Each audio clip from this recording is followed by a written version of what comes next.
don't know how long it's gonna last. She might move. But in my preparations for stream, I have a kitty. And I have Emily with me. She is laying right up against my hip, using my leg as a pillow. Aw. It's always when I say something that she's just ups and leaves. Maybe it got too warm. Do you just not like it when I'm talking too loud? I'm sorry. Well, she's gone.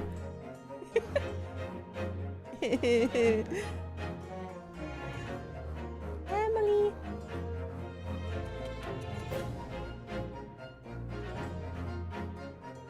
Oh, maybe she just wants out. Hold on. Before we get into playing, gonna let her out real quick. But she's been sitting with me and laying with me and purring for like the past 20 minutes. I'll be right back. I gotta free her. The start of stream.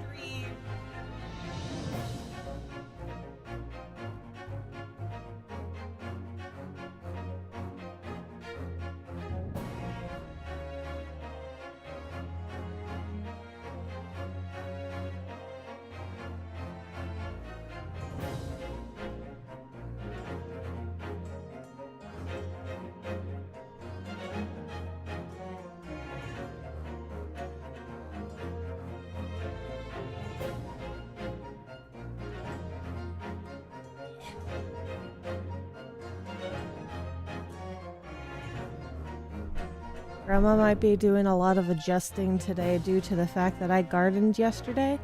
It's not even gardening, it's more like demolition until I can actually plant things. I hurt.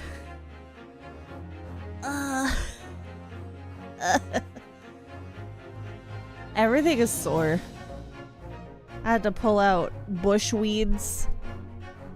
Or bush roots that didn't want to quite come out because for some reason underneath the soil is like this white clay substance. And it's a pain in the butt to get out. Hold on, let me adjust a few things real quick.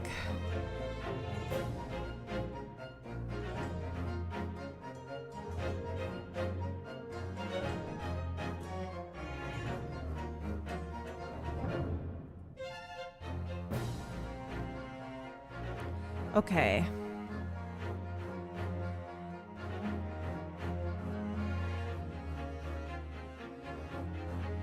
Now, I can't recall if I remember everything about what's going to be going on here, but we didn't have really much to go on anyway.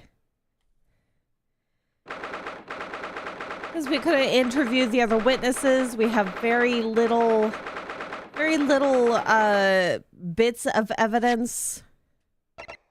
We literally only have 2. We have the map and a second-hand book receipt. And little to nothing. We'll figure it out. 20th February, 9:23 a.m. The Old Bailey. Oh, and adjust my microphone. I had to tighten up the knobs on it. Defendant's antechamber. Well, I never expected this. Who'd have thought we'd be back here so soon? We are on a study tour of Great Britain with the intention of learning the country's legal practices. In order to research the latest court procedures, here we need as much court experience as possible. Well, yes, I suppose that's true, but for the person in the dock, it may well be his or her one and only time in court, and it could be life-changing. In which case, treating it as research may seem a little crass. Oh, when you put it like that, you're quite right. Yeah, they are literally having students defend life or death court sentences. Ugh. Hello, Sharpie Eyebrow Man. Mr. Natsume, good morning. Oh dear, are you alright? Your eyes are terribly bloodshot. The early bird catches the worm, as they say here in Britain. Yes, I've heard that expression, but I really don't want to catch a worm. So I tried desperately not to wake up early, but I was so worried I couldn't catch a wink. And now I'm absolutely exhausted as a result. Oh my... He literally looks like he's on things, the poor man. Do all literary people talk things so literally? Thank you for putting your faith in us today, Mr. Natsume. I mean, he couldn't put his faith anywhere else, so we're kind of the last option. I wish I had 9 lives, so my whole future hangs in the balance. I'm too terrified to tremble. Really? Because I can feel tremors in the floor. I can't do this, I can't take it. Although, locum student Mr. Naruhodo Esquire. Yes? I caught a glimpse of the public gallery as I walked by the courtroom. It looks like the opening night of the opera. There were so many people. You'll probably be fine. Neurotic isn't exactly the most endearing of character traits. Also, I hate being called that. I mean, he has no sleep. He's having schizophrenic tendencies. He probably really hasn't seen the sun much. That, and he also is probably not eating well, which also will help with the schizophrenic tendencies. This man needs a good night's sleep, a hearty stew, and he needs to bathe in sunlight before doing all this. Like, bathe in sunlight when he's eating food. You know, why that might be, Miss Susato? I'm sorry, Mr. Naruhodo, but I have no idea. So that all-knowing look on your face is just a coincidence, then? Don't hide the truth from me. It's because of the Reaper, isn't it? Lord Van Zeeks? Is that right, Miss Susato? Maybe Van Zeeks might be going for somebody a little bit different this time, not necessarily the person that's being prosecuted.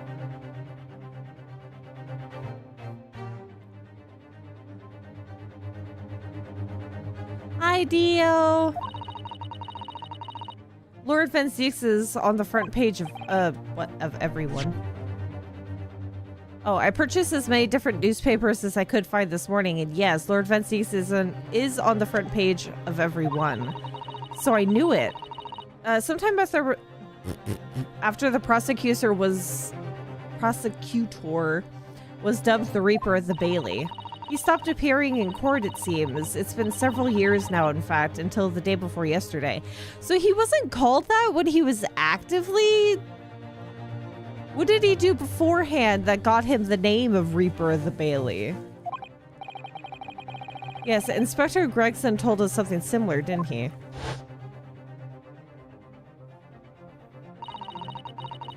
The trial 2 days ago marked Lord Van Zeek's return to the courtroom after a very long hiatus. The trial of Magnus McGilded. What a harrowing experience it was.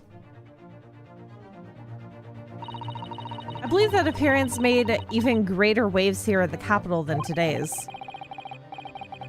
But we wouldn't have realized, of course, having only just arrived in the country. Why is the Reaper back in the Bailey so soon for what appears to be a mundane murder? That's the question the papers are asking, and they are all speculating various answers. Mundane? Mundane, it's the most significant saga of the century to some of us. Oh dear, I meant no offense, Mr. Natsume, but this is how the papers are describing it.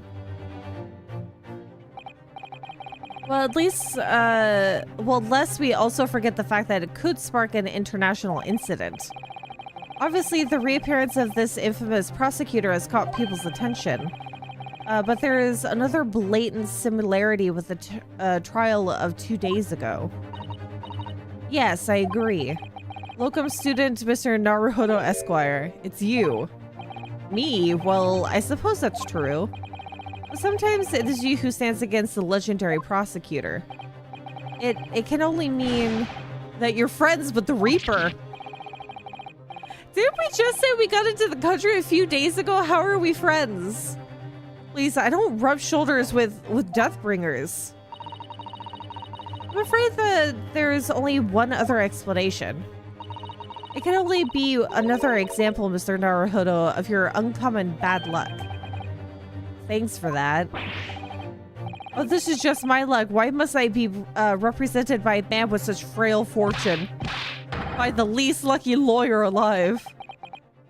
I don't know about that. Least lucky lawyer? I think the least lucky lawyer was my best friend who died on the way here. I'm trying to be a lawyer in Great Britain. That it was you, Mr. Natsume, who asked me to represent you. Yeah, don't forget. I mean, not that you had options, but I mean... yes, it's true that I'm just a student new to London with little in the way of experience or skills or luck. But I promise you this. I will fight your corner until the bitter end, and I will believe in you, Mr. Natsume. Oh, look at those eyebrows. Oh, benevolent locum student, Mr. Naruhodo Esquire. You're not here alone with us, Mr. Natsume. Whatever happens, we will always be on your side. Even if it may not seem it, we're on your side. Don't worry. Don't worry about it. Oh, benevolent non-locum assistant Miss Miko Toba Esquire. I am in your debt forever. I shall never forget this great kindness for as long as I live. Mr. Natsume, counsel for the defense. The court session is about to begin. Kindly make your way to the courtroom at once. Oh, okay. What extra evidence are we going to be able to find here? All right then, Mr. Natsume, it's time. Let's go. You might need to take care of his gums. His gums are kind of dark. My second appearance in a British courtroom. And my second trial against the Reaper. I hope you're watching over me, Kazuma. Because this time I won't let my faith waver. I'll believe in my client to the last. Just like you believed in me. I believe I can do this now. I'm ready for this fight. Am I ever actually ready for any fight? I don't think I'm ever gonna have enough evidence going into a court case in this game, specifically. Oh! The wife is there in the jury. Oh, this will be interesting. Shouldn't you be in no way, shape, or form related to the person that's being persecuted to be in the jury? But I mean, it's old style jury. In the name of Her Majesty the Queen, I hereby declare this court to be in session. This is going to be very biased, isn't it? I now call upon the counsels for the prosecution and defense to declare their willingness to proceed. Hello, Mr. Dracula. Welcome back. The prosecution is fully prepared, my lord. Would be too biased. You think they care? They don't. That's the thing. I have to prove it otherwise. The defense is ready, my lord. The Nipponese are a truly fascinating breed. Sorry, what? Lord Strongheart has told me all about you. That you are a student who arrived in London but 2 days ago, a mere amateur. Do you have a point? Being a compatriot, you feel compelled to try to help the accused, I suppose. Typical Nipponese arrogance? Okay. You butthole. Forgive me, but I do not believe arrogance is an appropriate description. Susato-san. After all, at our previous encounter, the defendant was found to be innocent. He's already going for the wine glass! Very true, and a most fascinating, if dark, trial it was, too. The tragic conclusion came later, of course. Here's to the acquitted and his unfortunate violent end. This is gonna be a fun time. Oh!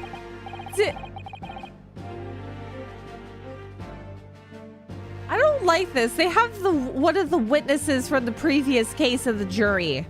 Oh, that's gonna be lovely. Thank you, counsels. I see both sides are in a fine fettle. Now, ladies and gentlemen of the jury, are you ready to carry out your duties here in court as impartial members of the public? I know who you are. You never know when you might be down on your luck, but I believe in fair play for everyone. Oh, she's cute. Well, I must warn you, I'm rather more ruthless than I appear. Who the? Oh my god. He also has interesting eyebrows. Well, not me. What you see is what you get. I'm a peace-loving fellow. I also know who you are. I'm afraid to say I think it's quite possible that mustache foreigner did the deed. What? Oh dear. Come on, what are you waiting for? No doubt he did it anyway. Oh, sorry, didn't quite catch that. It's always the last seat that's gonna be an old grandpa or grandma, isn't it?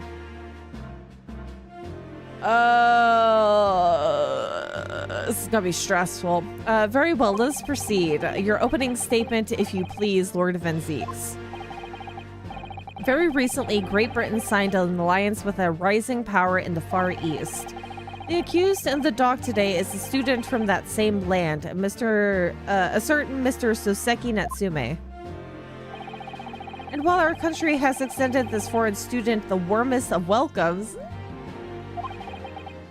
regrettably, the kindness has not been returned. In fact, the student is accused of a most sinister act.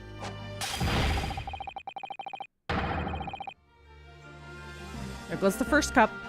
Of plunging a knife into the back of an innocent woman who was doing nothing but walking down the street. A knife crime, I tell you from bitter experience, those are the worst. Bloody oath they are. Why are you on the jury? We already know that you are a compulsive liar. Just look at that sallow complexion and short stature. He's one of those dreadful Japanese. Oh my god! They're all gonna be racist too! Oh, I'm gonna have my work cut out for me. Come on, let's get this over with me now, everyone. 1, 2, 3. Sorry, didn't quite catch that. Oh my god. Pray forget the discourtesy of smashing my hollow chalice here in the Great Chamber.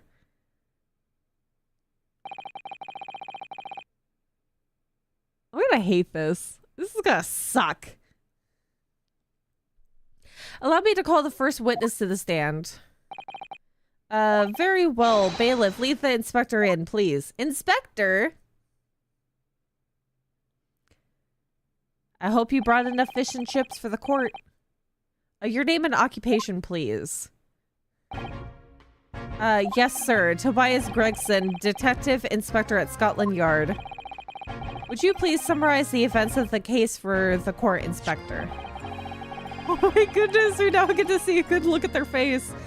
The victim is thought to be a young woman in her 20s by the name of Olive Green.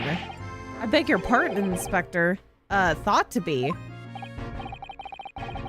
Yes, having been stabbed in the back by her attacker's knife, the victim fell unconscious. That was 3 days ago now, and she's been comatose ever since. It didn't even look like it stabbed her. But we have no pictures of that yet. What, so they don't even know who she is for sure? Comatose, I see, but her life is not in danger. Fortunately for the Eastern student, the charge will not be murder. Pray elaborate on the details, Inspector. Sir, if I could ask everyone to look at this street map. As I mentioned, the incident took place 3 days ago at around 5 in the afternoon. It happened on the pavement running alongside Briar Road, a wide thoroughfare of horse-drawn vehicles. It had not long since happened, God. It had not long since stopped snowing as the victim, Miss Green, was walking down the street. Out of the blue, she was approached from behind by the accused and stabbed in the back. Luckily, the young lady's life was spared, and she's currently being treated in one of the city's hospitals. But being unconscious as she was, we've been unable to take a statement from her, of course. This is the case file with everything we know about the victim so far. Thank you, Inspector. The court will accept the documents as evidence if you please. A file containing an overview of the case and details about the victim. She was found with a knife in her back and is currently in hospital, yet to regain consciousness. I would like to take a closer look at that, please. Young woman rendered unconscious following a stab wound to the back. Olive green, female, stout build, early 20s. Location, pavement of Briar Road, east side. Reporting officer Rolly Beat. Rolly Beat. The victim remains unconscious. Her name was gleaned from her personal effects. Otherwise, other details are unknown. Apart from the single stab wound from the large knife, no other signs of injury were observed. The assailant was seen running away by the reporting officer and was successfully arrested the following day. So they don't know if it's actually olive green, but only by the personal effects of that they found on the person. But there is a possibility that they're a pickpocket and took said personal effects. Thought process. What of the weapon that was used? Sir, I have that here. It was removed from the victim's back. Ouch, that big thing is starting to make me scared to walk down the street now. With a heavy blade like that, almost anybody would have been able to stab the poor woman. Even the scragged-looking Soseki-san, I suppose. Common or garden jackknife, I would say, rather nondescript. Thank you, Inspector. The court accepts the blade as evidence. A large but commonplace folding knife, it was found lodged in the victim's back. Now then, what do we know of the motive, money, or valuables, I presume? I'll take a look at this too.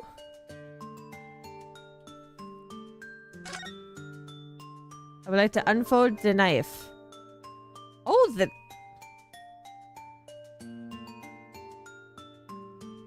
Interesting thing is that there's no blood on this. In addition, the tip is missing.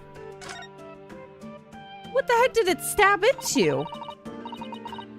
Oh, look here, Mr. Naruhodo, just at the tip. A small piece of the blade appears to be missing.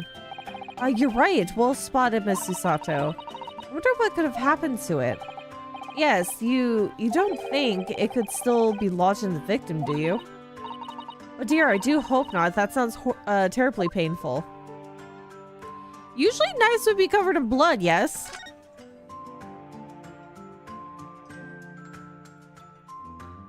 What the heck? Oh, whoops. Where is the blood?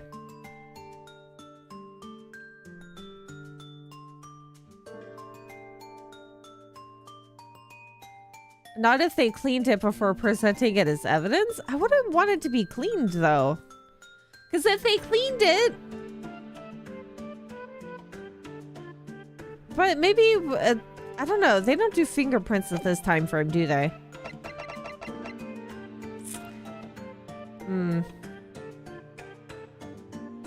They don't care. I know. I'm just complaining. Okay.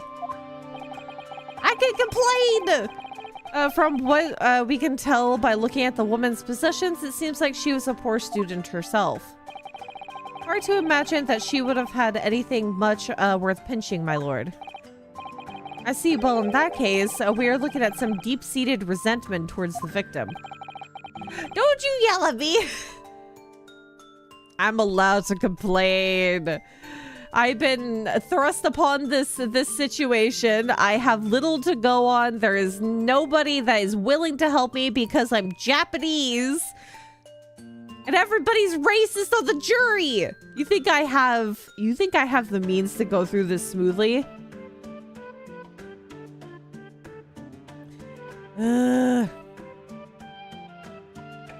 Only thing good that's happening to me today is that I have coffee that's delicious. I may have accidentally spilled earlier. And I had cat cuddles today. I slept over my alarm. It's raining outside. I did demolition gardening yesterday and everything hurts, and it hurts more so because of the rain. I have means to complain. I'm afraid I couldn't say.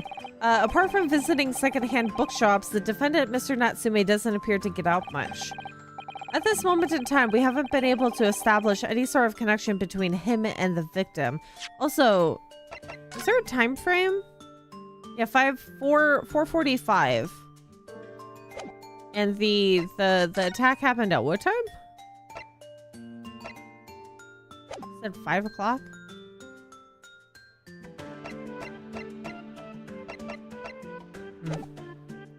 Cat cuddles make everything better. It really does. Especially when you have a really warm cat that sort of acts like a hot water bottle. It's equally as awesome. Okay. Yes. What's your question, Rudeness? If theft and grievance had been ruled out as the motive, what reason could Mr. Natsume possibly have had for stabbing the young woman? Yet you arrested the man in spite of that in a totally unjustified and heavy-handed way.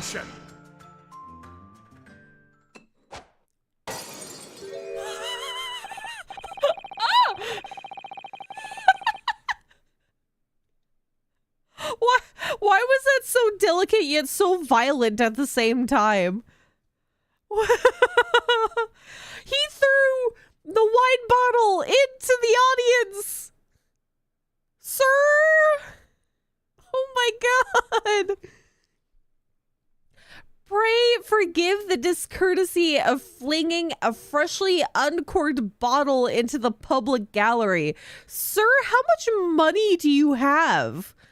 To where you can just pour one single glass of wine, throw the glass at the candelabra, and then throw the almost full bottle of wine into the gallery? Oh my god. I'm second guessing his character. He throws away money like it's not a thing for him. How do you have so much money, my good sir? I really also hate that he's like, I'm gonna do this, but I'm gonna say sorry afterwards, but not even actually request the apology to be taken into account. But your words have soured its hollowed bouquet. For it is you, my learned friend, who is being heavy-handed here. I still absolutely love his animations. Why are they so graceful? Scotland Yard does not arrest people without good cause. That should be beyond question. That sounds like a big fib, you fibber. Inspector Gregson, the prosecution calls for your formal testimony. Explain to the court precisely why the constabulary came to arrest the Nipponese student. Yes, sir. First cross-examination. Mr. Natsume's arrest. The only reason why you arrested him is because of Herlock Sholmes and his ridiculous things that he does. My pronunciations are adorable. I feel like I'm still lacking IQ points from my 3-day headache. It's not even like a full-on 3-day headache. It was like a dull headache, which went into a migraine, then went back into a dull headache, but I still lose IQ points for a few days. And it's so much fun to have lack of IQ points when I'm trying to read things when I already have problems. As I said, it was 5 o'clock in the afternoon when the incident occurred, and there was unusually light fog. Constabler.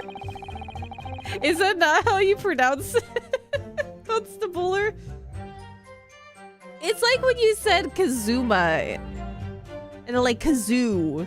But the thing is that I looked it up properly. On Google, it says that's how you pronounce it.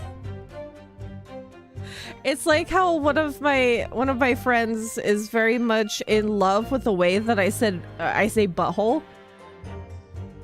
Because I don't pronounce the T's properly in it. And for some reason, for them, that just tickles their funny bone. And they say that no other way of somebody saying butthole that tickles their funny bone like I say it. I will question Herlock Sholmes on the daily. He may be smart and he may be doing things for a reason, but he's still a butthole. Visibility was reasonably good and there was no one else about but the victim and the accused. You put the emphasis on the wrong syllable? Chalk that up to my dyslexia. Hey, it makes for a fun time at least. Out of the blue, the victim was stabbed and behind the subsequently collapsed on the pavement. Maybe that's why I don't pronounce the T's properly in butthole. I will say but butthole is a little bit different, and I don't get why I say it that way. I definitely don't have an accent. But maybe it's like a mishmash of things because of the various places I grew up in. I don't know.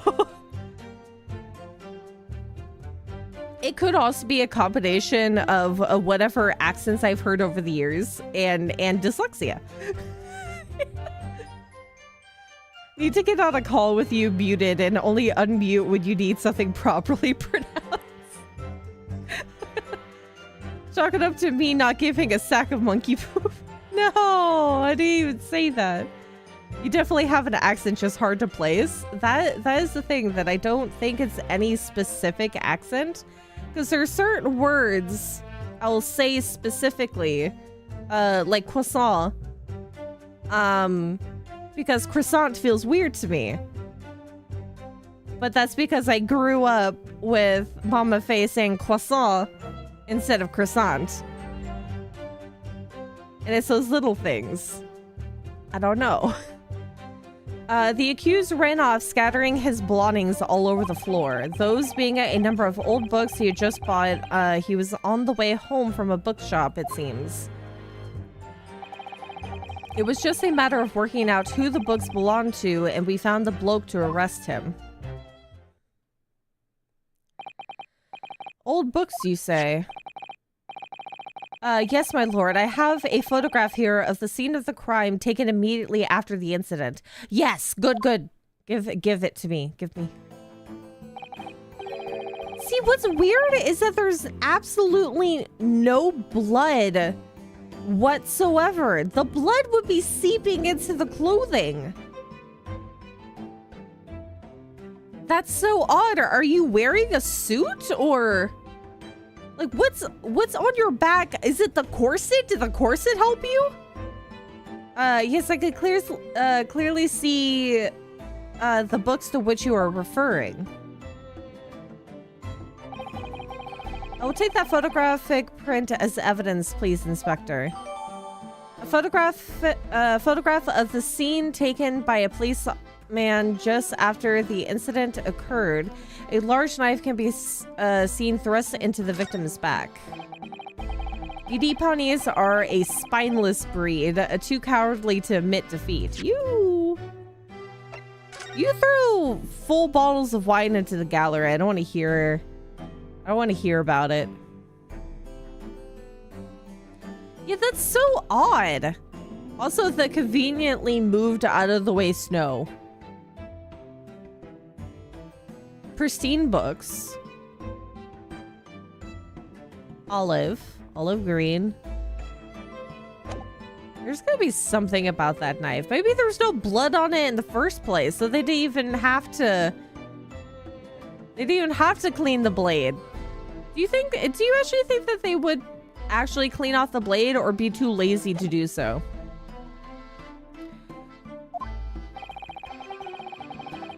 Denying everything despite overwhelming evidence to the contrary. Well, forgive me, Lord Van Seeks, but the defendant is not denying everything as you put it. What are you doing, Mrs. Sato? Do go on. Mr. Natsume has admitted to playing some part in the incident. Isn't that right, Mr. Naruhodo? Well, now that you mention it, when we visited him in prison yesterday, he did tell us what had all happened. I was walking along that accursed pavement. I could make out the sole silhouette of another ahead of me. A woman wearing a green overcoat she was, and just as I went to overtake her,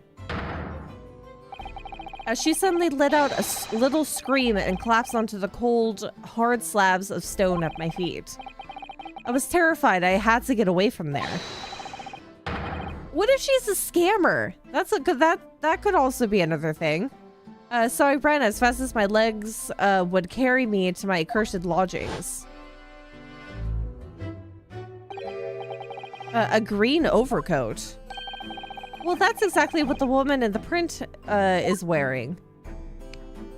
Oh my, a photographic print in full color. What will the world come up with next?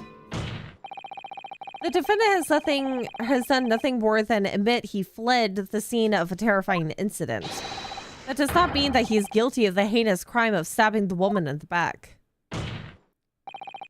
There was nobody else around at the time, just the two of them, the victim and the accused.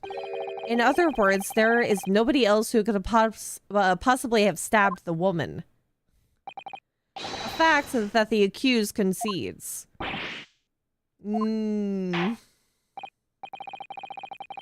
It seems this cross-examination could prove to be a pivotal, counsel. Proceed, please. Yes, my lord. Nothing for it. I have to use this cross-examination to turn the tables here. It's our only chance. Hi, Giga.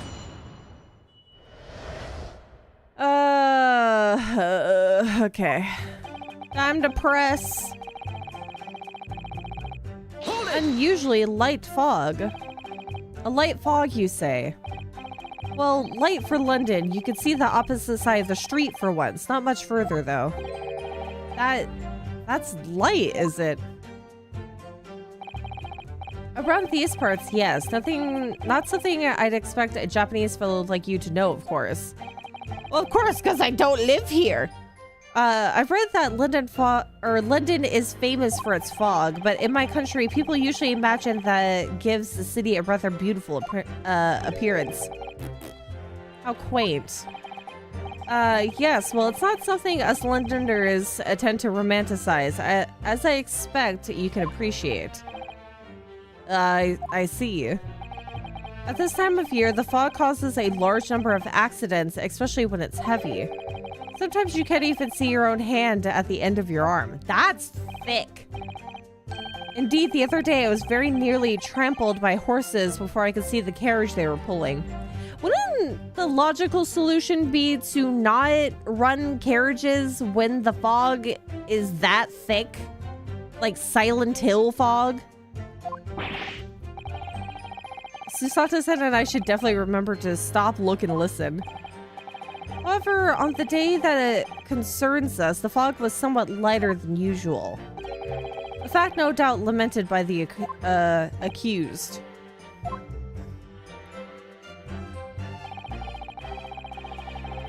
I would actually love fish and chips right now, too. It's usually codfish, right? That's made in fish and chips. Potato wedges sound great right now. Also, mix it up so you can have some ketchup with some wasabi mixed in. Visibility was reasonably good. There was no one else about but the victim and the accused. Just adds like a little extra spice to the little extra deliciousness to the ketchup. Yeah, cod or haddock. Yes, both really good fish. How are you able to state that with any certainty? Quite simply, my learned friend. Because that is what the witness to this crime have told us. See, I would like to know who this other witness is. Yes, Inspector Gregson mentioned the witnesses yesterday, didn't he? That's right. One of them is a policeman, I believe, from Scotland Yard. This is correct, ma'am. Oh. Then we must hear their testimony. Not currently. We still gotta get through this testimony, silly. The prosecution will, of course, call them to the stand should it be necessary. But wait a minute. At 5 o'clock in the afternoon, in the middle of winter, it would have been dark already. No matter how light the fog might have been, no one could have seen. I'm unaware of this situation on your tiny island in the east. But here in the capital of Great Britain, all main roads are illuminated in the night by gas streetlights. See, the gas streetlights are not like, it's not like it's sunlight. Gas streetlights only let off like a haze of illumination, which fits very well with the fog in London. It's just gonna give you a more Silent Hill setting. The prosecution believes that there would have been ample light, by which to witness the crime. Quite, here in London, for the first time in history, mankind has completely conquered the darkness. Which means we really need to hear those witness statements. If I could just get through this, through the fog of this cross-examination, maybe we'll be able to. It seems the counsel for the defense is taking stock. Continue with your testimony, Inspector. Out of the blue, the victim was stabbed from behind and subsequently collapsed on the pavement. From behind, you say? Stabbed, you say? That's right, as you can see from this print. Yes, quite so, Inspector. The handle for the weapon is clearly protruding from the victim's back. And you say this poor woman, Miss Green, remains in a critical condition, comatose no less. Why does it look like he didn't even actually stab her? How is she comatose? I'm afraid so, my lord. She's been treated at Bart's. I was hoping that she'd come around before the trial started so I could take the statement, but it wasn't to be. Yes, that is indeed a pity. It would have been most illuminating to hear the victim's own accounts of events. So, in these situations, are we not, with the fact that she's still unconscious, we're not gonna be going back in to investigate a second time, are we? Because it doesn't seem like the court's gonna work that way. Luck is on your clientele's side, it seems. On the contrary, my client has been exceedingly unlucky. Your force of tone is seriously undermined by those disturbingly wide eyes, I'm afraid. Don't pick out my skittishness. The accused ran off, scattering his belongings all over the floor. Mr. Natsume's belongings, I think you'll find it's all there in the photographic print of the crime scene. Also, was it 3 books? Yes, the picture. Canterbury Yuri. Okay, yeah, three books. 3 books. Okay.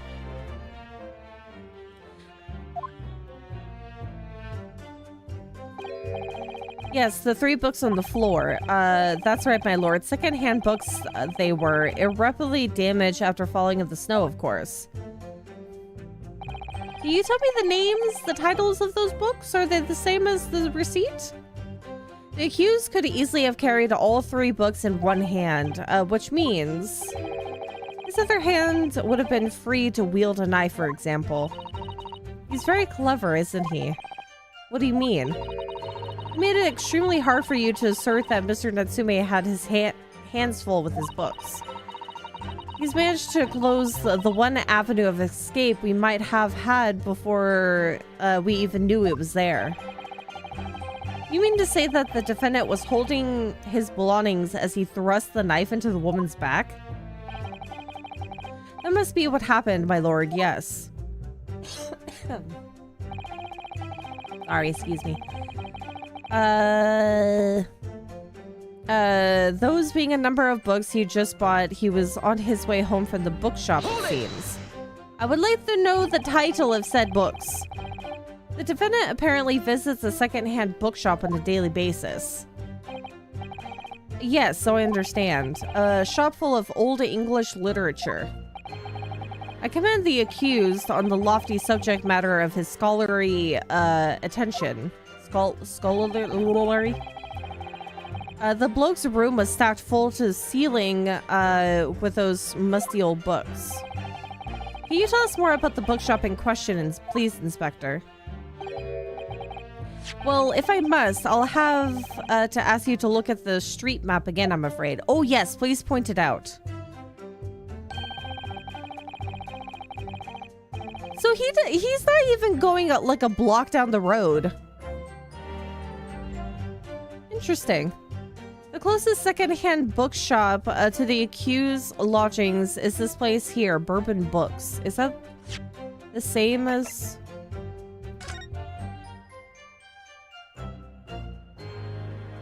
Your books? This is 2 different receipts. Your books and Bourbon Books are not the same place he goes to. A little place on the corner of Briar Road and Meerschaum Street. As it happens, the accused is currently living in lodgings on the other side of Briar Road at the opposite end. So I think I found the discrepancy. Which means it doesn't take a genius to work out the route he would have taken. Something like this. The local map's information has been updated in the court record. A street map of the local area showing locations that are relevant to the case. Okay. Yes, I concur with your conclusions, Inspector. The defendant would certainly have passed the scene of the crime on his way home from that particular shop. Mr. Naruhodo, I think that what the inspector just told us could turn out to be of vital importance. Yes, I agree. The most important point that the inspector just made being the bookshop's name. Oh, let me save. Has this been a bit?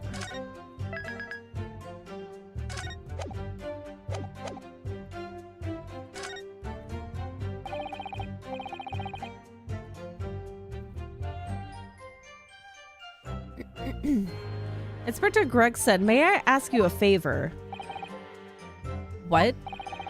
Would you kindly add the name of the bookshop to your formal testimony, please? I believe it may be of vital importance. Maybe. Oh, well, you know, I mean, yes, it could be a very important clue.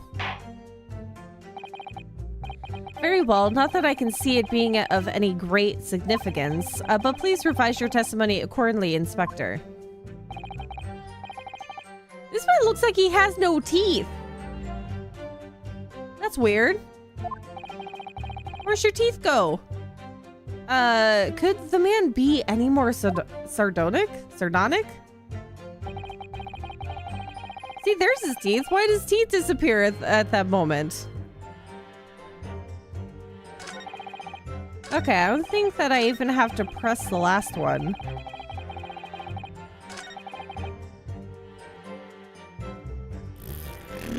Bourbon books. Second-hand shop called Your Books. Objection. If I could just stop you there, Inspector Gregson. What is it, sunshine? I'm a busy man, you know. Don't wave your fish and chips at me. This is a receipt that we found in Mr. Natsume's room. It was issued on the day of the incident and details the purchase of 3 secondhand books. And you found that in the accused room, did you? Yes, but the point is not where the receipt was found, but the name of the shop printed on it. Go on. This receipt was issued from a bookshop called Your Books. Your Books? Y-O-R-E, I presume. Yes, my lord. So Mr. Natsume did indeed purchase a number of books at a secondhand bookshop that day. However, the bookshop in question was not Bourbon Books.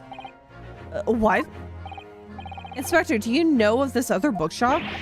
Yes, sir. Your Books is another second-hand bookshop not far from Bourbon Books. It's just that... Well, it's such a small place, I didn't think the accused would have known about it. Oh, I see. Glossing over the facts, are we? Not even looking at the proper pieces of evidence. But in fact, that is the bookshop which the defendant visited on the day in question. The receipt proves it. Yes, for what difference does it make? Wherever the man purchased his messy tomes, it makes no difference in the final analysis. You're really gonna get it now, frickin' Van Zeeks. I hope that another bottle of wine that you waste costs half your salary, or more. I disagree. I mean, after all, I have the street map here, if that might be of help. Yes, thank you. How about look at this, please? If the defendant had been returning from Bourbon Books, then yes, he would almost certainly have passed the place where Miss Green was attacked. However, if we take into account the fact that he was actually at another bookshop, Your Books, it may very well turn out that he wouldn't have passed that location at all. Could that be true? My, it rather depends on where the other bookshop is, but I do declare it may be a possibility. Is that right, Mr. Lawyer, sir, what you said? Absolutely, it absolutely could be right. Oh my goodness. Inspector Gregson, where is this Your Books establishment? Well, obviously we looked into that. It turns out that Your Books... Oh!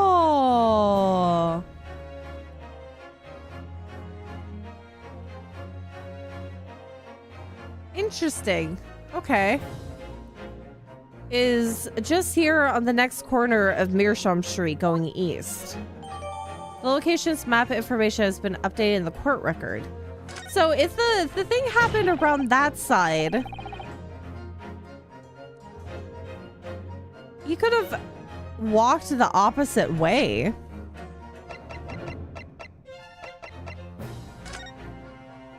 Because he could have walked this way instead, along Calabash Road, and saw the victim on this side with whatever happens, and then attempted to get to his lodgings. There you have it. As you can clearly see now. No, don't start sweating just yet. He could have walked the opposite way. Oh, there's the second bottle of wine. My Lord Deeputty's friend is obviously in training to be a clown, the way he regales us with such witticism. I don't know why you open a bottle of wine if the mood and the room and the vibes are just gonna sour it, sir. Such a waste. He's not a clown, he's the entire circus. This whole courtroom's a circus. I don't know who the ringleader is in the circus. Certainly not me, though. To your future career in the circus. You put that glass down now, or I'll put it down for you. I didn't think I needed to spell it out, but here we go. Oh, I'm sorry, Sea Turtle. I feel you. I also love not getting enough sleep. I also love not getting enough, like, deep REM sleep. So even if it seems like you actually have slept for many hours, if you're not getting the REM sleep, you're not getting the good sleep. If the accused was coming home from your books instead of bourbon books. You've been up since 4 a.m. Oh my goodness. How many hours have you been awake? My good sir. My good person. There's no doubt he still would have passed the place where the victim was stabbed.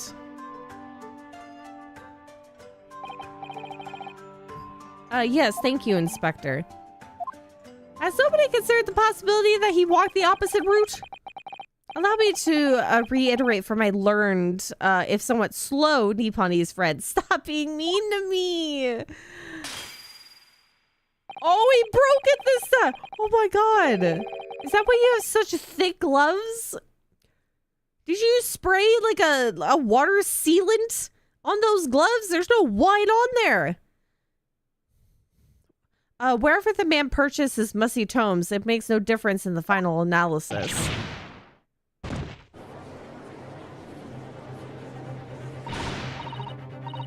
It is her! I mean, even though she looks, would look the same, it is the exact same person, and she is wearing the ring. As I suspected, you can't fool me, and I don't suggest you try.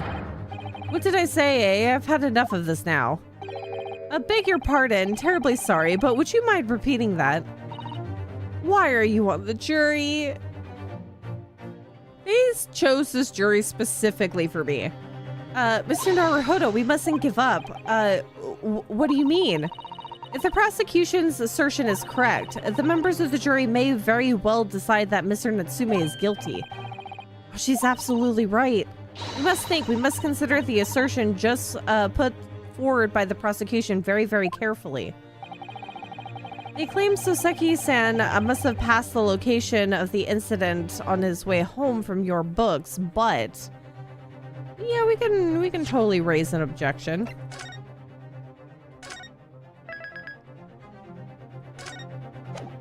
Okay. Raise objection.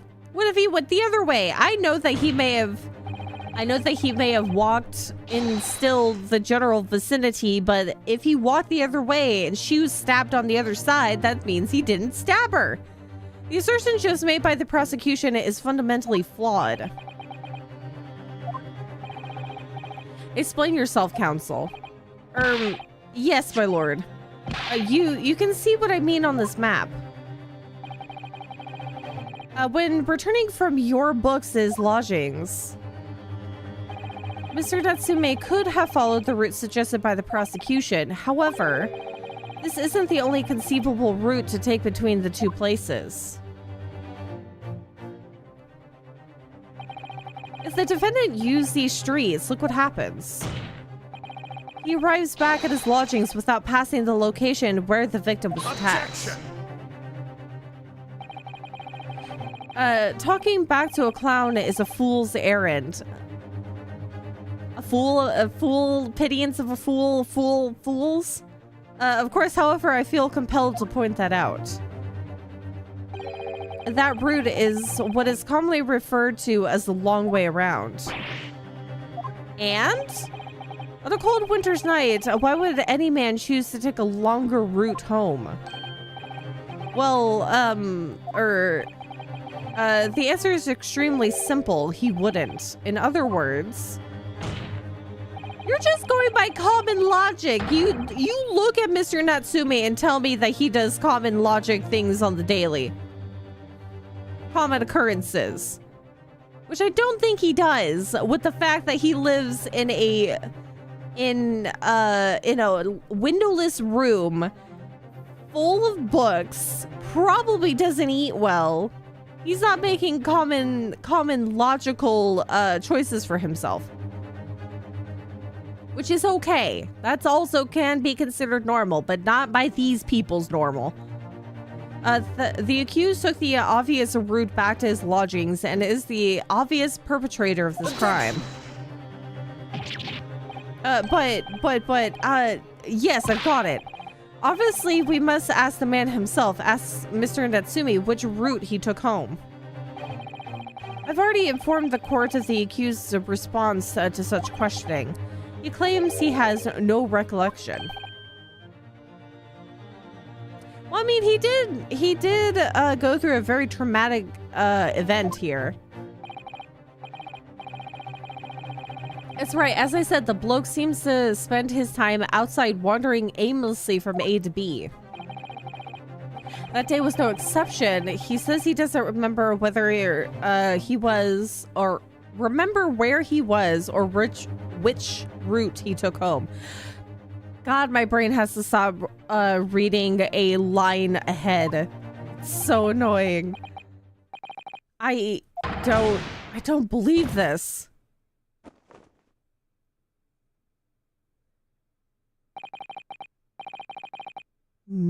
I thank you, my learned friend, and suggest that we do not waste any more of the court's time by wandering aimlessly around the subject. Pray what say you insightful jurors? But even if that is the case, the defense still... Hold it? Oh dear, of course. I'm not even gonna be able to say anything. I agree with Lord Van Zieks wholeheartedly and in every way. What? I don't believe it. Does this mean... We members of the jury are completely convinced now. Of course you are. Of course it would not be easy. Everything about this is going to set me off. I'm gonna blow a blood vessel. Very well, in that case, I hereby call upon all members of the jury to present your findings to the court. Guilty! Guilty. Guilty. Guilty. Guilty. Guilty. Does this man even know what he's saying guilty for?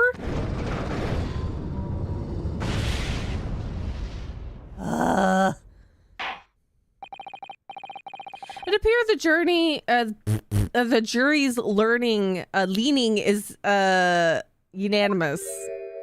Of course it is. I even get to go through the rest of the witnesses. To the insightful members of the jury, I applaud your brave resolve. You serve Queen and country admirably. You okay? No, I'm not. My brain is reading like a word ahead, and the sentences are just completely discombobulated. And I'm having a moment. I'm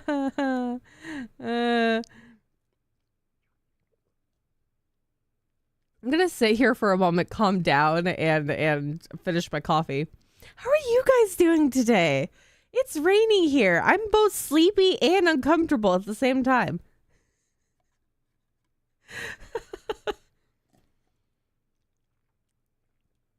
I can at least say it's not 80 plus degrees in my room right now. It says 78, thankfully.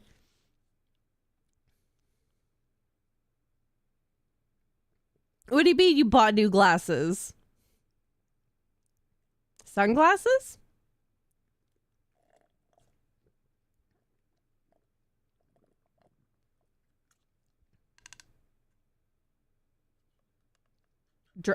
Drinking glasses. Okay.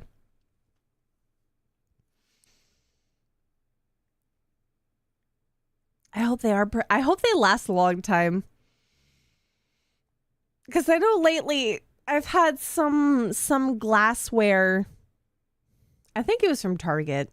Some glassware that was very flimsy and has either cracked, scratched, and or broken. I think I've had at least one of those cups like break in the sink. Though I have also had a few recently broken glasses where they were just old and well loved. I think I've lost a traditional Coca-Cola glass and one of my Polish pottery teacups. And that happened the other day. I'm very sad. I thought you meant face wear glasses and was going to say enjoy being dizzy for a few days, but honestly, that might still apply. Yeah, every time that I get new pair of glasses and the prescription changes, it takes so long to get used to the new pair. And with the fact that I have chronic nausea and chronic like motion sickness, going into a new pair of glasses is very much hell for me.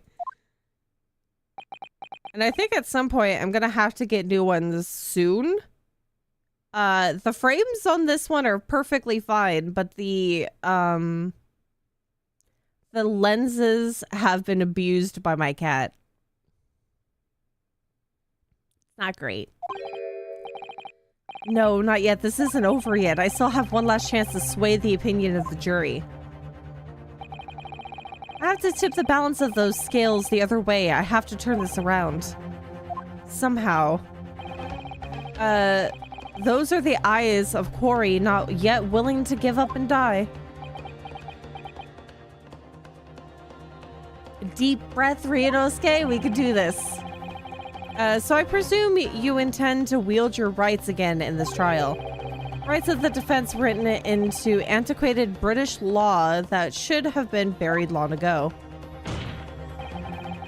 Call it antiquated, if you will, but it's the defense's prerogative to carry out a summation examination if it so chooses. Chooses. Very well, counsel. In accordance with the letter of the law, we shall proceed with the summation examination. Are the members of the jury ready, Mr. Foreman? Of course we're ready. I'm all too familiar with that Nipponese whippersnapper and his Anka's refusal to throw in his alley. How can I properly learn how to be a lawyer if the cases are gonna last like 2 seconds before the jury decides guilty? And in a very racist way. Very well then, ladies and gentlemen of the jury. You will each explain on what grounds you have determined the defendant to be guilty. About ready to rip you all apart. Judicial findings. The jurors' contentions. For pity's sake, that little Nipponese oddity already admitted it to him, or admitted it himself, didn't he? If he said that a woman in green collapsed before his eyes, why it can only have been the victim. The man wouldn't have gone around the houses on his way back from the bookshop, not in winter. So the poor woman was attacked from behind, was she? How dreadful. I really don't care. Can't we just wrap this up now? I've got work to be doing.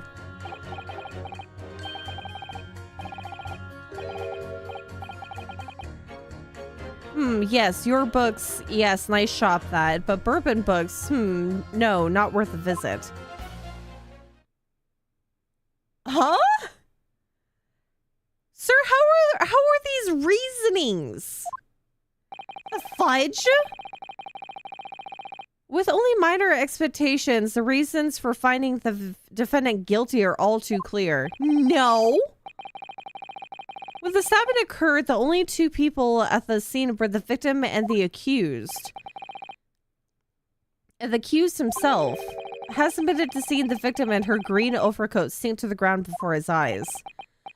Did we establish that the policeman was around too?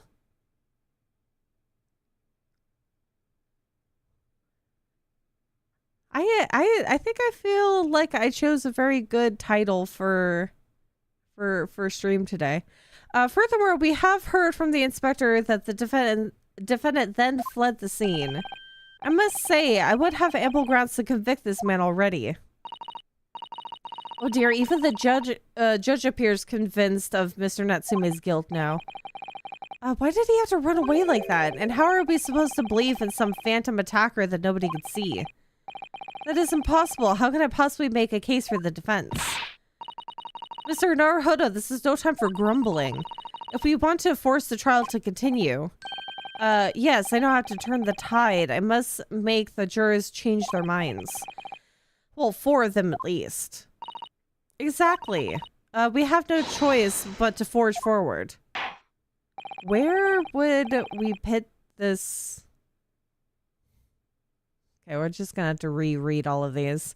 You have the floor, counsel. Begin your summation examination. Yes, my lord. On we go. I just need to keep this trial going somehow, whatever it takes. Come on, Ryunosuke, you do it. I'm skeptical. Oh, there's the inspector back there. The defense's rebuttal. I'm gonna take a print screen of this. Because I can edit this one later. Oops. There. Put that there. Put that in there. There we go. Defense's rebuttal. For pity's sake, that little Nipponiese oddity already admitted it himself, didn't he? If he said that a woman in green collapsed before his eyes, it can only have been the victims. The man shouldn't have gone around the houses on his way back from the bookshop, not in winter. So the poor woman was attacked from behind, was she? How dreadful. I really don't care. Can't we just wrap this up now? I've got work to be doing. Your books, yes, nice shop that, but bourbon books, no, not worth a visit. Where the heck? In this, is this case that we're gonna have to press? Okay, let me save, because we haven't done it to where we actually had to press the statements here. I would like to know more about this man. Press. Sorry, fold it, you say. Fold what? No. What I said was hold it. What I wanted to ask was, do you visit your books often? I like the old books they have in there, yes. I enjoy reading them over a nice cup of old tea. That's my daily routine, you see. Same thing every day. Green coat! Well...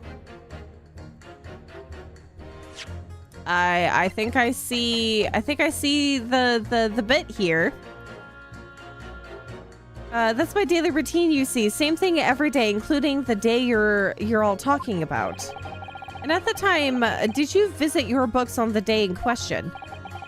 Well, I was picking out books in there all afternoon. It would have been just before 5 that I left. Oh? That's my daily routine, you see. Same thing every day, including the day you're all talking about. Just before 5, you say, exactly when the victim was attacked. Oh! Are you sure about the time? Yes, no mistake there. I remember it well. I'm not about to forget that day in a hurry, not after the dreadful time I had. Are you gonna say you fell over, sir? Did you trip in the snow? Well, I was walking down Calabash Road when I slipped on the ice and donked my head. It's always worse after the snow stopped falling. That's when it's most slippery. Knocked myself clean out, I did. I really thought my number was up. So he did go down the other road. Wait a minute, let me get this straight. This happened on Calabash Road? That's right, I live on Cornpipe, you see. Of course, it doesn't say exactly. Heading down Calabash Road is the quickest way for me to get back from your books. Juror number 6, I must insist that you add that information to your formal statement. It may very well be extremely significant. Sorry, extremely sick? No, I'm quite all right now. I'm sweating bullets.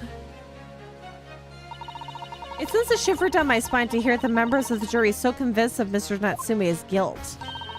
But I can't help feeling that some of their opinions are rather subjective. I agree, it's the irrelevance of what some of them are saying that sends a shiver down my spine. Still, at least some of their assertions don't actually incriminate Mr. Natsume or anything. That's something. We must use that to our advantage, Mr. Naruhodo, cunningly. Yes, you're right. Let's listen to the jurors again, carefully. And if any of their assertions are at odds, I will put them mercilessly against each other. Well, I'm gonna adjust how I'm sitting.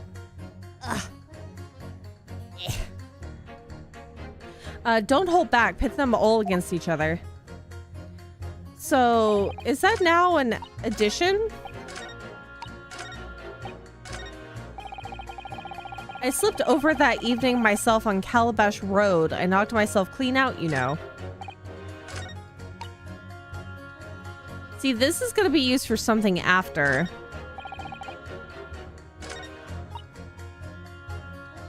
If he said that a woman in green collapsed before his eyes, why can it only have been the victim? Why, it can only have been the victim. But he said someone in green. He didn't specifically say a woman in green, right?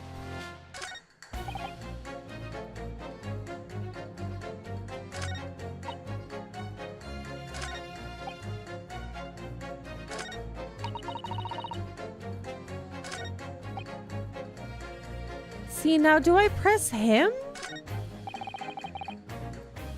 Slipped over that evening myself on Calabash Road. I knocked myself clean out, you know. So, I could technically probably pit these two against each other, but I feel like I need to... I feel like her statement needs to be slightly different. Hold it! Yeah, it's not a reason to condemn a person.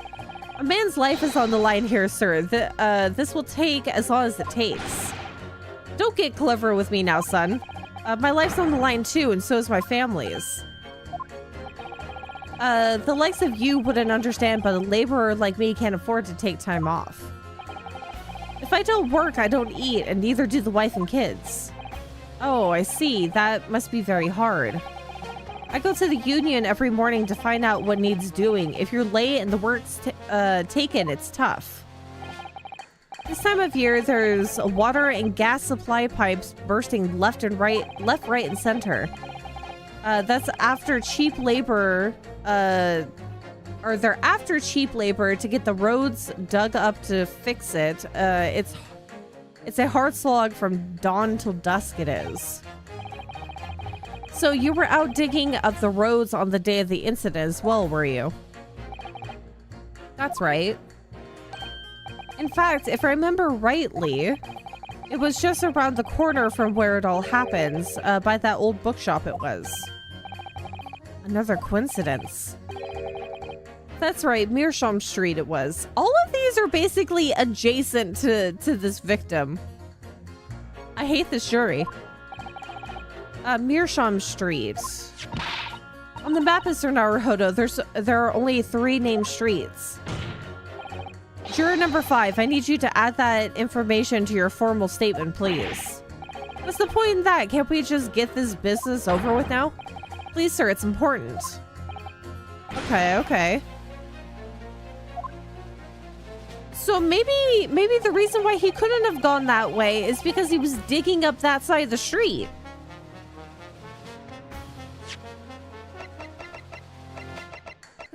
There would be no reason to walk this way at Meerschaum for for Bourbon Books if there was some street work going on. Because he's not gonna like cross over, pass this way, cross back over, and then go down. Because he would have to cross several times if he's gonna be on that side of Briar Road. So of course going down Calabash Road would be more efficient. On the day it happened, I was digging up Meerschaum Street from dawn till dusk. I don't know if we'd be able to press that further, but we could try. Hold it! So if I understand correctly, you're a day laborer and you were doing road maintenance that day? That's right. Like I said, you get a lot of burst gas and water pipes underground in the middle of winter. It's the only time of year fellows like me can actually make a few bob, and I'm missing out today. And would you say from dawn till dusk? Well, the work has to be completed within the day, see? No coaches or pedestrians can pass by while it's happening. I wonder if I could trouble you, sir, to mark on the street the exact location of the work you were carrying out. Give it here then, let me have a look. It was work at the corner! He was working at the corner of Bourbon Books.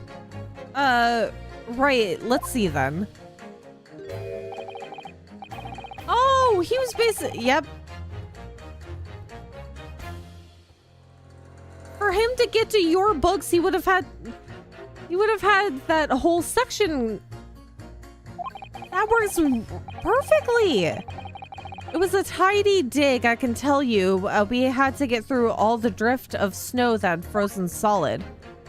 Yeah, he has no choice but to go the long way. And at what time did you finish the work? Well, we started in the morning, and we can't have finished before 6. Before gone 6, I'd say? We found it. The snow had stopped coming down, but it was long past dark for sure. That means the road work was still going on when Miss Green was attacked at around 5 o'clock. Road work on Meerschaum Street, huh? Ah! Okay. So...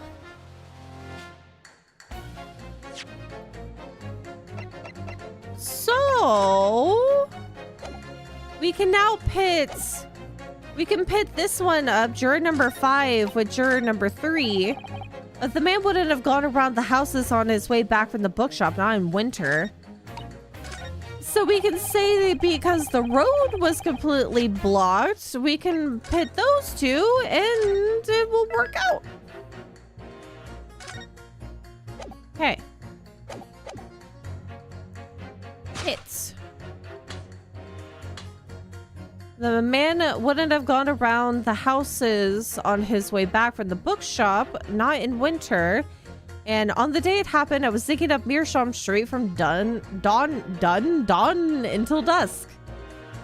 Objection. The two statements are clearly at odds with one another. At odds, counsel, explain yourself. Please don't point. It wasn't me, I swear. What? I just want to get this done and dusted. Well, juror number 3. Oh, me, sir? What do you mean? Juror number 5's words just now are extremely significant. Let's take a moment to consider the implications of what has been said on our map of the local area. On the day in question, Mr. Natsume visited this bookshop to purchase a number of secondhand books. And on the same day, we know that there were works being carried out on Meerschaum Street, making it impassable. Which means that the defendant's route home could not have taken him along Meerschaum Street and down Briar Road. Oh, yes, of course. What do you think, sir? Well, yes, you can't argue with that, really, can you? We must have had a good 2 yards or more of the pavement up. Every gentleman and gentlewoman that came along had to turn back and go the other way. So the only conclusion in this, the defendant must have taken the longer route back to his lodgings. Yes, I suppose he must have. I suppose that might be right, eh? Juror number 3, you said the following. The man wouldn't have gone around the houses on his way back from the bookshops, but we see now that he had no choice.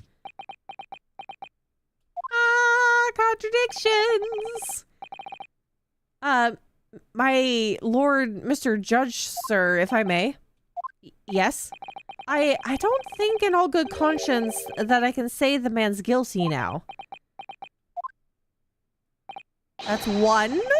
Yes, I'd like to see this trial continue so that we can get to the bottom of what really happened. I like how this fire has weight. What about you, sir? Who, me? Well, all right then. If there's a hole in the prosecution's argument, it would be filled in. It should be filled in. That's what I say. Good. Good more in the fire? Oh, well done, Mr. Naruhodo. That was wonderful. Well, we've managed to change a couple of minds at least. It strengthened our position, somewhat. Yes, and it still and it will prompt the other members of the jury to reconsider their stance as well. They'll be asking themselves if their current leanings are really right or not. Now, if only we could justify one more clue or discrepancy that would make them stop doubting Mr. Natsume. I think I have an inkling. We might be able to tip the balance completely. Yes, that's exactly what we've got to do. Van Zieks is looking to bring this trial to an early conclusion. That's what we have to prevent by whatever means we have at our disposal. Thank you, counsel. On with the summation examination, please. Yes, my lord. I do like that despite everything, that Van Zieks is very respectful. That during this time frame when we have the floor for this, he doesn't speak at all. And that's very nice of him. Because he could be a rambunctious gremlin and just take the lead. Okay. So we have, I slipped over that evening myself on Calabash Road. I knocked myself clean out, you know. So now that we know and established that he's gone down Calabash Road, I think we can press this lady and probably pit her up against the old man who's hard of hearing. He's not allowed to speak during the examination, but yeah, he could just be a butt and speak anyway. See, that's what all other, most if not all other prosecutors would do. He does respect the process. Okay, let's press this. You're right that at the time of the incident, the defendant admits to having seen someone wearing a green overcoat walking ahead of him. Well, quite. That's precisely my point. Clearly that someone wearing green was the victim. And clearly that funny little Nipponese man with the disturbing mustache is the culprit. Is she both racist and doesn't like mustaches? But let us not forget, madam, the defendant vehemently denies attacking the woman. Why, of course he does. If he admits to stabbing her, his life is over. The man is obviously a liver-faced coward. Honestly, claiming the woman simply collapsed before his eyes. But if that's a lie, as you're suggesting, do you not think he would have concocted something more credible? Oh, I really couldn't say. After all, you are foreign. Who's to say what goes through your funny little minds? No, she's just racist. She's just full-on racist. It doesn't matter if the mustache is there. He could have no mustache but still look the way he does, and she would find something to point out and nitpick about. I could tell you what's going through my funny little mind right now, but you wouldn't like it. I do declare the man has already made the admission. He himself has stated that there was nobody else around. Surely the conclusion is obvious. No one else could have possibly have committed this awful crime. If no one else could have done it, the accused must be the man. Really, it couldn't be more simple. Your argument is compelling in its simplicity, I must admit. Oh my, you were too I almost said climbed. You were too kind, my lord. That went well for her. I still think I can pit it. I still think I can pit this against the other lady. That would make sense since we did get more information about pressing more than once. Hi, No Face. Yeah, he might have more.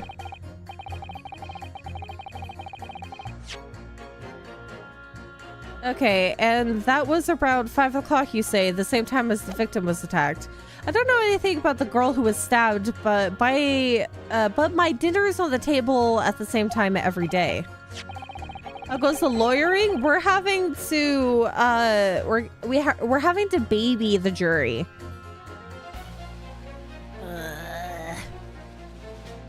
And for the record, could you please identify the precise location of your fall?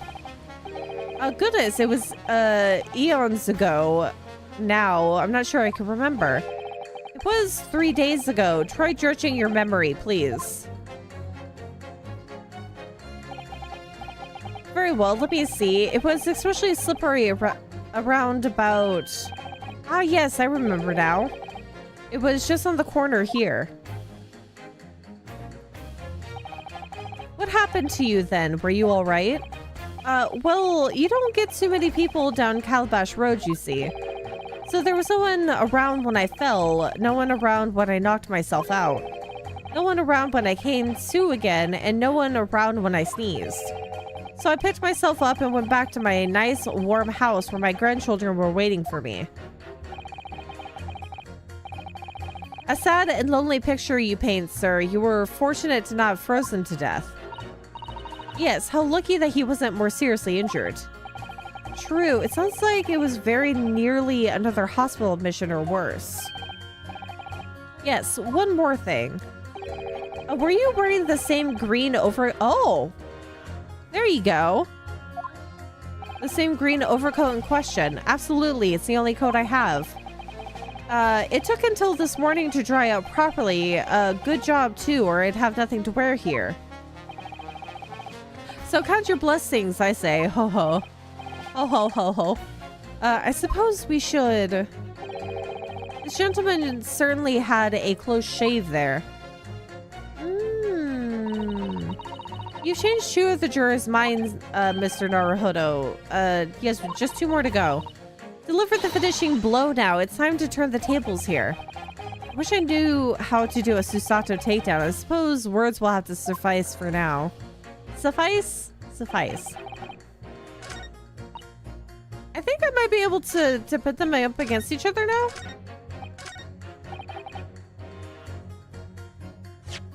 Let's get this a good save.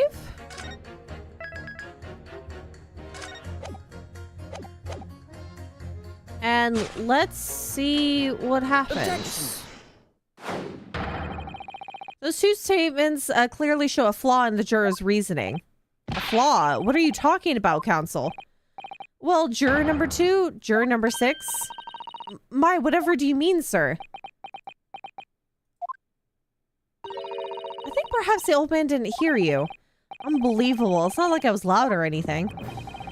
There is at least one fact of which we can be sure here. The bookshop receipt found in the defendant's room clearly indicates that on the day of the attack, he had been to your books and purchased a number of secondhand titles. He then returned home on foot. But the man says he has no recollection of his return journey. That's correct, but what he does remember is seeing someone appear in front of him on the way. Someone in a green overcoat who suddenly collapsed on the pavement before his eyes. Yes, we are all aware of this. The poor young woman who was stabbed, obviously. Can we really be sure of that, madam? Whatever do you mean? I'm sure you heard juror number 6's account of what happened to him that day. That's, same afternoon, there was somebody else apart from the victim who was wearing a green overcoat and who fell on the icy street in the neighborhood. Oh my. Hmm? My goodness, you mean... That's right, I'm referring to, of course, the hard of hearing juror number 6. Are you really suggesting that the person in the green overcoat whom the defendant saw collapsing in front of his eyes was the jolly old gentleman on the end of the bench here with me today? Naruhodo, my magic book of knowledge says that it's illegal to inflict bodily harm on the jury. No flips or takedowns today, sadly. See, Susato is the only one that has, by law, abilities to do Susato takedown.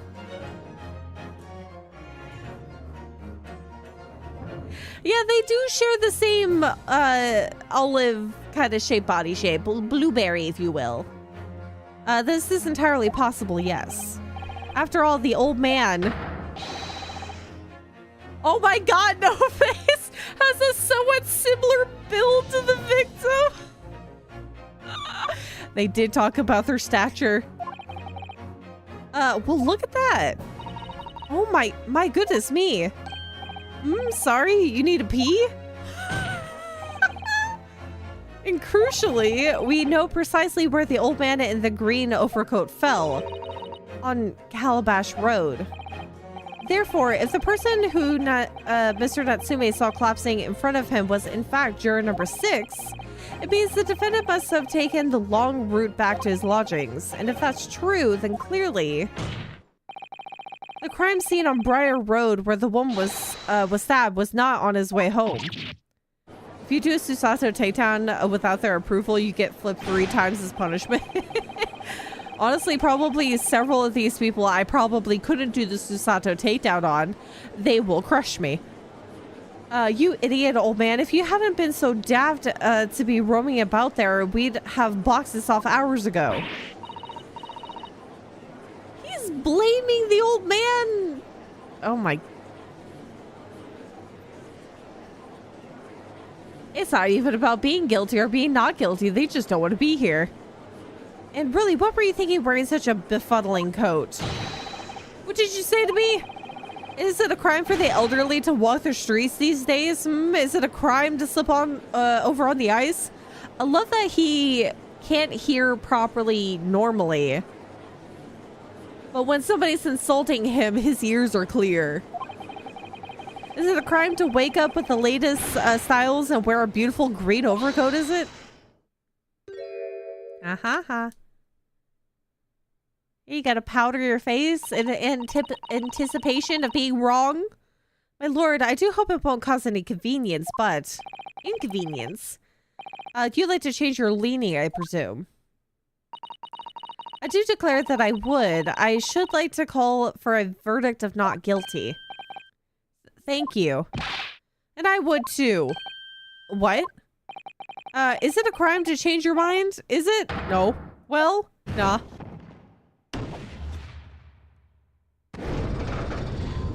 Yeah, the change from like his normal face to him being angry is very different.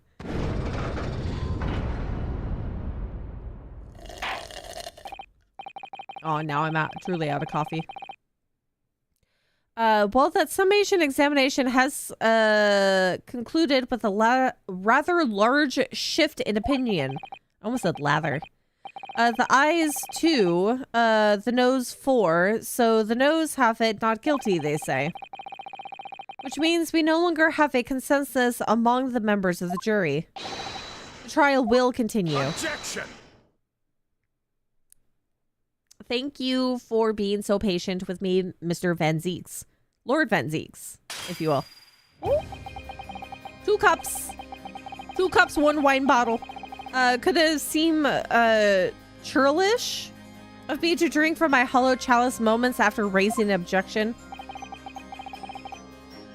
Sliding down in the bed. Only to crush it in disgust. Pray forgive the discourtesy. Lord Van Zeeks? It seems I must retract my earlier remark. What do you mean? I mistakenly credited these jurors with intelligence by describing them as insightful. Yet we have just witnessed them falling for a cheap trick performed by an Eastern entertainer.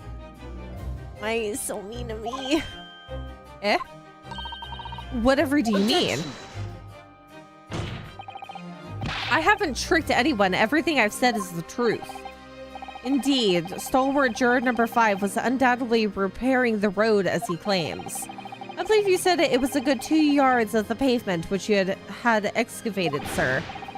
That's right. It took me the whole day and they paid me a measly tuppence for it. Now, my learned Nipponiese friend, tell me, do you have any notion of the distance that 2 yards represents? Well, if I'm honest, I don't have a clue, no. 2 yards is a little less than 2 meters. Less than 2 meters, that's not much at all. In other words, a distance readily vaulted by anyone of moderate vigor. You think this man, who looks like he hasn't had nourishment properly in who knows how long, is vaulting over a barrier?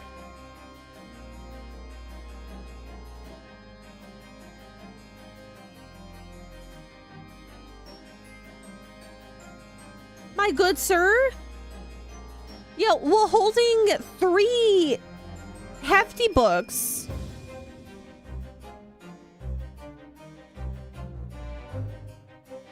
And nobody notices him? I think Mr. Van Zieks has a bit of a problem comparing his own physique to others. Let's look at this, shall we? He has pecs aplenty. He is probably ripped underneath. He has the capabilities of contorting his leg to slam it onto the bench. And he thinks this man can pole vault that far? With books in hand? And no other means of velocity. Yeah, the pedestrian traffic has to be turned away. What do you mean? He's got a lot of vigor, doubt. Me? Well, I can't say you're wrong, no. What do you... These are 2 well-built men compared to the bookworm that is Mr. Natsume.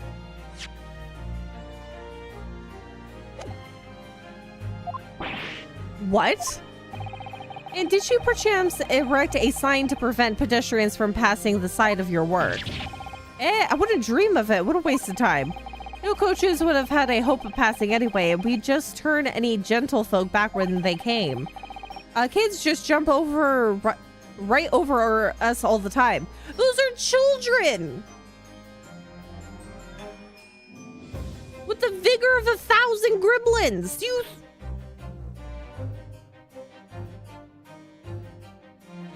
I would love for them to compare children to a malnourished, vitamin D deficient, book holding, lack of sleep having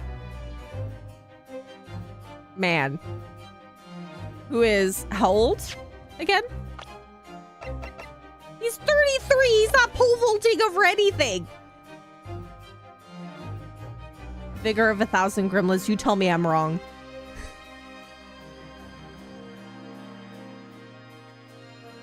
You tell me I'm wrong. The accused is no gentleman as far as I can see. I have little doubt, however, that he could spring over a 2-yard trench in his meanderings around town.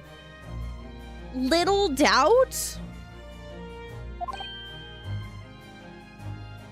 Please just look at the defendant and tell me you're joking. Tell me you're joking. Is that true, is it? The The truth is that the books just purchased by the accused were found at the scene. There could be no doubt that on his way back to his lodgings, Mr. Natsume walked down Briar Road.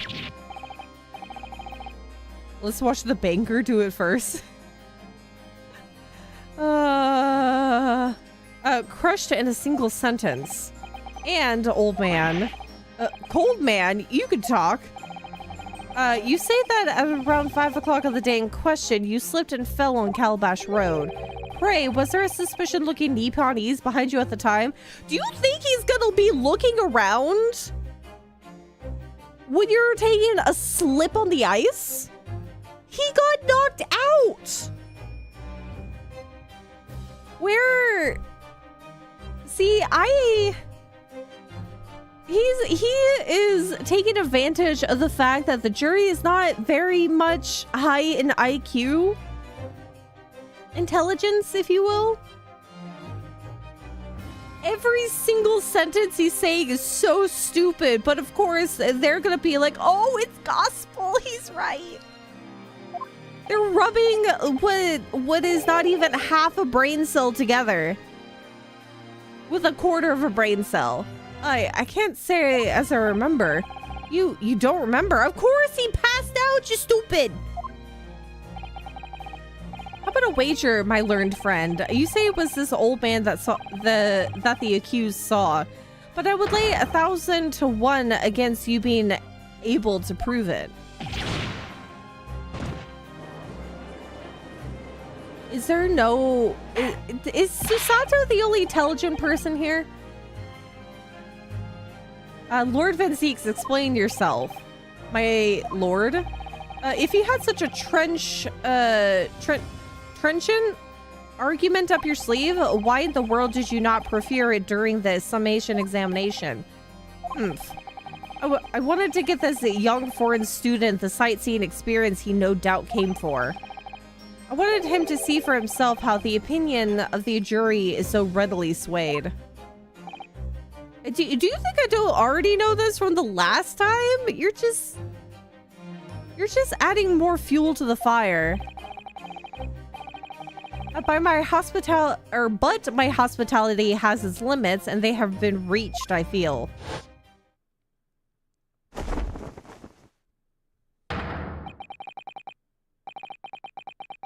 Do you think that there's a possibility that if we didn't have the jury like we did and we would have more longer court proceedings, do you think that he would just take more off of his body the more angry he is?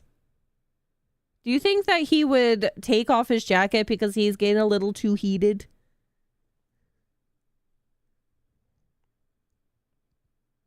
The second phase of Van Zeeks. He's like a Bloodborne boss, a FromSoft boss. I would love to see Van Zeeks in the design of a Bloodborne boss. I think he would look good. Well, what are you talking about? I'm sure the fanfiction writers have answers for that. I have no doubt. Absolutely none. Fanfiction is wild and will utilize any small bit of information to work around and create this big headcanon that more than likely, like, articles of clothing would probably in intervals come off because he is way too heated in the courtroom. Van Zeeks, Reaper of the Bailey. He already has the Soul's boss name. I think you're onto something. Yeah, you imagine an old decrepit courthouse, and this is where you have to fight him. Very reminiscent of what's her face in Bloodborne as well. Her name is escaping me right now, but I'm pretty sure you know who I'm talking about. The prosecution requests permission to call its next witness to stand. See, this is all I need. I just need more witness testimony. I can work with this. Granted, bailiff, bring forth the witness. It's next witnesses? Mr. Naruhodo, do you not remember? We've been told on several occasions that there were eyewitnesses to the incident. Yes, I remember one of them being a Scotland Yard policeman, no less. And I still hate that we have the policeman, but they keep saying no one else was around.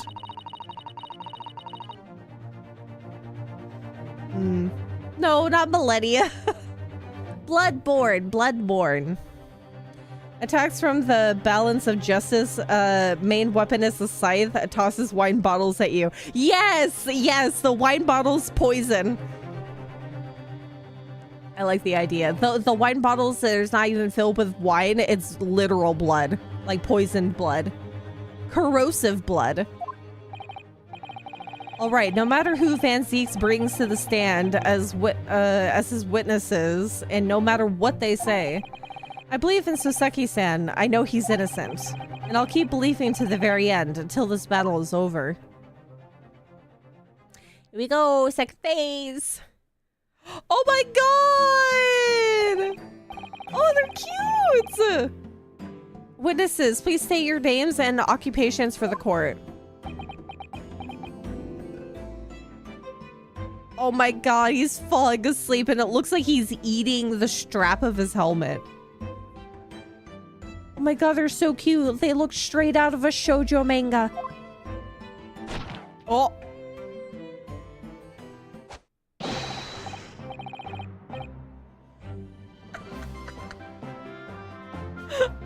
Oh my god, they're adorable.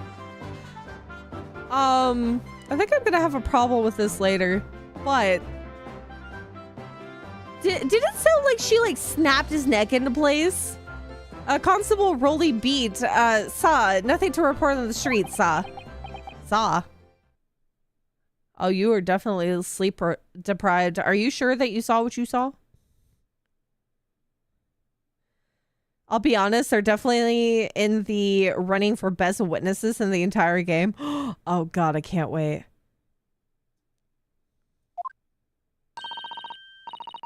First phase, it's wine, and then second phase, it's poison blood.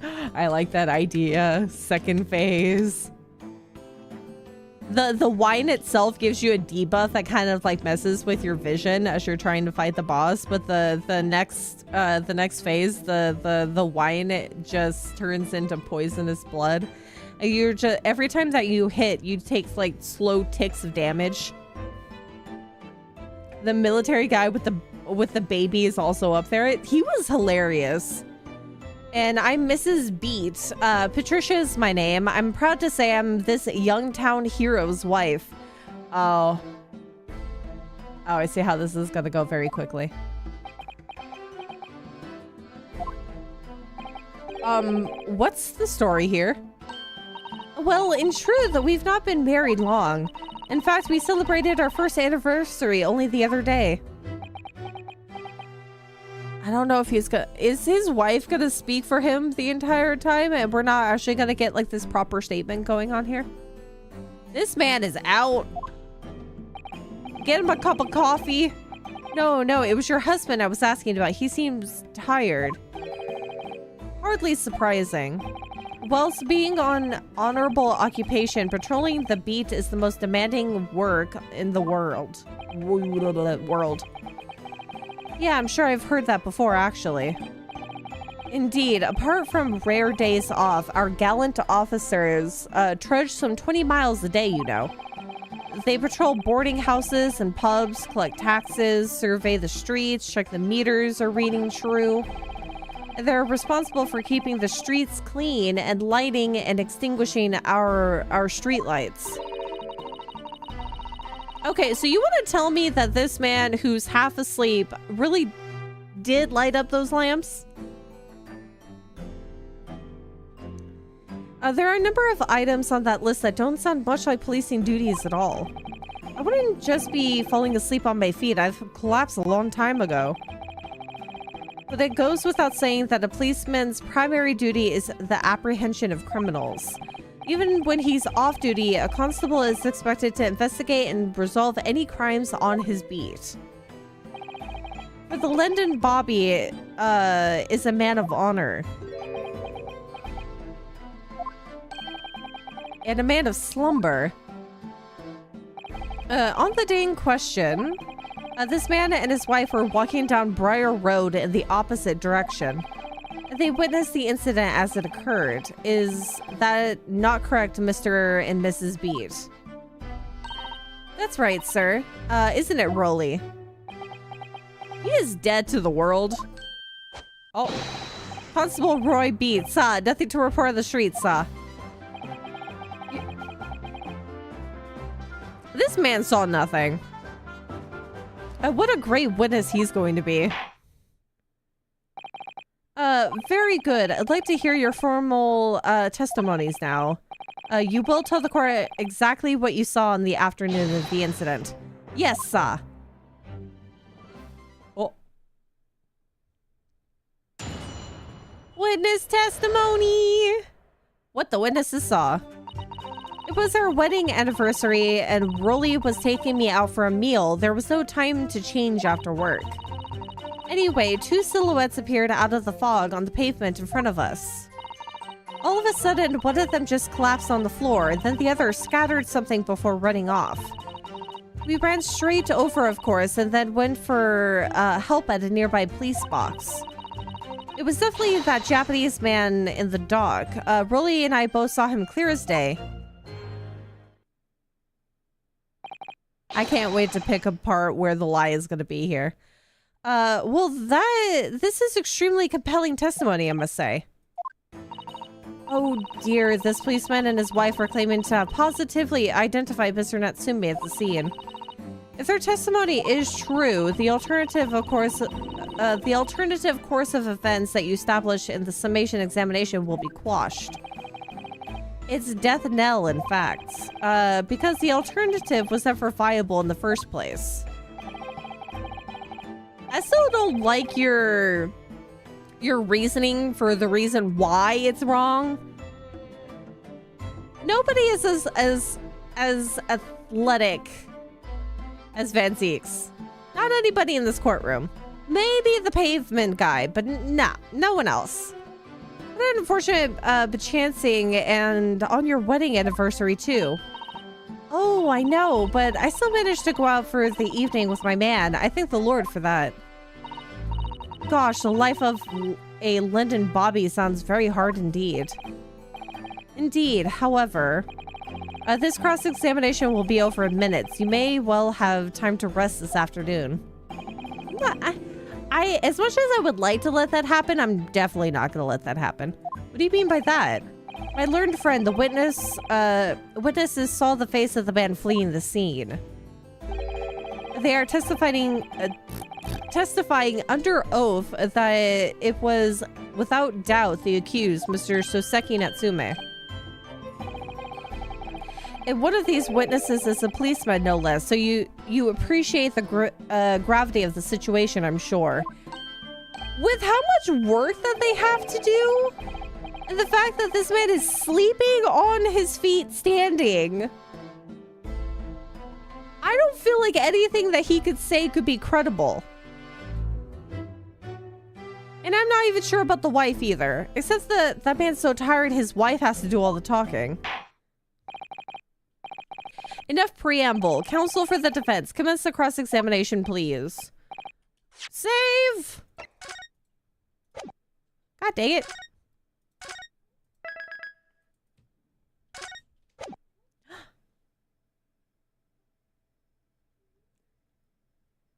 Emily.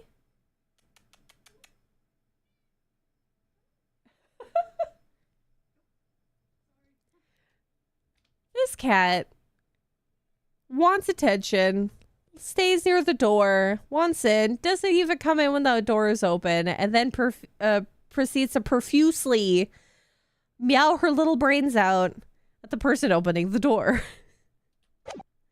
Why is she so cute? Okay, time for a cross-examination. What the witnesses saw. Wedding anniversary. Hold it! Press everything. No time to change after work, you say. Are you also a member of the police, Mr. or Mrs. Beat? Oh no, sadly not. It's a job for strapping young men only. Women, children, and the elderly can't even apply. Well, I think you can probably see why children and the elderly can't do the job, can't you? I think Rolly looks ever so handsome in his uniform. It suits you down the ground, doesn't it, darling? Oh. What? Huh? I just finished my beat. Pats and I were heading back to the station. I was actually planning on getting changed there.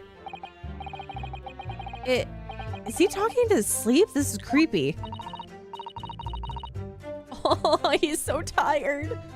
Oh no, Rolly, I much prefer you in uniform. Sometimes I don't recognize you when I see you in plain clothes. Is she only with him for the uniform? I hope not. Oh dear, that doesn't seem healthy.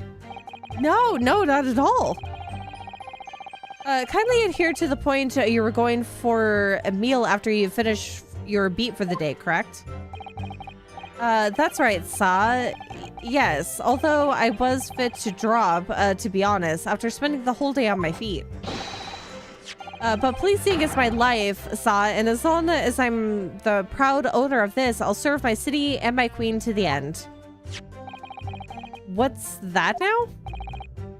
My word card, Sa. Proof them in London copper. It has the noble founding principles of the force written on it as a reminder to all us policemen of our sworn duty to patrol the streets of London town and uphold the peace of the common man. Sa, and for such a noble cause, they cover 20 miles every single day without fail and without a grumble. Because they know that the plodding of my boots is all Londoners need to hear to feel safe and secure. So fighting crime doesn't appear to come into it then. But Sa, just on that one particular day, I was looking forward to celebrating my wedding anniversary. Mrs. B, oh my god. Mrs. Beat puts up with a lot of being married to a Bobby like me. I wanted to show my dear wife how much I care. Oh, Pat. Oh my god, they're so cute. But this is gonna get very annoying very quickly. Normally, outside of this, I'll be like, oh, but at some point it's gonna be like, ugh. What a charming couple. Their young love is such a joy to behold. A little over the top, perhaps.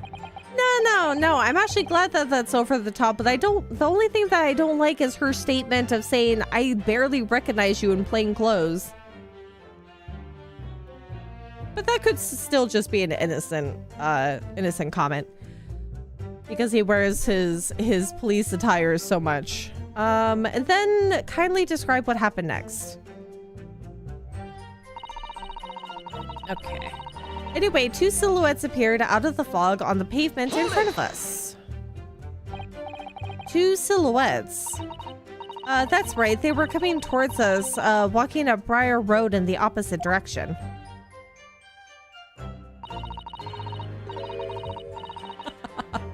Oh, that looks so intimidating. There was a rather plump figure followed by a scrawny, thin-looking man. That hat. That does sound exactly like the victim as pictured in this print and like Mr. Natsume. Yes, unfortunately it does.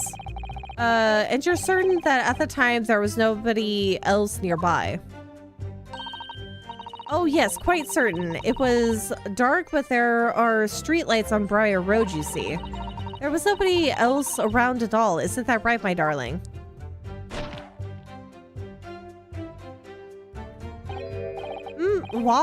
Yes, that's right. Of course. There was a light fog on the ground. But Briar Road is dead straight, and you could see a fairly long way down the pavement. And then there's the street lighting as well. I didn't see any other pedestrians.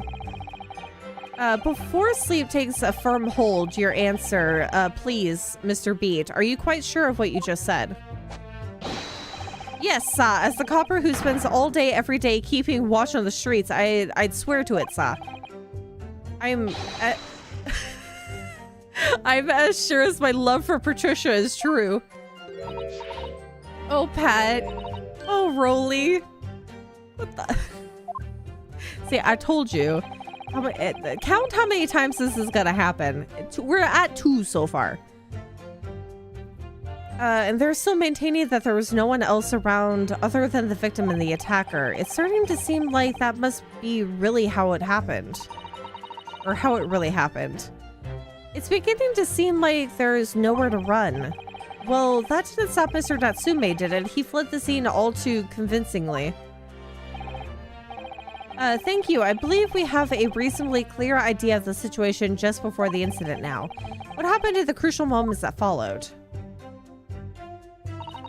All of a sudden, one of them just collapsed on the floor, then the other scattered something before running off.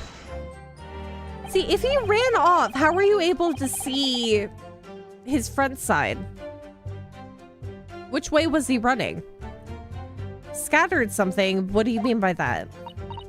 Oh, well, I couldn't quite make out what it was at the time, but then when we got closer, we realized what it was. Didn't we, darling?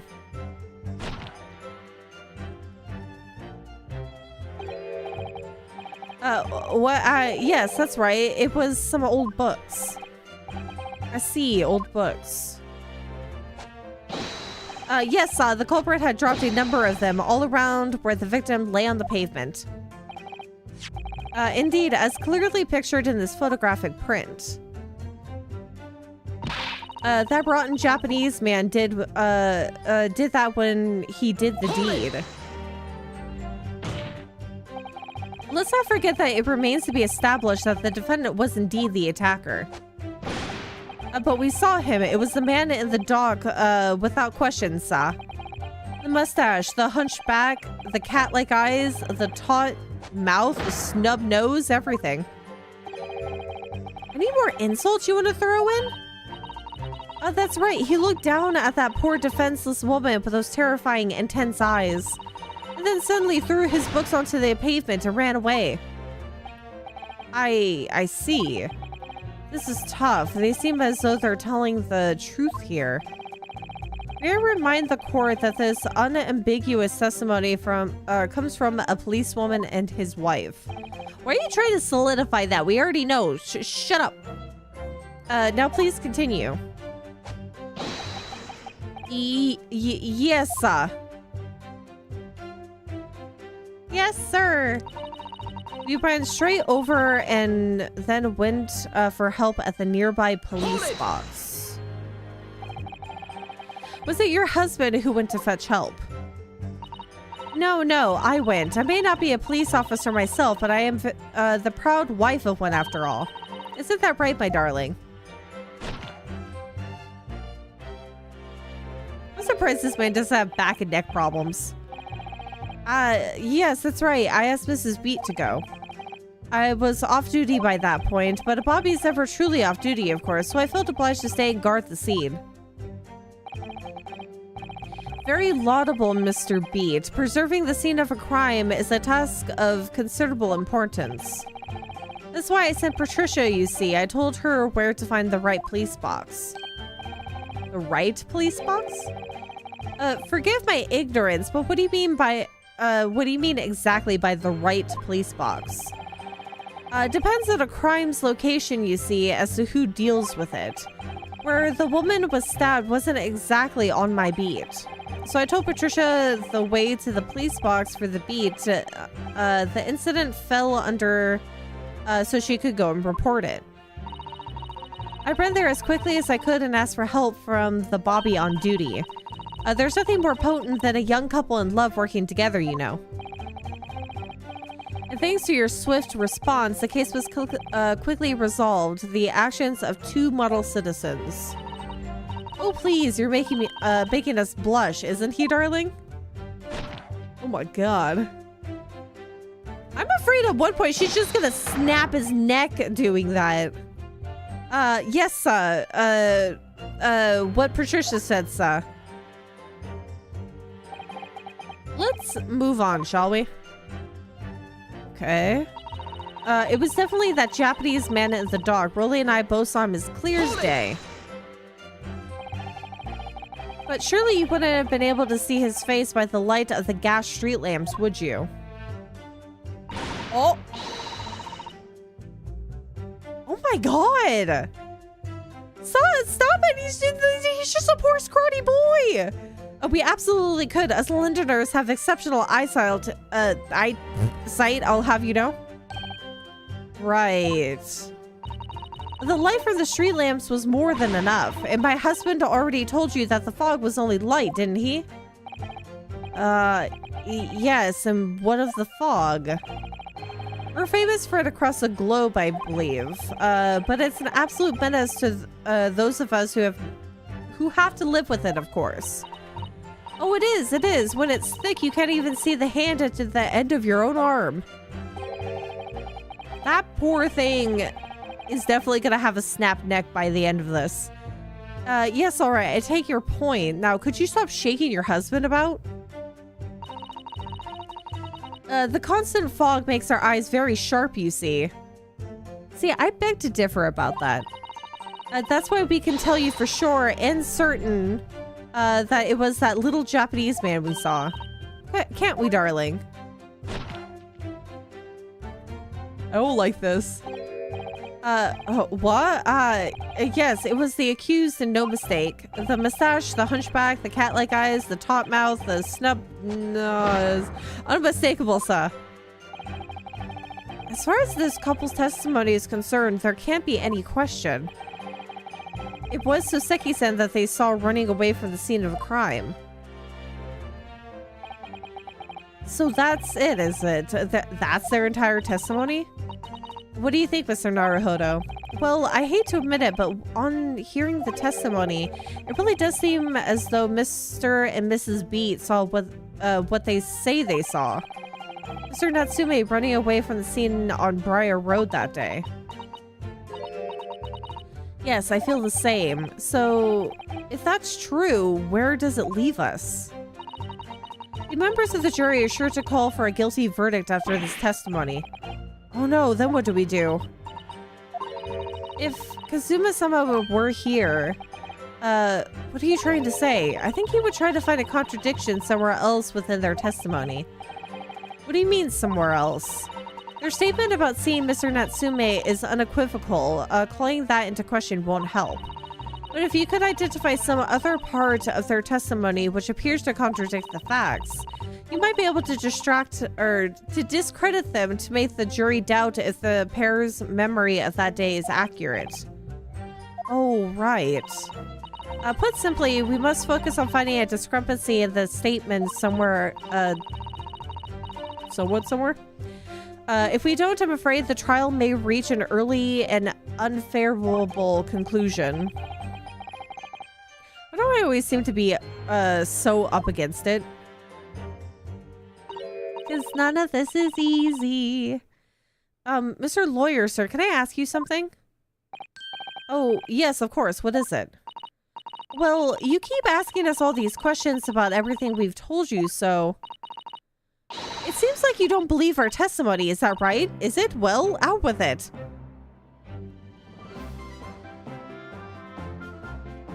What in the husband puppet? What? What? No. Oh no, it's really not that at all. My husband's a policeman, remember, and I know what I saw.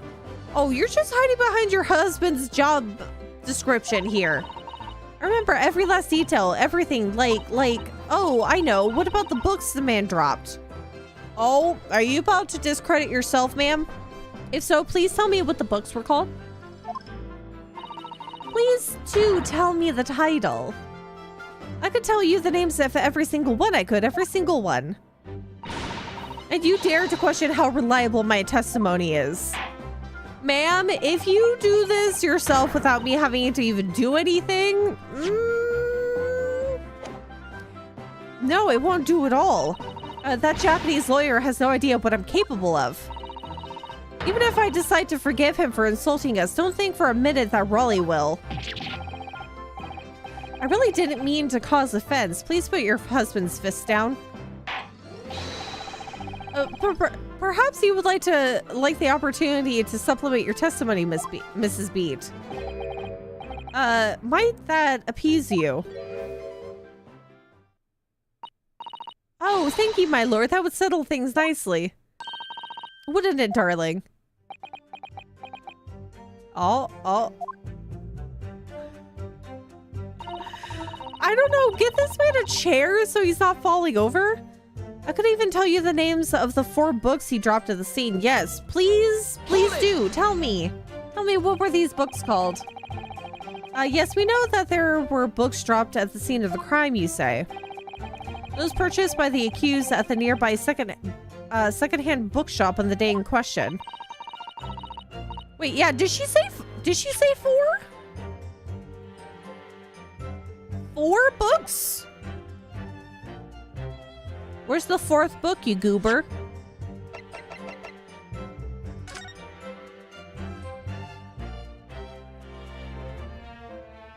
I know it's kind of far-fetched that maybe that there's a possibility that there is a 4th book behind this rather round body. What? Yeah. There's only 3 books in the receipt of your books. Okay. After that, I've been... Wait. Yes, we know that there were books dropped at the scene of the crime, as you say. Those purchased by the accused at the nearby secondhand bookshop on the day in question.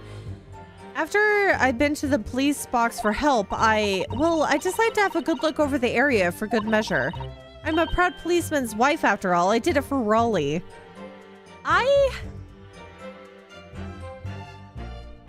Ma'am, just because you're the wife of a policeman doesn't mean that you get to do the job of a policeman? Or have the credibility of a policeman? And what was your husband doing at the time? Sleeping, no doubt. Oh, he was laying face down in the snow, getting some well-deserved rest. That man passed out. He was dead at the time. He works ever so hard, you know. Ever so hard, don't you, my darling? Interesting way of guarding the scene of the crime. Well, Mrs. Beat, seeing as you've regaled the court with the tales of your powers of recollection, would you be so kind as to recount the titles of the books you observed at the scene? I'd be happy to. Now, are you all listening? There was the pictures of Monsieur somebody or other. What's its yearnings? Uh-huh. Canterbury yearnings. Meal for... Then there was a meal for someone, and the last one was definitely the thingamies something? The thingamies... Ma'am? What? Okay. Wow, such great recollection she has. You see? Yes, I see there are 1 or 2 holes in your memory. Oh, well, they were along those lines, I'm quite sure. There were indeed books found at the scene with the titles along those lines, as you put it. Well, what did I tell you? So I think it's very mean the way you've been implying that my testimony can't be trusted. Don't you agree, darling? Ugh. They let the man in court even though he's a policeman with a gun? Anyone who upsets my Patricia will have to have me to answer to. Sir, put the gun down. My God. Terrifying. Yes, she really is. Okay. Okay. So that's it. That's their entire testimony. Let's go ahead and pick that apart.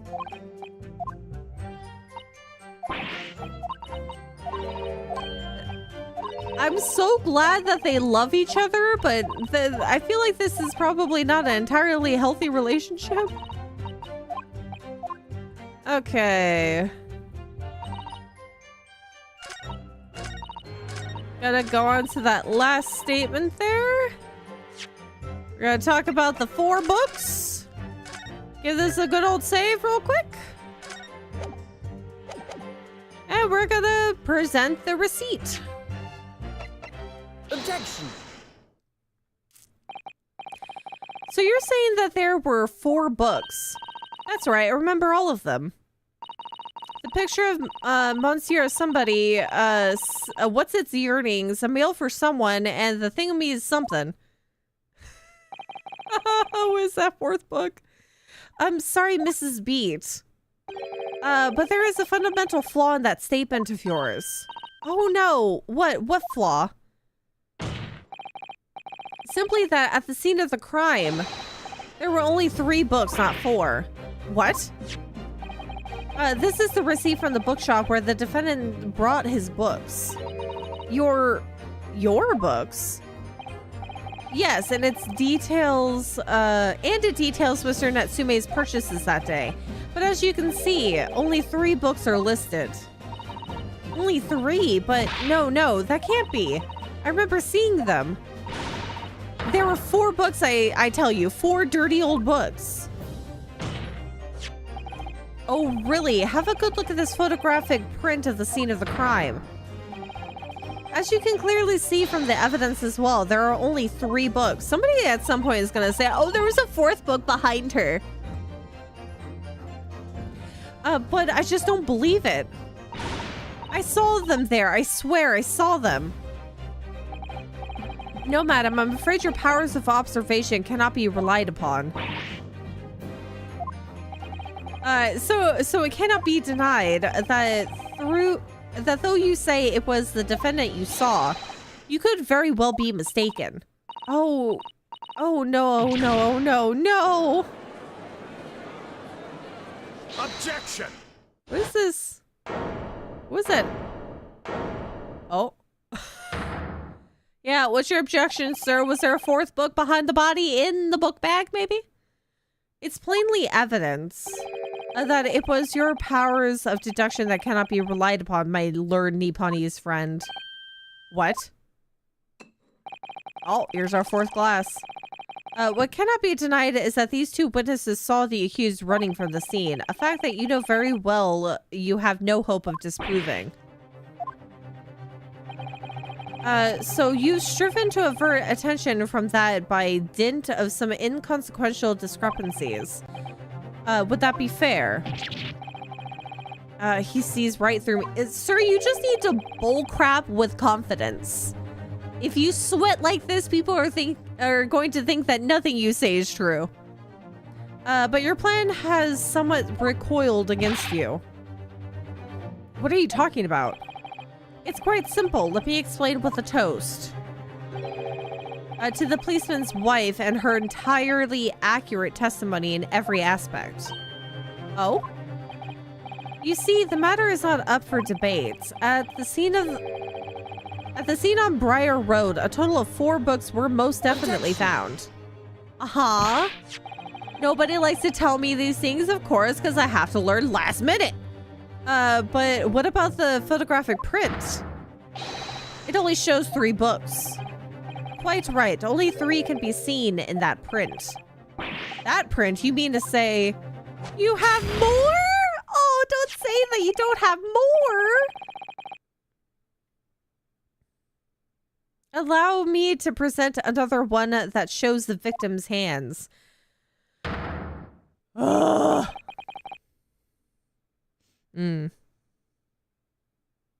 I don't believe it. It's the 4th book. As you will observe, the 4th book was hidden from view in the original print by the victim's torso. No. Nah. Of course he was gonna hold evidence and to his benefit. There, you see, look at that. Look. Yes, I do see. It's just like I said, isn't it, my darling? Yes, Patricia's always right, sir. Let us study the receipt for the book purchased by the accused on the day in question. Mrs. B, the titles once again, if you please. Oh, yes, of course. The picture of Monsieur somebody or other. The picture of Monsieur... I'm not even going to pronounce his name.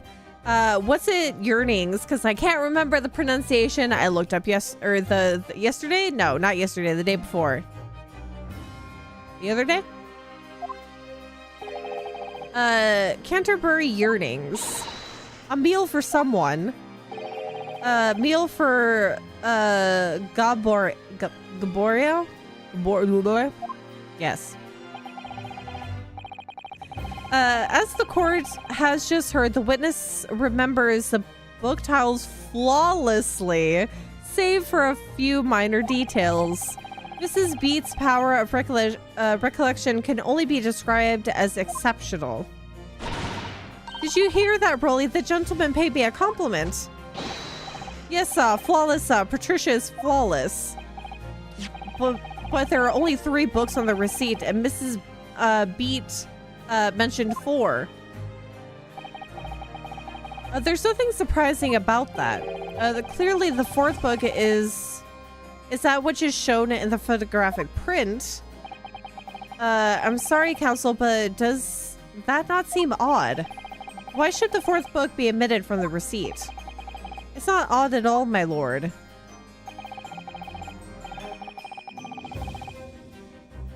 Oh, you know what? That book is burnt.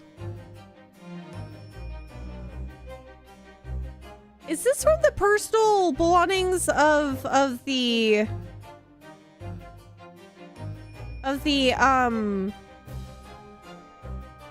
landlord?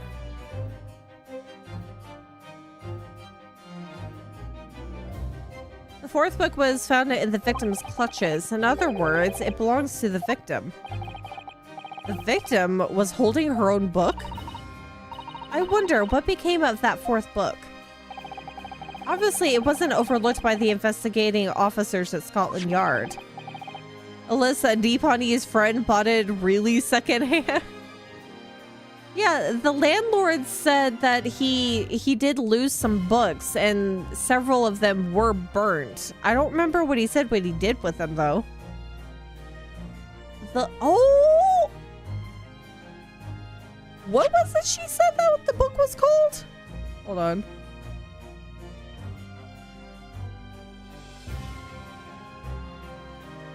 I might not be able to go back that far.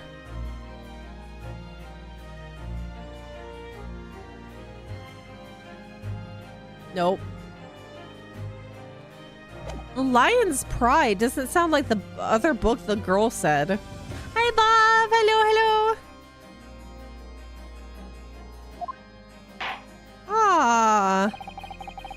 You will submit that and the aforementioned photographic print to the court, please. My pleasure, my lord. A second photograph of the scene taken by a policeman just after the incident specifically shows the victim's hand. The 4th book has been entered into the court record, a book entitled The Lion's Pride, discovered in the victim's hands at the scene. Thank you for calling me cute. Thank you, thank you.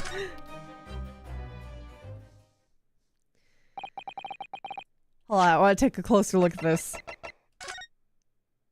Yeah, the lion's oh, and you know what? The emblem on the picture actually looks like the guy too. Even though it's very much a lion. See? Yeah, it's burnt.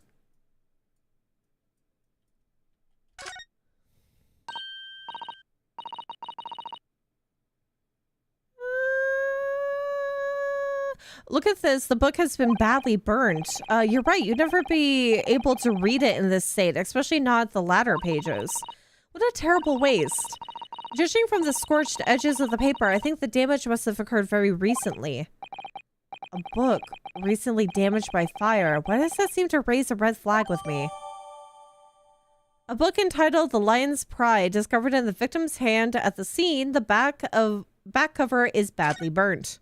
Actually, I shouldn't say that it looks like him because the hair is different, definitely.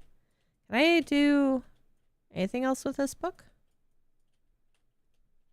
Nope, I think the only thing I can talk about is the burnt bit.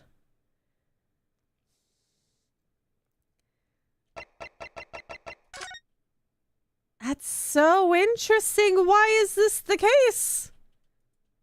Okay. The prosecution rests. I have nothing further to add. What? You seem surprised, my learned friend, but your persistence until now has been in vain. Entertaining, yes, but futile. The spurious?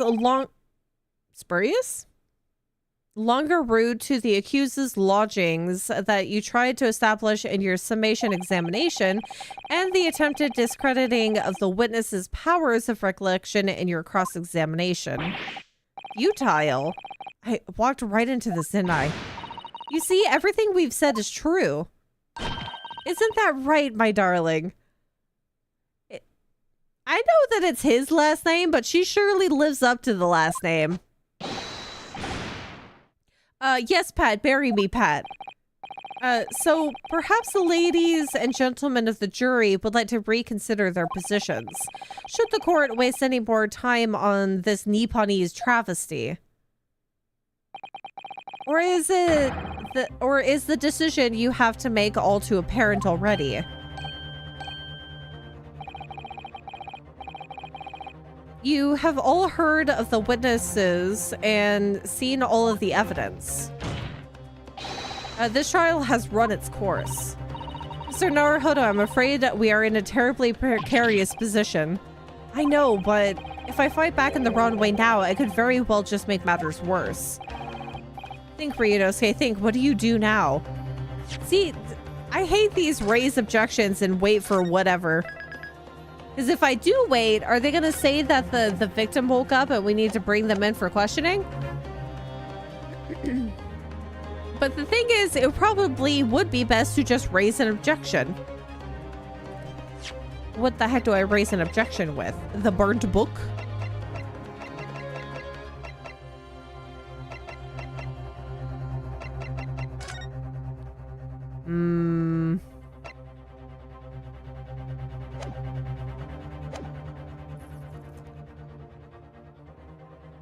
I wonder. Could there be a possibility that this person might be related to these two?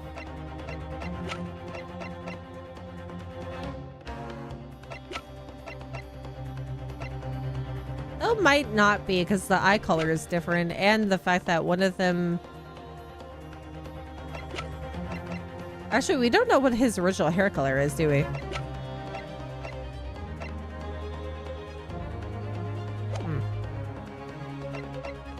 Let's raise an objection, see what happens. Objection. I'm not done yet. No, my learned friend, it's over. The last cross-examination was your final chance to establish a credible defense, and you failed. The die has been cast. There is no room for debate. Well, it might be over as far as you're concerned, but... Oh, I can't think of what to say. Susato, do you have anything? If I may, Lord Van Zeeks, it seems somewhat boorish to close down the debate at this point. Your oh my god. Your insignificant little Eastern Isle must be a lawless hole indeed. For a lowly judicial assistant to have the audacity to intervene at a moment like this. How absolutely rude, the audacity of you. I am, to my shame, still a very inexperienced lawyer. So you will have to forgive me, but I consider my assistant's advice essential and her opinions invaluable. Mr. Naruhodo? One of this land's great guiding principles is tolerance. So the court will hear you, madam. Go ahead, Miss Susato, please. Very well. Pray, what insight can you give us? What have we all overlooked in this matter that you see fit to pursue further? Oh? Well, the court has been presented with new evidence, but only after the last cross-examination finished. I see. And you believe that this new evidence warrants further examination, do you? Well, of course! Of course! Mr. Naruhodo, what do you think? It's just possible that this new evidence might be the decisive proof we've been waiting for. The judge is sure to ask the members of the jury to announce their leanings in a moment. And of course, he's sure to ask you to explain what the crucial piece of evidence is and why. So we must take this opportunity to examine the newly presented evidence as thoroughly as possible. Which we already have, showing the burnt crispy bits at the back of the cover. Yes, I understand. Thank you, Miss Susato. This is it. Susato-san has managed to win one last chance here. I can't let it go to waste. The defense wishes to present evidence, my lord. See, that's just such a look on his face. Very well. The defense may present one further piece of evidence. Evidence that apparently offers a profound insight into the case and hitherto been overlooked. Safe. Because they didn't say anything about the burnt book. Just that there was a fourth book. But the backside is clearly burnt to a crisp. So we shall present the book. The evidence in question is what we can see from the newly presented photographic print of the crime scene. The fourth book found in the victim's hand. Objection. We have already discussed the fourth book at length. Other than it being in the victim's grasp at the time of the incident, no significance has been attached to it. Pursuing the matter further would be a flagrant waste of the court's time, as you well know. Yes, I'm afraid, counsel, I must concur with the prosecution on this matter. When I afforded you this opportunity, you led the court to believe that the evidence in question contained a hitherto undiscovered clue. So I must insist that you elaborate, counsel. You will identify this clue at once. Do I make myself clear? Oh, yes, my lord. It's, Mr. Naruhodo. I believe the prosecution is trying to avoid a thorough examination of the evidence, which means you may very well be on the right track. Yes, I think you might be right. So, counsel, precisely where is the vital clue, to this case, which this fourth book conceals? Because we've already... It's been badly damaged by fire here, so much so that you couldn't read it at all anymore. That's right, such a pity. Do you see the flaking edges of the burnt pages, Mr. Naruhodo? I think that's a sure sign that the damage occurred relatively recently. Yes, a book damage in a recent fire that rings a bell. And we present. I would ask the court to observe the back of the book in question. The bag? Would you... Oh, good gracious. It's been burnt to a crisp. So we have to ask ourselves, why was the victim clutching what is clearly an unreadable book? It is undeniably an extremely unnatural thing for her to have been doing. That it's not, like, Objection. the greatest form of evidence here, it still raises a question as to why.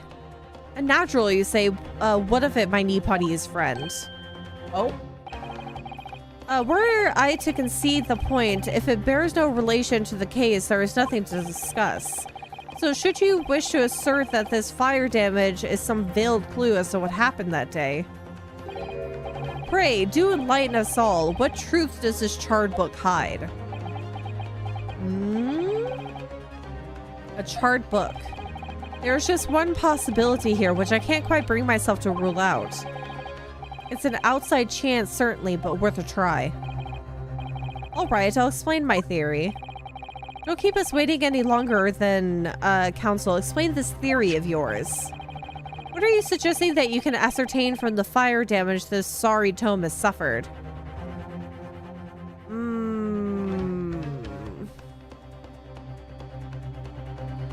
I would say not the shop that sold it, but its owner?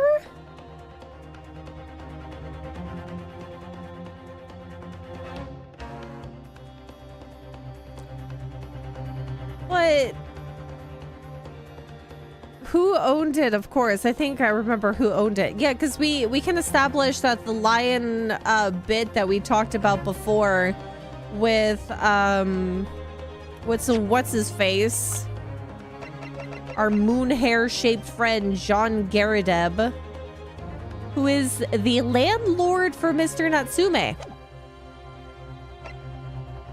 So I think the owner of it would be the best. Yeah, Peach, remember that the wife was throwing so many things about? That's true. That is true.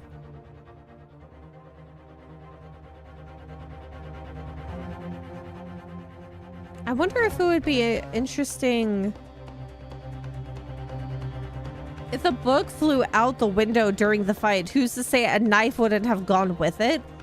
That's so right! Oh my god, you're a genius! That's a good thought process.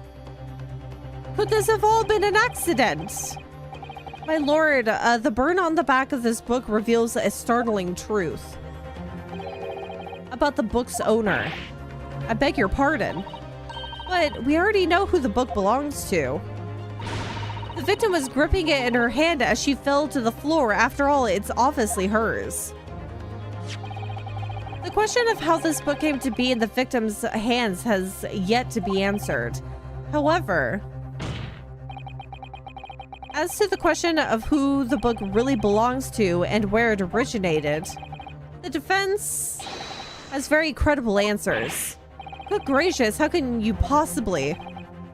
See, this is why Herlock Sholmes did the thing that he did and had us go through that great deduction process to talk about the lion and everything and finding out about the burnt books and the fact of the wild beast that is his wife. Very well, I'll play along with this futile attempt to delay your inevitable demise. But do remember, the members of the jury may well burn you if your little gamble goes awry. Counsel, the defense's response here is very likely to influence the final outcome of this trial. So tell the court, who do you think, or who do you claim is the owner of this burnt book? Why, Mr. John Garadeb, if you will. Take that! The answer is that the book belongs to the couple who owns the house where the defendant has his lodgings. A certain Mr. and Mrs. Garadeb, the landlords.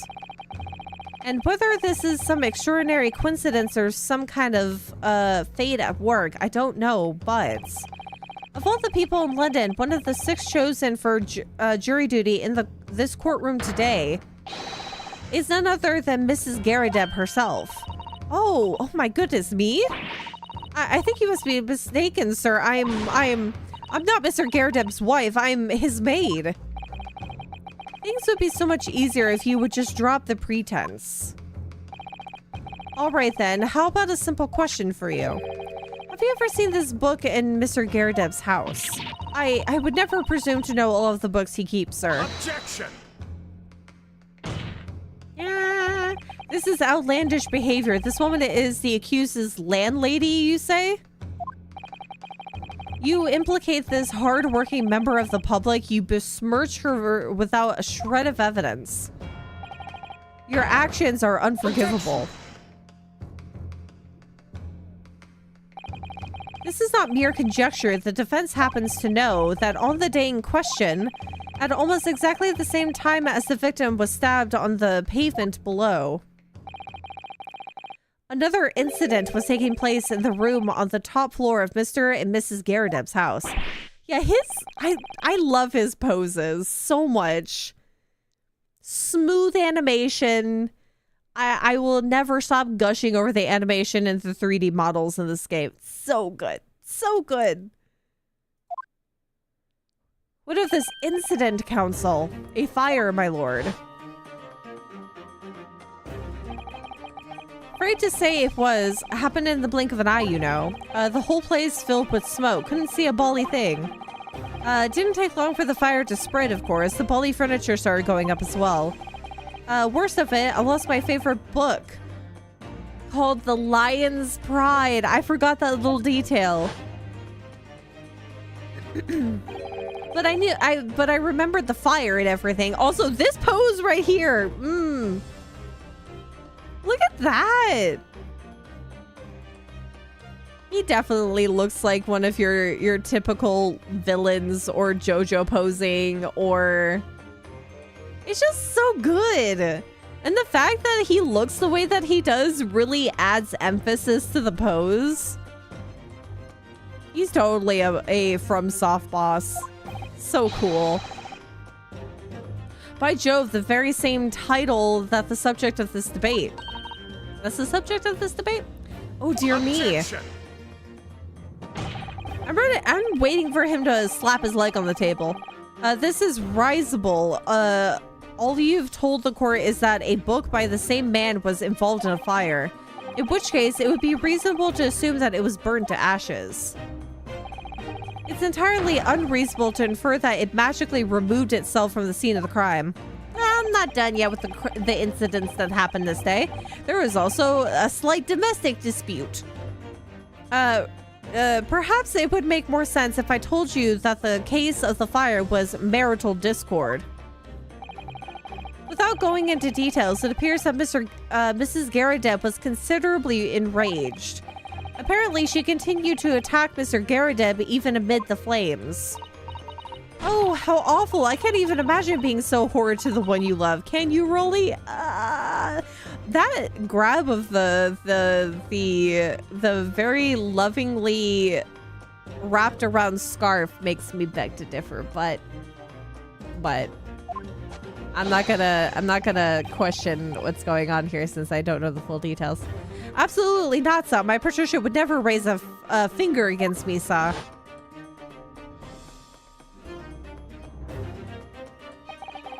Had all my favorite old novels in that case, but as soon as the fire got hold of them, that was it. Whoosh, up in smoke. Then the wife started hurling things at me. Does that look like the window's broken from that side? It kind of does. There was I, backed up against the window under heavy enemy fire, incendiary books 10 to the dozen. Up against the window. The man had his back up against the window and he had burning books thrown at him? Goodness gracious. I think I added an R to the goodness. Goodness gracious, are you suggesting that the book was thrown through a window and landed coincidentally at the scene of the crime? Objection. No, a thorough investigation of the surrounding area was conducted the very evening of the incident. There's no report of the Garrideb's window pane being broken. That's quite true. We also saw no sign of broken glass when we visited the Garrideb's household. Well, I mean, if their room was on fire, wouldn't the logical solution be to open the window? And he could have opened the window right before she started, like, throwing things at him. But it's not conceivable that the window was open at the time, and not even remotely. Let us not forget the season and the chilling weather that accompanies it. Yeah, that would actually make the fire worse. Which he did say that it was engulfing his furniture. No Londoner would ever leave a window open in the middle of winter. The rush of oxygen into the room would have caused an explosion. Yeah. But I think that also depends on how big the fire was. Does the defense postulate this scenario in all seriousness, counsel? Do you earnestly claim that the book found at the scene was a flaming projectile thrown by Mr. Garrideb's wife? Also, there's a high possibility that we might not be following like complete logic here. I believe it's a possibility, my lord. That's quite enough. Ooh, what? Huh? Who? Oh. Well, I hope that everyone can see you for what you are now, you little foreign trickster. You call yourself a lawyer, but you're just a coward, a mean coward. Really? I mean that our little tiffs set the whole neighborhood alight, honestly. Implying that I'm merely posing as a maid for appearance sake, how could you? It's nothing to do with this beastly case, not any of it. All you've done is sully your family name. No, I assure you that was never my intention. Dragging up upstanding citizens' names through the mud simply to divert attention from your failing defense. She just smacked the guy next to her. I should box your ears. That's what I should do. It's utterly unforgivable. Too right. Here we go. How long have we sat here now listening to this Nipponi spouting out his fancy foreign theories? God, you're all absolutely so racist. But think about it. At the end of the day, the only person who could possibly have stabbed the victim is that little hunchback with the mustache, and he ran away from the scene too. I do declare you're right. It's true. Yes, what did I tell you? Makes sense to me. Sorry? What's that? What's that you say? God, how is this gonna turn around now? Well, it would appear that the ladies and gentlemen of the jury are once again in full agreement. What is your position, Lord Van Zeeks? In truth, my lord, I feel that these have been unnecessarily protracted proceedings.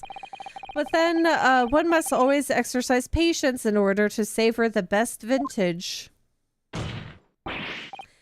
No, wait. The mystery of the fourth book still hasn't... Oh, there it is. If books are your,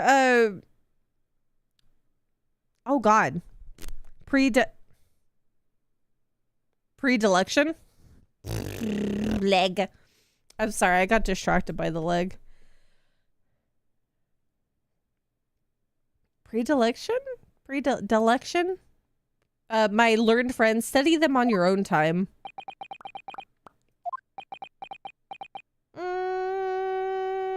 Sir, can you put your leggy down? Very distracting. Wait, no, forgive the discourtesy this time? No discourtesy?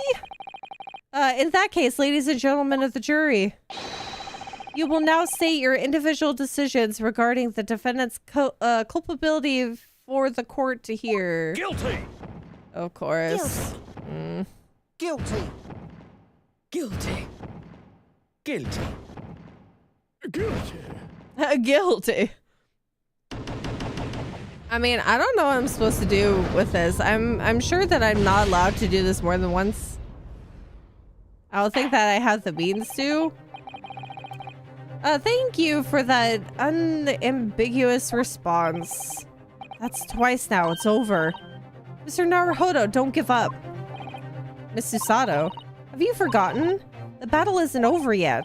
You're not suggesting... Of course, the defense has the right to another summation examination at this point.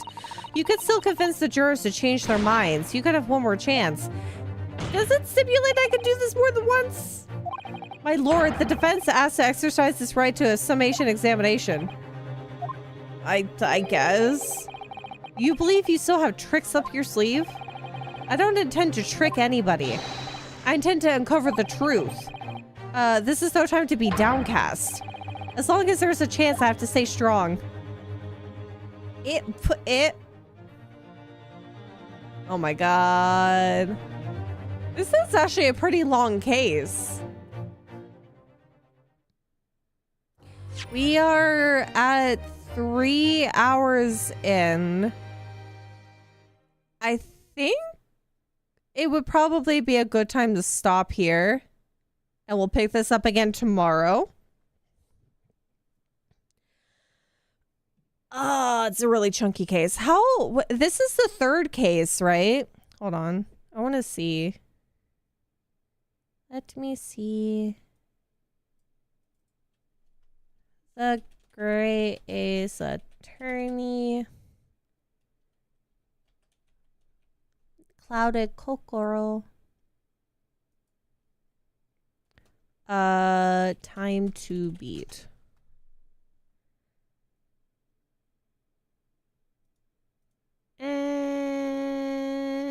Of course it's not going to show me specifically.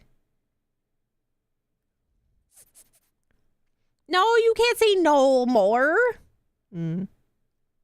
Let's see.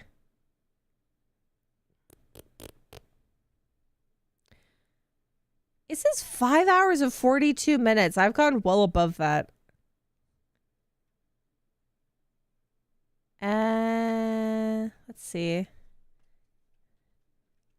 Let's just say time to beat the Great Ace Attorney. Will that show me specifically though?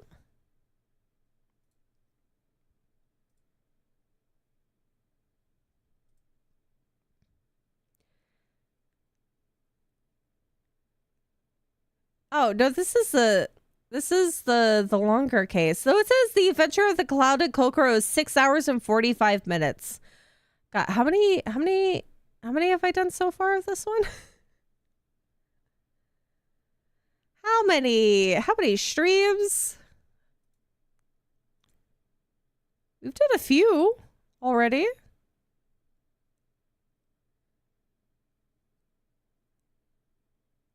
No, we started this. We've done 2 4-hour sessions. Well, a 5-hour to 4-hour. You're in the last part of the case? How much longer though? This upcoming bit is the last part of the trial before the case is done.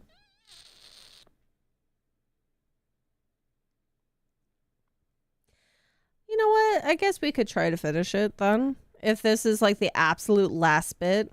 I think you're about 1 hour and 30 minutes left in this case, maybe 2. I guess that means that we might just start tomorrow's stream a little bit later then. Freaking Sai, if this goes more than 2 hours, I'm gonna be mad at you. If this goes more than 2 hours, I will be livid. Because the several times that you've convinced me to continue on with the case, it went on for several more hours than it should have. You're like, oh, you're almost done. No, I was not. Okay, I'm gonna trust you this time. And if this goes on for more than 2 hours, and not just by me getting stuck or anything, I'm gonna be mad at you. Not my fault. You're a slow reader. Shut up. That's not even part of it, you goober. I've considered the defense counsel's request for a further summation examination of the jury. Let's keep the tangents to a minimum then for Peach's sanity's sake. And I have determined that the court must uphold the defense's judicial right to this procedure. So the counsel, you will now proceed with your second summation examination. Is there a limit to how many that you can do? I presume the jury is ready, Mr. Foreman? I can't believe he's the foreman. We are, my lord. Very good. In that case, I must ask each of you now to state clearly and concisely for the court. Well, really, I'm not actually going to be mad because it just means that tomorrow's stream is going to start later because we're gonna be going quite late. Very good. In that case, I must ask each of you now to state clearly and concisely for the court the grounds on which you find the defendant guilty of this crime. What things can we pit against each other? The jurors' contentions. The accused left behind evidence at the scene, didn't he? Those 3 books of his. If there was some novel alternative explanation about how the victim was stabbed, I might reconsider. Okay, there's our first bit that we can go off of. Even if the woman was throwing books, it can't be related to this crime if the window was closed, can it? Dearie me, it was only a little book, hardly life-threatening, even with a direct hit. Are you saying you actually did a direct hit on her? And that why she was on the ground in the first place? Look, I just want to get this over with. If I don't bring home some pay tonight, I'll be in a tiny bit of trouble. Come to think of it, we had a fire at home a while ago. It gave me the sneezes. Okay, so I'm gonna start with him again. Yes, considerably more tangible arguments from all members of the jury this time around, it seems. I would love you to get your ears checked. With one notable exception, of course. My learned student was unable to find fault in the previous witness's testimony. Yeah, sneezes is tangible. And the other one's like, oh, I gotta go home. I need to bring home money to my wife and children. Yeah, that's a reasonable version of calling him guilty. So the court must accept the fact that it was indeed the accused seen fleeing from the scene. And moreover, there's the fifth glass. No one else was even at the scene of the crime, or the scene to commit the crime. Well, if the eyewitnesses are correct, it would seem as if the conclusion is somewhat set in stone. I fail to see how it could be argued any other way. That means I'm afraid that during this summation examination, it's essential that you establish some other tangible explanation for the facts. But how? What would even constitute a tangible explanation here? Isn't it obvious? Who stabbed the woman and how? Those two details are all you need to provide. Simply give us a name and a method by which the attack was conducted. Now I have an idea, but I gotta figure out how to make it so. And there I was thinking this might be hard. But Mr. Naruhodo, you have to do it, otherwise this really will be where the trial ends. No pressure then. That's quite enough preamble. Proceed with the summation examination, please. I presume you are prepared, counsel. Oh yes, my lord. Alright, Brianosuke, focus your mind now. Slap. Oh, he did 2 slaps this time. Really gearing in. Clearly the key to the summation examination is going to be juror number 4, the maid, or should I say Mrs. Garadeb. I could start off with her first, but I think I'm gonna start with the man that's hard of hearing and establish that the window could be open, right? Or does that really matter? We have a book that disappeared from the Garadeb's house on the evening of the incident, and the 4th book found it in the victim's hands. There must be a way to link the two. Yes, that's what we have to find. Using every technique I've learned in my short career so far, whatever it takes. Don't forget to keep an eye on Mrs. Garadeb and how she reacts, even to the things other people say. Oh, this will be interesting. God, they still didn't even give him a chair. He's still falling asleep on his feet. Okay.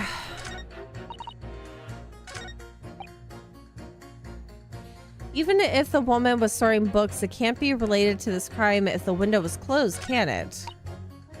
Okay, yeah, I'm gonna start with juror number 6, and I'm gonna save for this.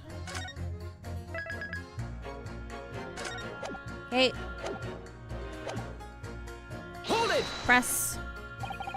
Does that have anything to do with your decision about the defendant's culpability in this case? Sorry, what was that? You'll have to speak up, lad.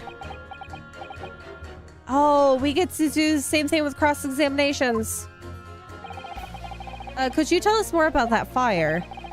Well, it was last winter. My grandchildren baked me a lovely cake on my birthday. It had 75 candles on the top. 75?! What a sight to behold it was. You put candles in a cake? Was this some kind of devil worship? of course not. It was an angel cake to celebrate my birthday, obviously. It seems that that's a common custom here in Great Britain, Mr. Naruhodo. Anyway, I mustered all my puff to blow them out, only I must have blown wrong somehow. The flames didn't go out, but the candles went flying all over the room. The furniture caught fire and everything went up, the whole place filled with smoke. Definitely sounds like devil worship to me. And by the sneezes, I presume you mean a cold, but how did you catch a cold from a fire? What a fiasco it was. The grandchildren, bless them, threw water over me as they tried to put out the flames. And then, because the whole room had filled up with smoke, of course, we had to open up all the windows to clear it. The windows. The biting winter air rushed over me like the devil dancing on my grave it did. Got a terrible cold from it to put me in the hospital for a while. I won't forget that birthday in a hurry. I knew it was the devil worship all along. But something about this old man's story is playing on my mind for some reason. Window! We need to demonstrate who, apart from Mr. Natsume, could have attacked the young woman on the street. As well as how he or she could have done it. Yes, but once again, the jurors' statements are full of personal prejudice. A lot of them seem convinced that they're right, even in the face of logical arguments to the contrary. I think we're going to need to pit them against each other to force them to accept an alternative explanation. Yes, I don't necessarily need to find contradictions between their assertions, just a connection might do the trick. Alright, I'll see what I can do. If anything stands out, I'll go for a strike. That's the spirit.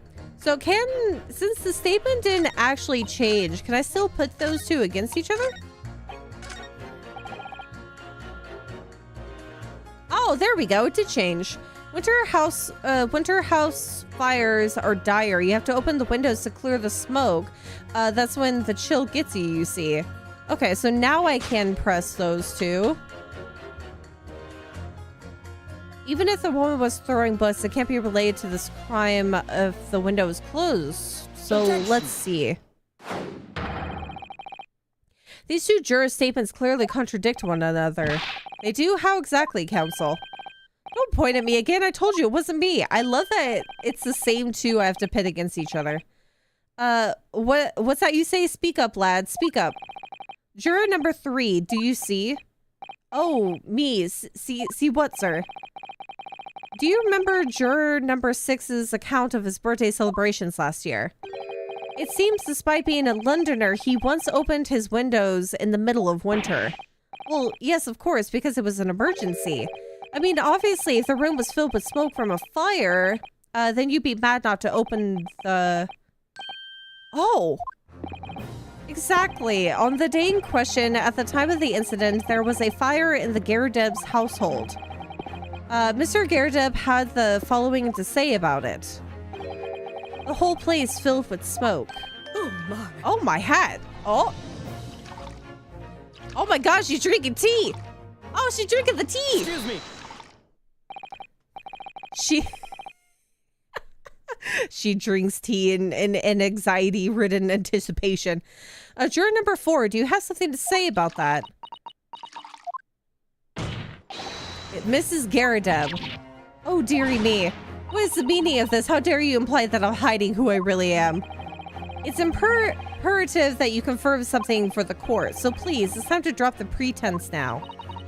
What is it? When the fire started in your house that day, did you or your husband open the window? Oh, I beg your pardon. What are you Pardon. What are you insinuating? Insinuating. Oh my goodness. The room would have been thick with smoke after the carpet and bookcase caught fire as they did. The situation like that, it's inconceivable that you wouldn't have opened the window. And what if we did? Oh, all right then. Yes, you're right. My husband was frantically trying to open the window, which can't have been easy since I continued to give him a justly deserved book battering. Even though your house was on fire? Oh, you never stop throwing until the anger subsides. It would be terribly bad for the nerves to do otherwise. How often do you do this? Of course, I should have realized. That's a significant step forward, Mr. Naruhodo. You've managed to establish that the window was open. We simply must have that added. Wait. We simply must have that added to the. Oh, Miss Garrideb's formal statement. Sorry, I had to read the whole sentence there.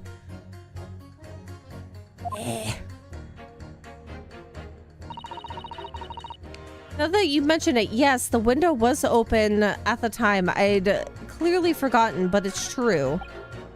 Okay. The window could have been open when the woman was throwing books. I mean, it's definitely a possibility. Okay, so we can pit those two against each other now.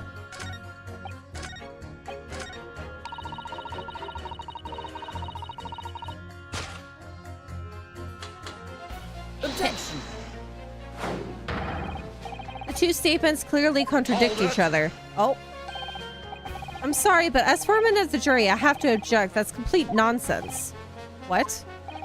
I'm a banker, don't forget, an educated man, and there's no contradiction as far as I can see. Oh, I should say beforehand. Quite so, Mr. Foreman. I will not permit a whimsical attack. What they kind of do, though? Okay, fine. It's very important to listen carefully to every juror, Mr. Naruhodo. And you can decide that where the contradict.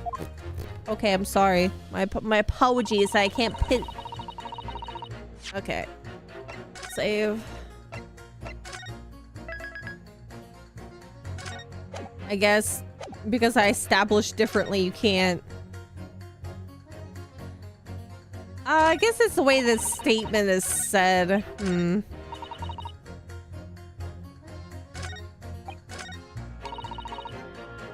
Okay, I guess we could press this again. The fourth book found at the scene of the crime shows very obvious signs of fire damage. The title of the book is The Lion's Pride, the same title, in fact, as the book that Mr. Garrideb told us that he had been reading. Well, I really couldn't say. On the day in question, did you or did you not throw at your husband a copy of The Lion's Pride that he had been reading? I did. It was the first thing I could lay my hands on, so I hurled it straight at him. And now you come to mention it, yes. He was rather enjoying reading it, you're right. Why did you not reveal this information to the court from the outset? Freaking stop smacking other people! Because I couldn't, you innocent little man. I didn't remember. At times like that, you pick up and throw whatever you can lay your hands on, as well as you well know. This will be helpful bit there. I really don't. I barely noticed I was throwing a book, much less the title of it. What's wrong with you there, sir? What is it, juror number 5? You know something? I've remembered what it was. That memory I'd blocked out. It was listening to what this granny was saying brought it all flooding back. What do you call it, granny, you cheeky devil? I'm Mrs. Garrideb, or the maid, I'll have you know. Or? Slash? This man doesn't even flinch. Please tell me that's not it because he's so used to being hit all the time. Maybe he just can't feel it because it's probably the equivalent of getting swatted with a butterfly wing. It was about 2 weeks ago now. I just got back home after work, like. I put my hand in my pocket for the wages I just earned that day and I nearly died. There was a hole. Every last penny had dropped out. Oh dear, what a disaster. You haven't heard the half of it, boy. My God, are you also abused by your wife? The wife was cutting up some chickens at the time. I could hardly get the words out, but I told her straight, I've lost the day's wages, love. Next thing I knew, the blade was whistling past my ear, stuck into the wall next to me, it did. Not about an inch deep. Oh, I can understand the anger, but oh my God. No words, just terror. I could smell it then, you know, that god-awful stench of the Thames. I was sure I was going to end up down in the muddy banks that night, I can tell you. Now, that's a real disaster, isn't it? I'll never use the word lightly again. Anyway, the point I'm trying to make is this. When women lose their rag, they'll throw anything at you. Knives, hatchet, hammers, you name it. See, I like that explanation there, because that's exactly what we're going for. Mr. Naruhodo, you mustn't think that all women are so short-tempered and unrefined. Can I mention to you the case prior? The case beforehand, where you not only once flipped me over, you did it like 6 times. And I even had recently a Susato takedown for no reason. No, I wasn't thinking that. Throwing household objects at people as well, it's so uncivilized. At least attack with honor using a bow or the like. Ma'am, you attacked me with your physical body, no weapons needed. Never mind. Anyway, this man's words could be rather significant, I think. All right, we'll come back to the bow and arrow thing later if I dare. God, could I only be thankful that she did a Susato takedown and didn't take me down with a bow and arrow? Baby girl. She's back. She lives. She's a gremlin. Hi. Welcome back. Hello, lovely lady. Come on. Up, up. Up, up. No?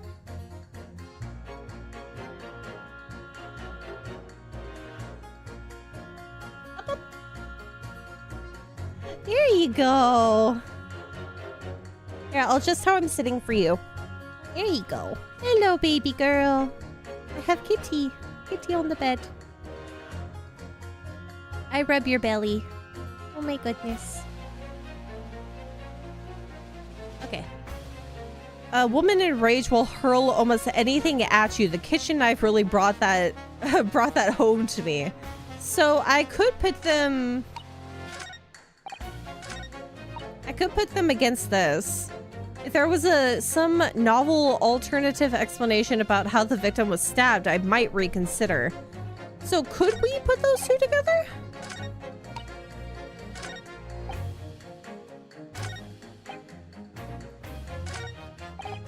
It seems like the foreman is the only one that I really don't need to be questioning.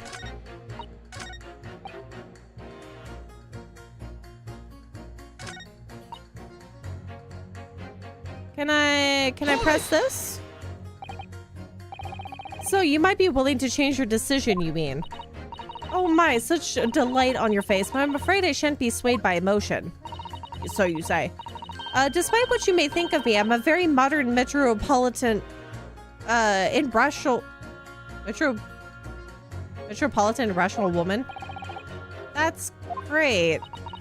If one reads the morning papers, it's all forgotten by tea time, isn't it? So why read them in the first place? You see, modern...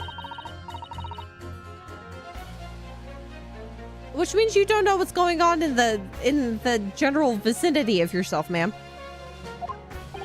And not at all extreme. As I see it, an overwhelmingly suspicious Japanese man has been implicated by overwhelmingly strong testimony. So despite 1 or 2 minor puzzlements, I do declare that the man is overwhelmingly guilty. Modern, metropolitan, and rational logic, wouldn't you say? Overwhelmingly. But us modern gals are always delighted to embrace new fads, you know. So I'd be only too happy to consider a new an exciting new theory if you could come up with one. I'd be happy to do that too, if only I could. Let's do our very best not to disappoint the modern and metropolitan young lady. Right. I'm glad you admitted rational there. Okay. I'm gonna go ahead and give this a save. And pits him against the other lady? I feel like that's the only thing that makes sense, but maybe I should press this one more time. Hold on. Hold it! Your wife really threw a kitchen knife at you? That's right. She was chopping meat with it. Had a tiny edge on it, believe me. Still, it's all memories, isn't it? It started with that smile she threw me when we were recording. And since then, the list of things that she's thrown at me has grown along with our relationship. There was a cup, then a glass, and a pot, a kettle, a chair, a wardrobe, a cooker, and a bathtub.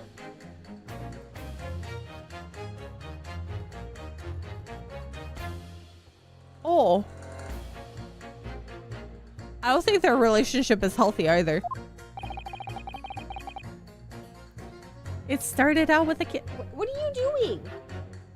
Are you wanting out already, you goober? Come here. Come here. Come here, silly. As she stands next to the door.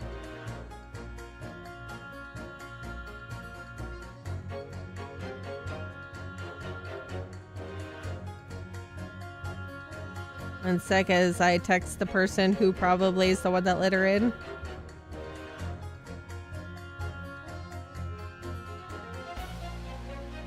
Okay. Your wife must have been even beefier than you. And things came down to a head last week when she threw me right into the Thames. Still, she's not so bad when she's calmed down. She's a little sweetheart, really. That's what they all say, isn't it? I'm so happy for you. If you want to know what I think this whole idea of ladies first that we're so obsessed with in this country was thought up by some clever lads who've been tossed into the Thames a few too many times by their wife. I need art of this wife. I need to see what she looks like. I don't think that they ever would, though. That's a very interesting theory. What a terrible thought. On the face of it, this juror's statement just sounds like a really extreme anecdote. But I think it might turn out to be an extremely powerful weapon. I'll settle for fan art at this point. It would be nice, wouldn't it? If you wait a moment, she'll let you back out. Maybe. She's waiting, hopefully patiently. A weapon I might be able to use to make the jurors accept an alternative explanation here. Okay, so now I think I can pit those two against each other.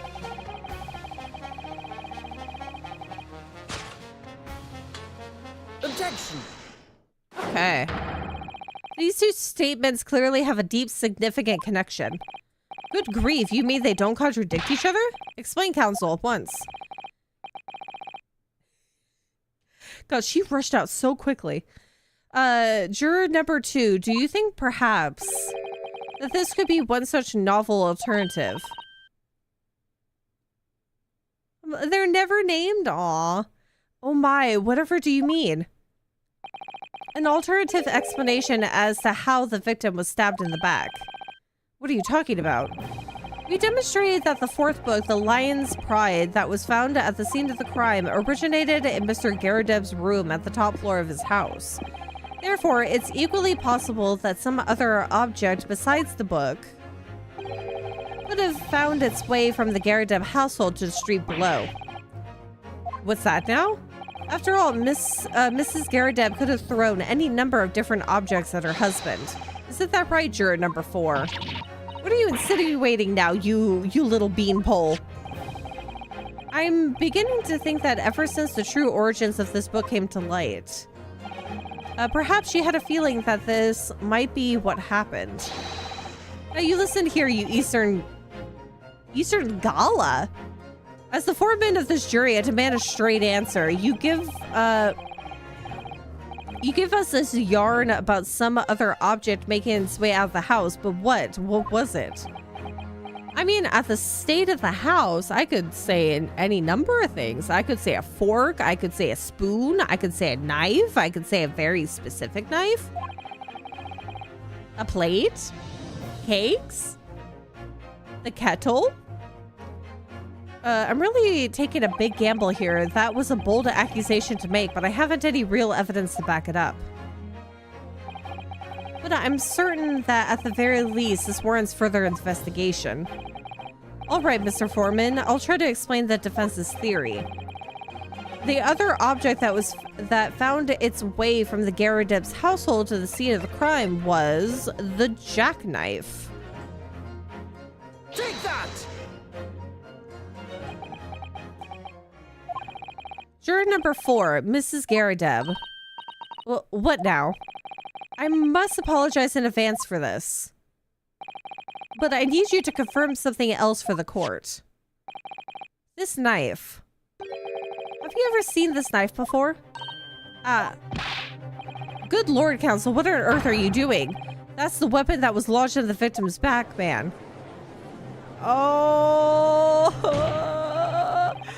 My lord, remember that when the victim was attacked, Mr. and Mrs. Garadeb were in the throes of an argument. Mrs. Garadeb was hurling anything she could at her husband, who would have been backed up against the window. A window that had been opened to clear the smoke and through which a book sailed to land at the crime scene. You can't seriously believe that the book was found in the victim's grasp. Are you saying that it flew out the window and across the street to land neatly in her hand? Even Eddie Mrs. hasn't got an aim like that. Yes, I admit there are many details we don't know or don't yet understand, but that's the point. That's precisely why we must not allow this trial to end. Not now, or not right now. Mrs. Garadeb, your answer, please. Have you seen this knife before or not? I mean, she could just lie. Oh, oh. Oh, never mind. I don't think she has the capabilities. My lord. I wish to change my decision. I'm a woman of my word, after all. Thank you, madam. Yes, I agree. I certainly didn't see this coming, but... Oh! I just don't think it would be right for this trial to come to an end with so many unanswered questions. Mr. Foreman! I'd have to agree. Not that I think the granny didn't mind. It could have just been an accident. We could just chalk it up to an accident. And then nobody gets wrongfully blamed. Yes, you know what? I'm not quite happy about this at the moment either. I wonder what Van Zeeks is going to say after all this. All together now, ladies and gents. Here we go again. So apparently there are pictures of Victorian muscle women, and because, well, Victorian modesties, they're even largely safe for work. We did it. Oh, congratulations, Mr. Naruhodo. So, as a result of the defense's summation examination, a number of the jurors have changed. 2 jurors called guilty against 4 now calling innocent. Accordingly, the opinion of the court is divided. And the trial will continue. Oh my god.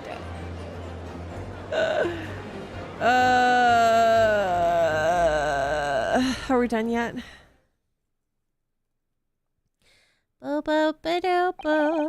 Now then, Lord Van Zeeks, how does the prosecution wish to proceed?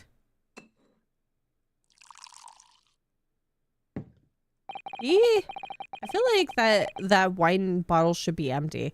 This trial is rapidly descending into a farce.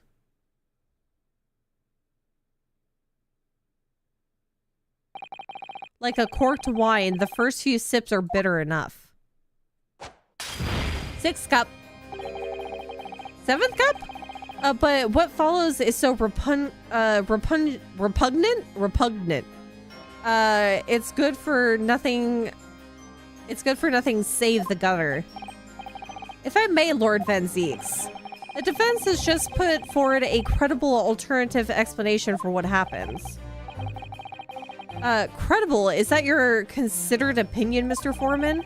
The defense's argument is a joke to which I barely know how to respond, but let me start by insisting that you must all familiarize yourself with, better with the relative positions of those places being discussed. What do you mean by that? What's his angle this time? Hold on. No, that seems pretty much a good angle there. What do you mean by that? It should already be more than apparent that between the crime scene and the Garridibs household runs a rather wide street, Briar Road. See, that means nothing. If somebody is hurling something in anger, that thing can fling far.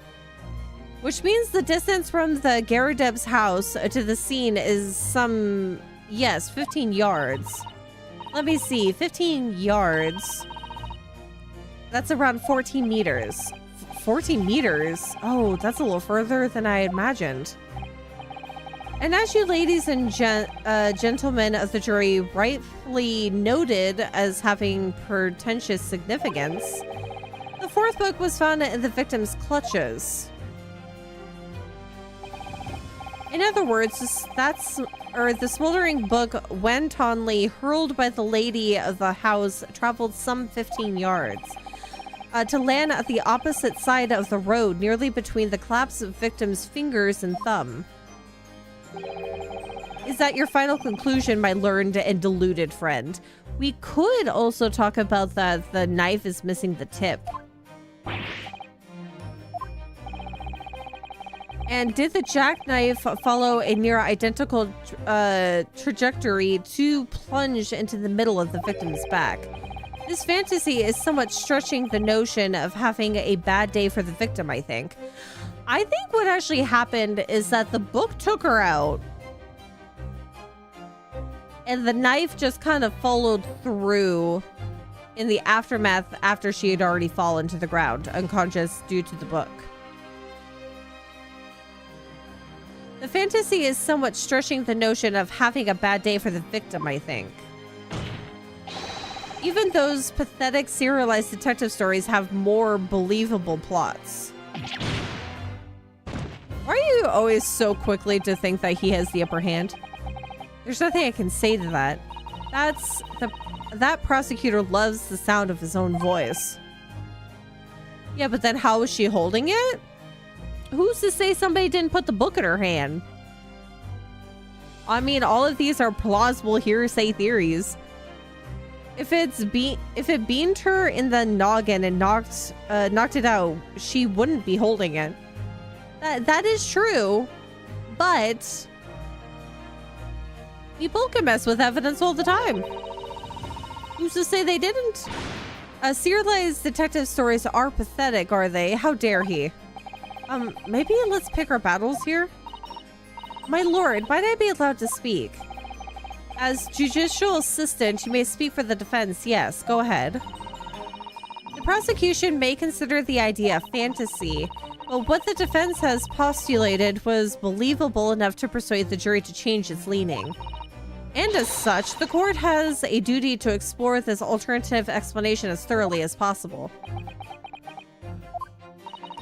To that end, juror number 4, Miss Joan Garrideb, must be called to testify and submit to cross-examination. Saints alive! Cross-examination of a juror. See, this is going so interestingly. Order. Well, this is highly irregular. It's unprecedented for a member of the jury to be summoned to the witness stand.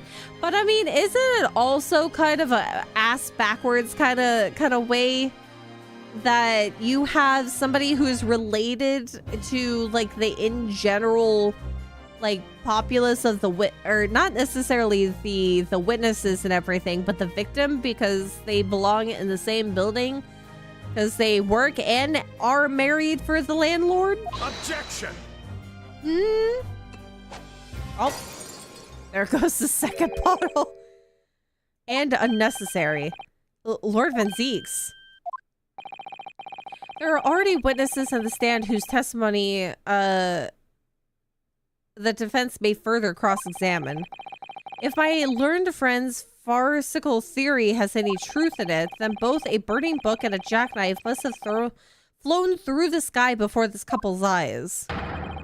And we must assume they would be able to testify accordingly. What say you, witnesses?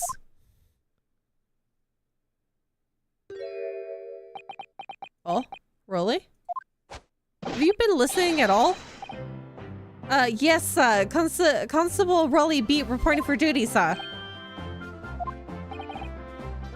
Well, good morning, officer.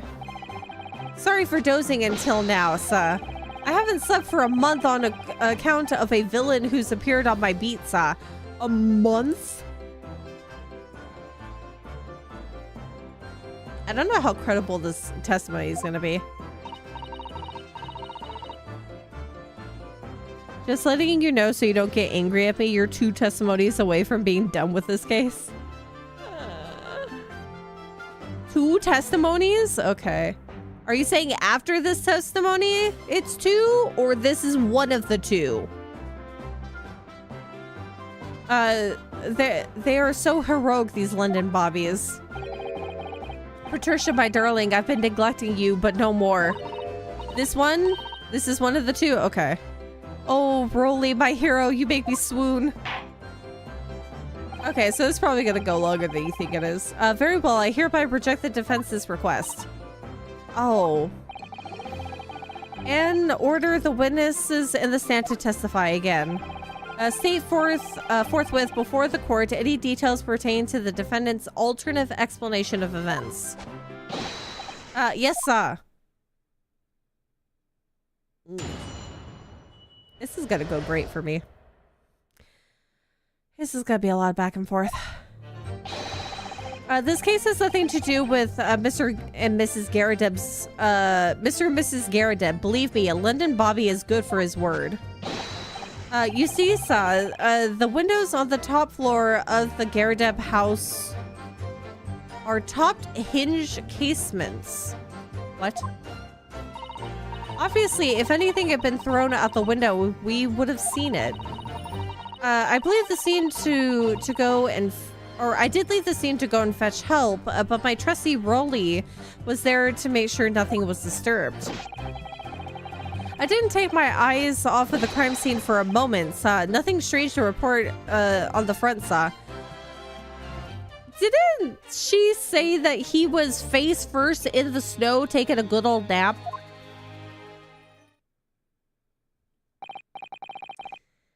Well, this is quite startling. Top hinge casement windows.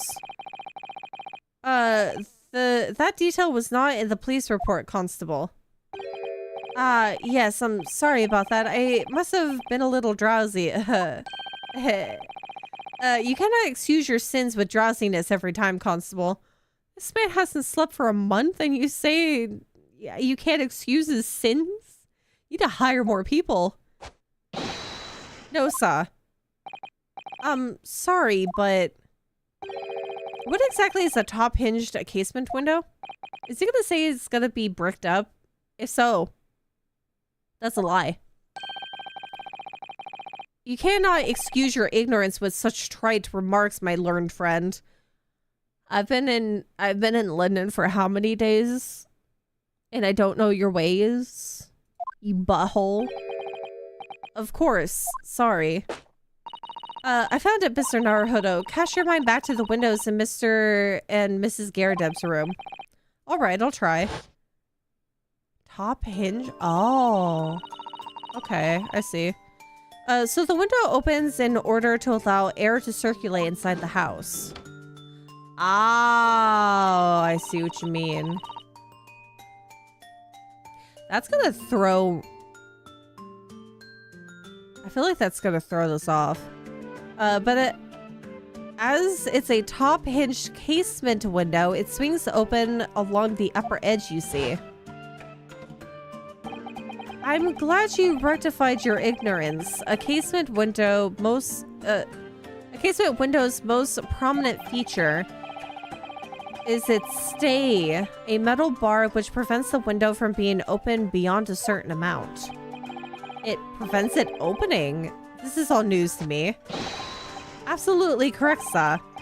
In other words, if a book or knife were to have been thrown through the open window, it would hit and go down first. It would have clattered against the pane and fallen straight down to the pavement below. This is already going horrible. You see the problem then. Good, your education in Windows is complete. There was never any possibility of either the book or the knife traveling 15 yards over the road. That is, unless the window pane happened shattered, something we've discounted already. That can't be. Did you see that, Rolly? That young Japanese man just collapsed in agony. Oh, yes, my darling, I saw it. I saw how he crumbled before me. Oh, Rolly, you're so strong. See, I told you this was going to get annoying very quickly. How is this happening? I haven't even started the cross-examination yet, and already my argument's been destroyed. God. Counsel, if you could drag yourself upright again, the court awaits your cross-examination. Don't lose faith, my good child. We can get through this. My lord, oh good, another desperate situation. This reminds me of Blonde Gomez and Morticia Adams. I love that analogy. That fits really well too, because I also just recently watched I watched the second movie. I was listening to fall asleep too. This case has nothing to do with Mr. and Mrs. Garrideb. Believe me, Lyndon Bobby is good for his word. How can you say that for certain? A very good question, sir. And the answer is this. It is the noble founding principles of the force written on it as a reminder to all of us policemen for our sworn duty. Of our sworn duty. He showed us that before, didn't he? Did he? I can't say I remember. To patrol the streets of London town and uphold the peace of the common man, it's what the job's all about. This is why I can stand here today beside my long-suffering wife and tell you a Bobby's good for his word. While rubbing my tired eyes admittedly, sir. Sir? Ah. Oh, really? You're so manly. Of course I am, my darling Patricia. Oh, Pat. Oh, Rolly. I love their relationship, but can we not? No, none of this is what I meant. I meant, how can you say for certain that this case has nothing to do with Mr. and Mrs. Garrideb? Ah, I see, sir. You should have said so earlier, sir. Well, so could you answer the question? That was a waste of time then. Absolutely, sir. We'll answer it to the fullest of my abilities, sir. There's a surprising reason why Mr. and Mrs. Garrideb's domestic dispute can't be related to this case. But before I get into that, sir, just one thing. Yes? I'd very much like you and all your countrymen to understand the great British institution of Scotland Yard. So I hope you'll take back some tales of us London Bobbies and how we uphold our... Take back some tales? And how we uphold our guiding principles. I wasn't planning on going back just yet. I've only just arrived here. So to that end, sir, I'd be happy to lend you my warrant card for your perusal. But I must warn you, you won't be able to get through it without shedding a few tears. Evidence now? Thank you, I'll try. Constable Beats warrant card has been entered into the court record. A small folding wallet that identifies Lyndon Bobbies and contains the rules of conduct to which they must adhere. Okay. Let's take a look at it. Item number 1, a policeman will strive to preserve the peace within his allotted beats. Item 2, a patrolling officer is suspected to walk 20 miles around his beat every day for the furtherance of community relations. Metropolitan police regulations. What was that? Oh, principles of policing. Any crimes fall under the jurisdiction of the beat in which they are discovered.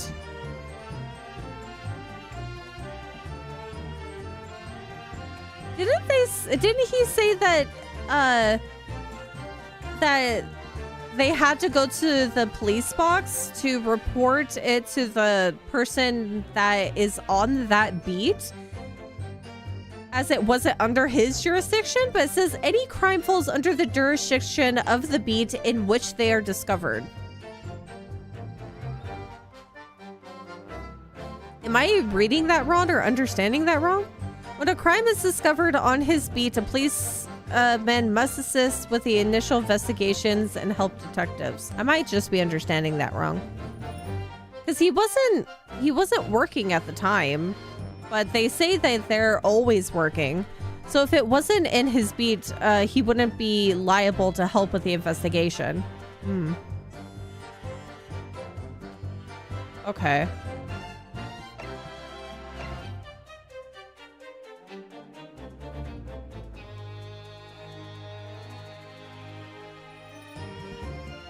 But technically, he did work with the investigation a little bit.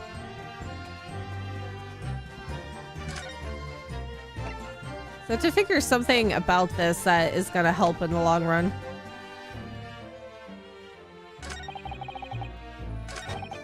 Okay. Hold it! Top hinge. By which you mean they don't fully open, is that correct? Yes, sir. They're just there to allow a bit of air to flow, a bit of air through the house, you see, so they're restricted as to how much they open. And therefore, anything thrown out the window from the inside the room would simply strike the pane and fall to the street directly below. For clarity, allow me to mark the map. Here is the location where objects would have fallen.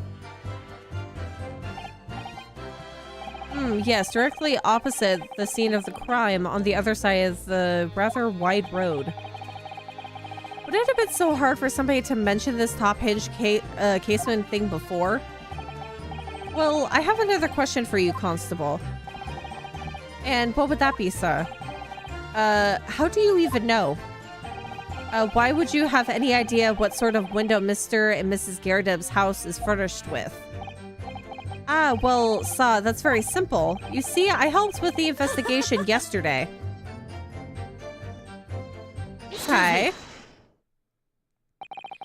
See, if we can go off of the book, they can go against, technically, the book.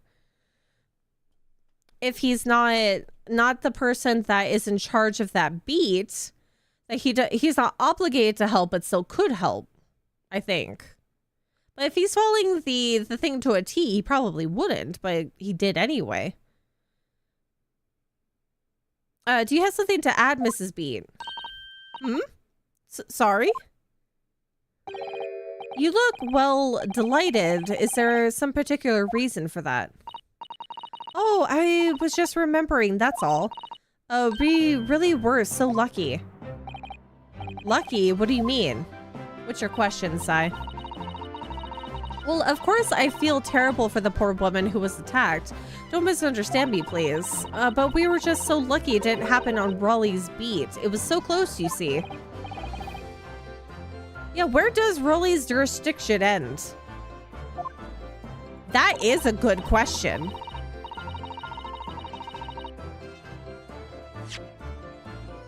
Oh yes, that street, Briar Road. That's the boundary between Rolly's Beat and the next one.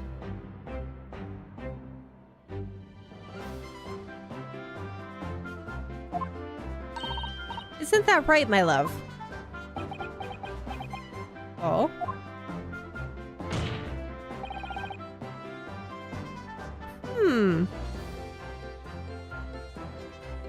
Constable Beat. Oh, yes, that's right. That's the reason I was helping out with interviewing the occupant of the Garadeb household yesterday. Their house is on my beat, you see, Sa. Hold on.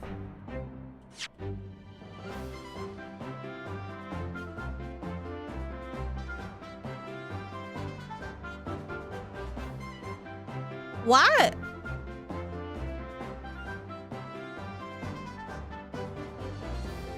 Oh my god, what if what? What if what? What is your brain thinking? What if Raleigh moved her? That is a thought process. Out of his jurisdiction? Yes. The thing is, he still helped though. This is weird. That house is on my beat, you see, Sa. That really was cutting it close then. I have a feeling. I have an idea. I agree with that thought process side. What if he moved the body? Though I will say that they're probably going to say something. It's like, oh, but the person's too heavy. They're not going to be able to move them. Constable, I wonder if you could clarify something. If the Garadeb household is on your beat, does that mean that the pavement next to it is as well? Oh, that's specific. Outside Mr. Garadeb's house? Yes, ma'am. The pavement on that side of the road is part of my beat. I see. I was unaware of that. Just think, if that woman had been attacked just on the outside, the other side of Briar Road, we would never have been able to go for that meal to celebrate our wedding anniversary. Ah. But that's the life of a Bobby after all. Extraordinary people are Bobbies, tirelessly working for the benefit of all Londoners. God, I wonder if you are right. Do you know what I think? I think it was the Glood Lord's way of rewarding my Raleigh for all of his hard work. Don't you think so, my darling? That must be it, Pat, my love. That must be it. That's fishy. I think perhaps we should make sure that we have that information officially on record. Leave it to me, Mr. Naruhodo. I'll take care of it immediately. The case file's information has been updated in the court record. The pavement where the victim was found lies just outside Constable Beat's beat, the border of which runs down the middle of Briar Road. Now it's my turn, I think. Obviously, if anything had been thrown out the window, we would have seen it. This is interesting.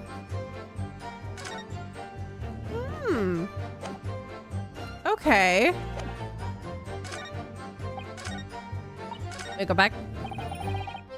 The window's on the top floor. Okay, so let's start pressing her. Maybe she might slip on something. But according to my notes here, the sun had gone down already and it was dark. Oh, but Raleigh and I were strolling along, gazing at the night sky and looking for our lucky star. In the fog? Sorry?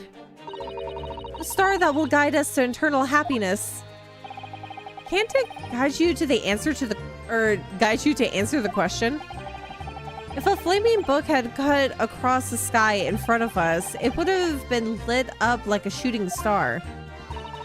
And if I had seen a shooting star, I would have made a wish upon it. Let Raleigh be an inspector, I would have said 3 times at least. Of course, what with the smog and everything, we couldn't actually see any stars. In short, are you trying to say that neither a book nor a knife crossed the sky before you? Yes, sir, that is correct, sir. As sure as the night sky in London is starless, sir. It certainly seems like they're telling the truth. And then we saw the poor woman fall to the ground, so we ran straight over to help her.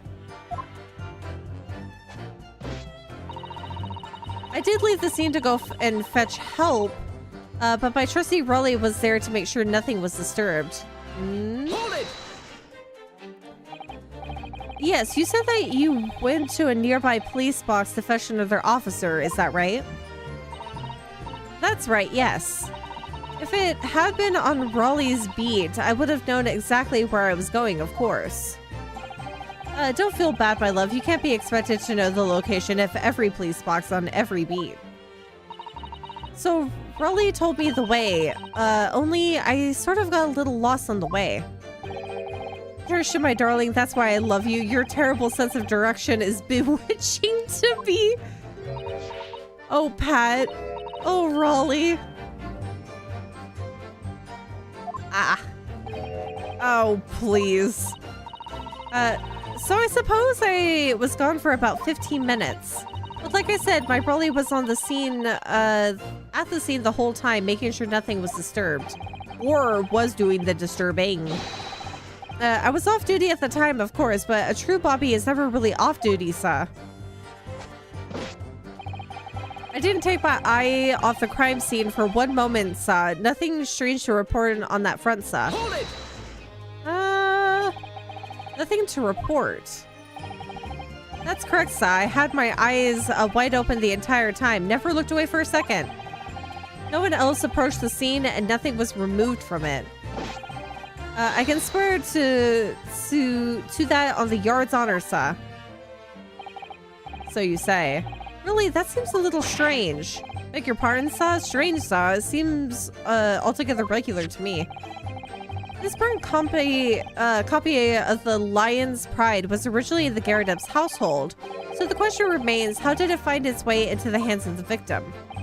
Can you shed any light on that, seeing as you were at the scene of the crime the entire time?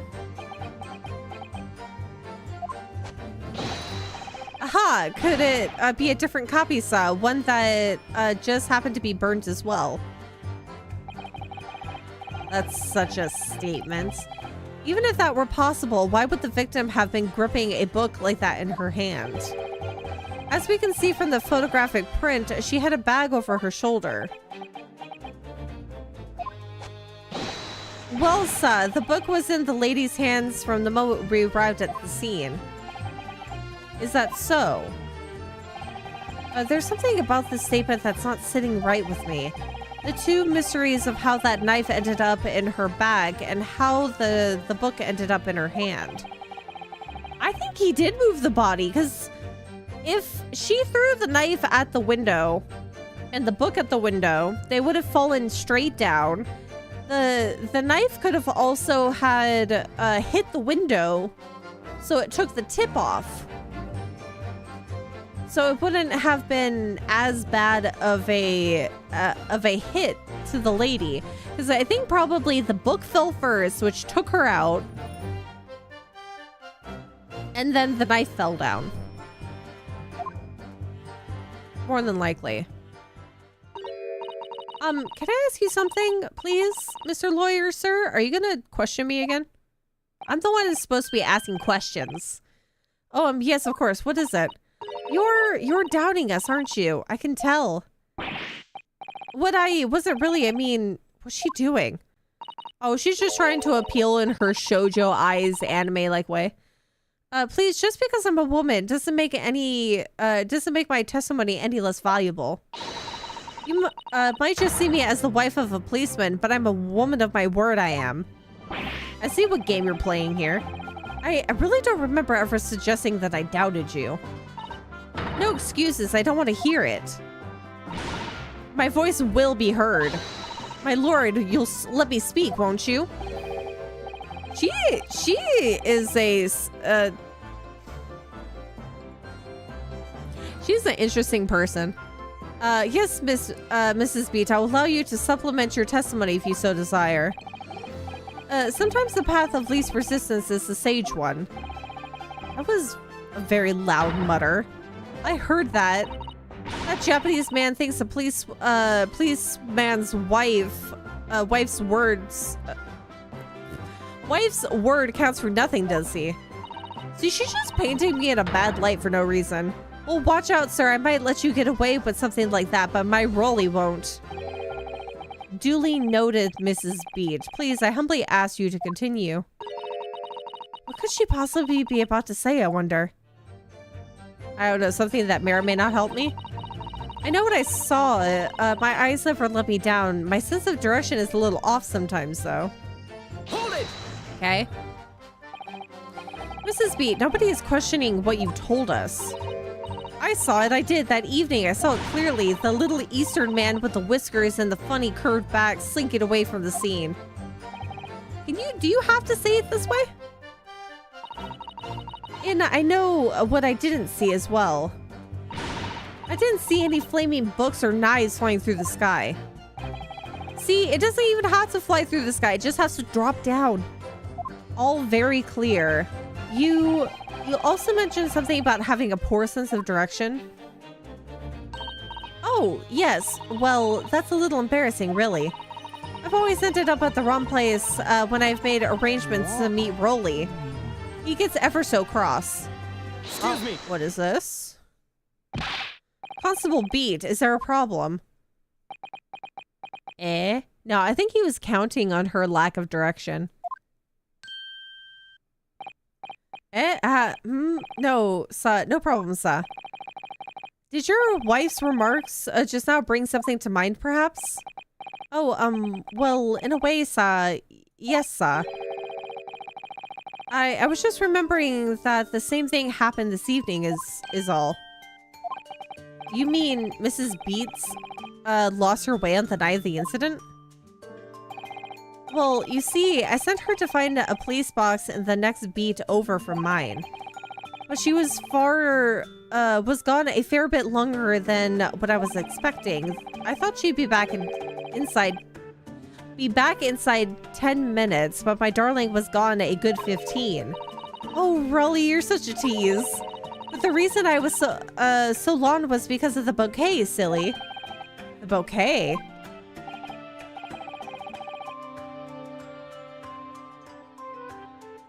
Why does he have a question mark?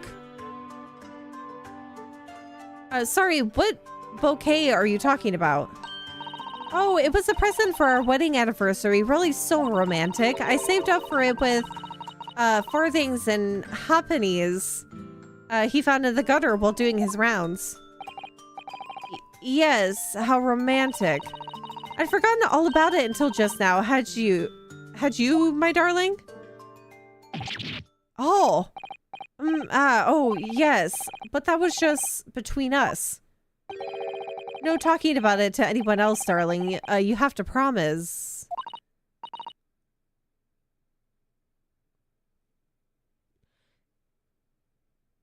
Woman collapsed on the ground, stabbed in the back. Has to go find a policeman in a different beat. Because technically he's saying that it was on his beat. Gone 15 minutes when she should have been back in 10. Because he anticipates that she might get lost. She takes extra 5 minutes to go buy a bouquet while somebody is basically was what they thought to be murdered? Huh?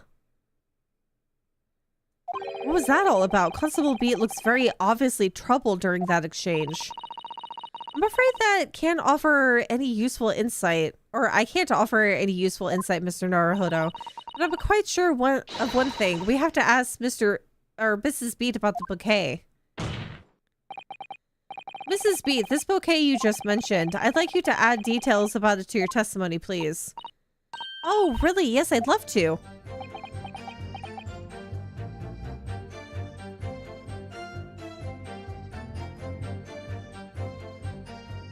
Yeah, they are very apparent when the other witness is having a moment. I'm actually kind of glad that they have it to where it's really apparent, because I don't think that you would be paying attention enough to notice that they are reacting to what they said, especially if you have 4 witnesses at once, like the other case that we had.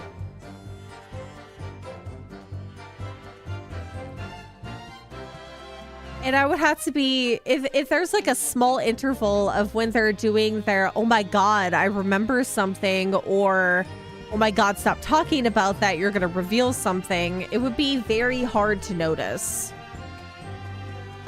What happened was I dropped my bouquet and ended up losing my way for a while. You mean you dropped the bouquet at the scene of the crime? Yes, that's right. Oh, I was so upset. When we ran over and saw it was a woman with a knife in her back, I was so shocked I dropped the bouquet Rolly gave me.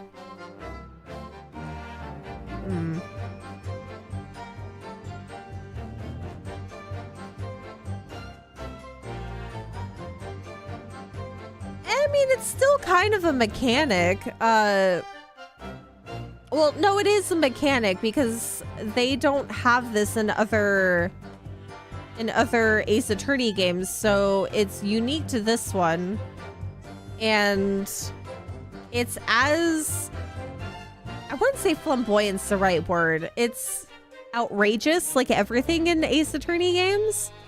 So it's got to be really, really upbeat. And if you're having to, like Sai said, scroll through so many witnesses, it really is going to be hard to notice it. And I think there would be more complaints about it if that was the case.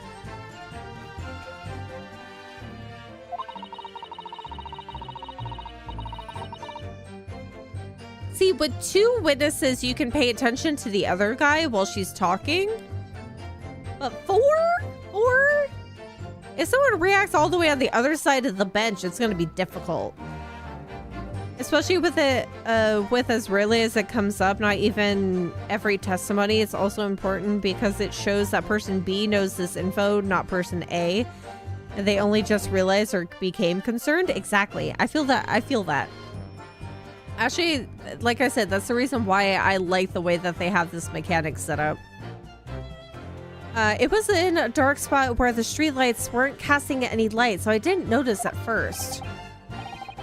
And then you went to the police box to report it to the policeman whose beat it was on.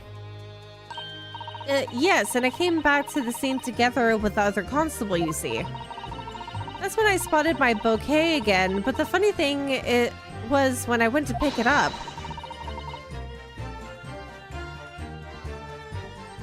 It was nowhere near the victim's body at all. This is why he didn't want us to talk about it.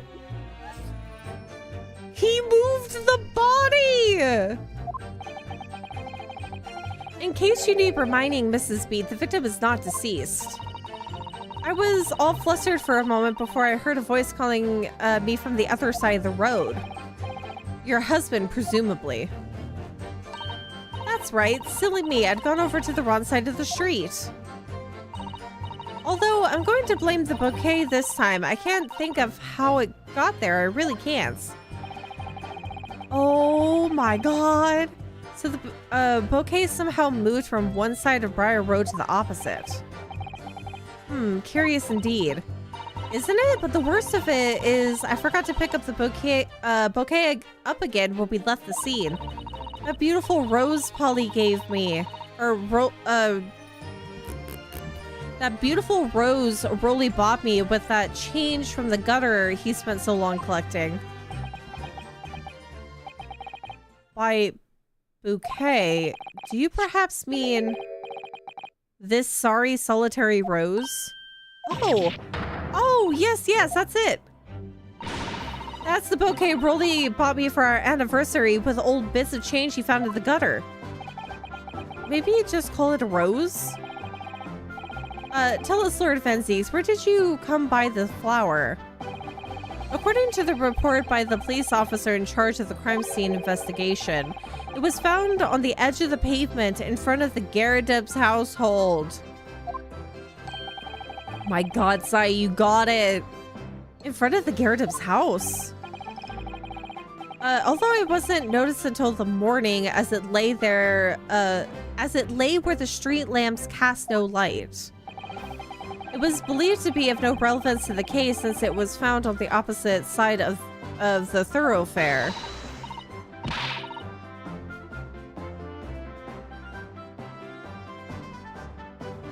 Oh, thank you, sir. Thank you. Could I have it back now, please? You don't have to scroll through everyone when it's the witness adjacent to them. That's just a matter of writing. Even if there's 4 witnesses, when A is speaking, you have B be the one to react, not D. But the thing is that I don't think it's always been the case that the person adjacent has been... I could be wrong in remembering incorrectly, but it seems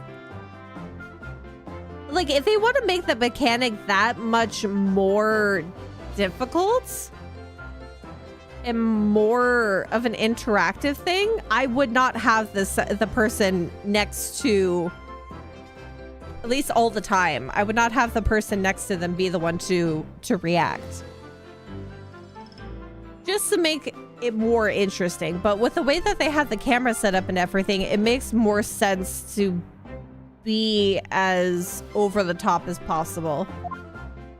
It is an Ace Attorney game. If this was a game that had less comedy and more seriousness to the court cases and everything, then I would think that the mechanic would be more prevalent. It would fit more with the game's style. No, I think for good measure, this rose should be added to the court record as evidence. Oh.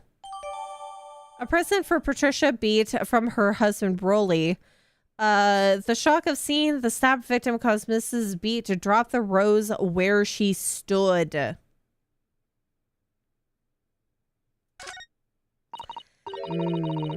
But it's a symbol of our love. I want it back after the trial. Do you hear me? I want it back. Good grief. Rest assured that I shall do my very best to not forget Miss Beat.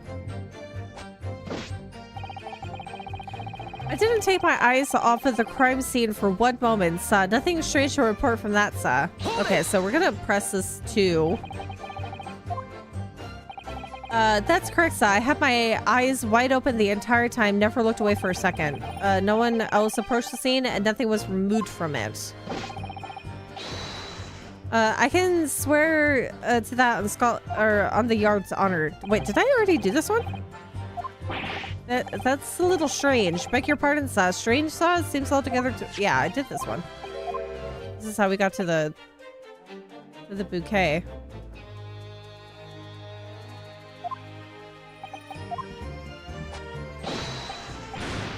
Okay, I accidentally did this one again. Hold on. Wah, wah, wah. Wah, wah, wah.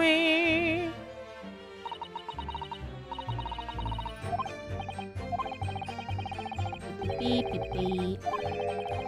Also, don't turn this into an argument or like a serious discussion, and let's focus on the game.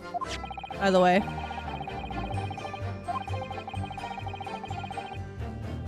That Mrs. Garrideb was hiding. Yeah. We already went through this.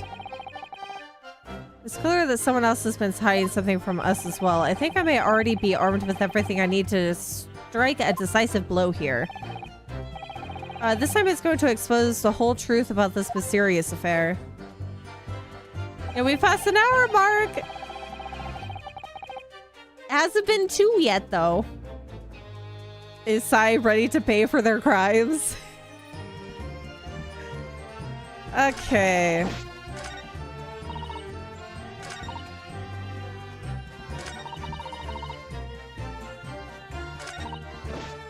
It's not my fault she's reading slow and doing tangents. Shut up! You're the one who's adding to the tangents.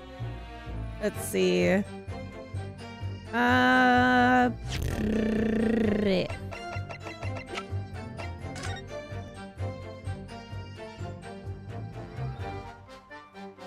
is actually a really pretty rose. An English rose. It's such a beautiful flower. Yes, this is a rose. I said I've never seen one before. Do you not take interest in flowers, Mr. Naruhodo? I wouldn't say that exactly, but I do know there know 3 types at least. Gosh, 3? Yes, plum blossom, peach blossom, and cherry blossom. That's so funny. Perhaps you should consider branching out, learning some that aren't fruit tree based, for example. Okay. And there's this. It's very stylish paper the flower is wrapped in, isn't it? It's just an old newspaper, Mr. Naruhodo. Oh, I suppose it's because I'm not used to seeing English print. It looks so exotic to me. Ah, I see. Is something wrong? Oh, no, I was just thinking that if you wrapped a stone-baked sweet potato in English newspaper, it might look something like some sort of fancy cake. It's true. Ah, Susata-san, you do love your cakes. So, is there anything else about this? An English rose, such a beautiful flower. Nope, same as... What else about this? Like... How is this rose still pristine?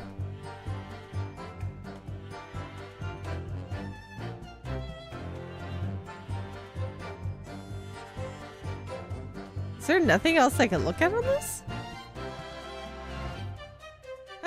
Oh yeah, the fish and chips. Okay. Is there really nothing else about this? And it's just utilizing the fact that nothing was disturbed in the scene for this one?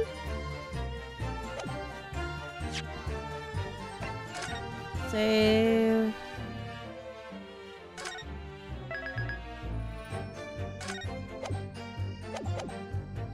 Okay. I did leave the scene to go fetch help, but my trusty Rolly was there to make sure nothing was disturbed. What happened was I dropped my bouquet and ended up losing my way for a while. Which one should I present the rose on? Is the rose even something I'm supposed to be presenting with this? That seems... Or is it the warrant card that we have to do first? We're talking about when a crime is discovered on his beat, a policeman must assist with initial investigations and help detectives.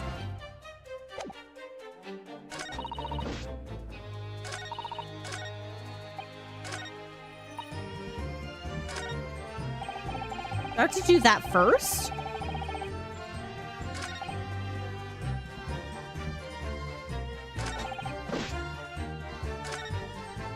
Because it was on this statement that he talks about going to interview them.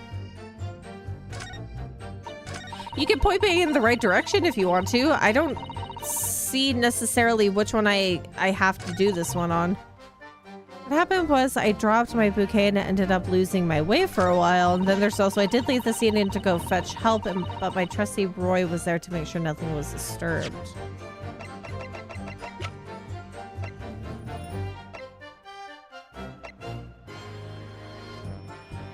I feel like I should be using the bouquet first and then the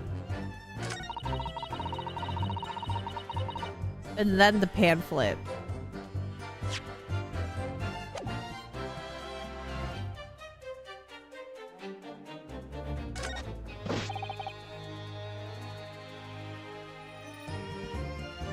The sixth statement is where you need to present on.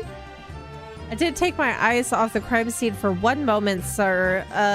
Nothing strange to report on that front.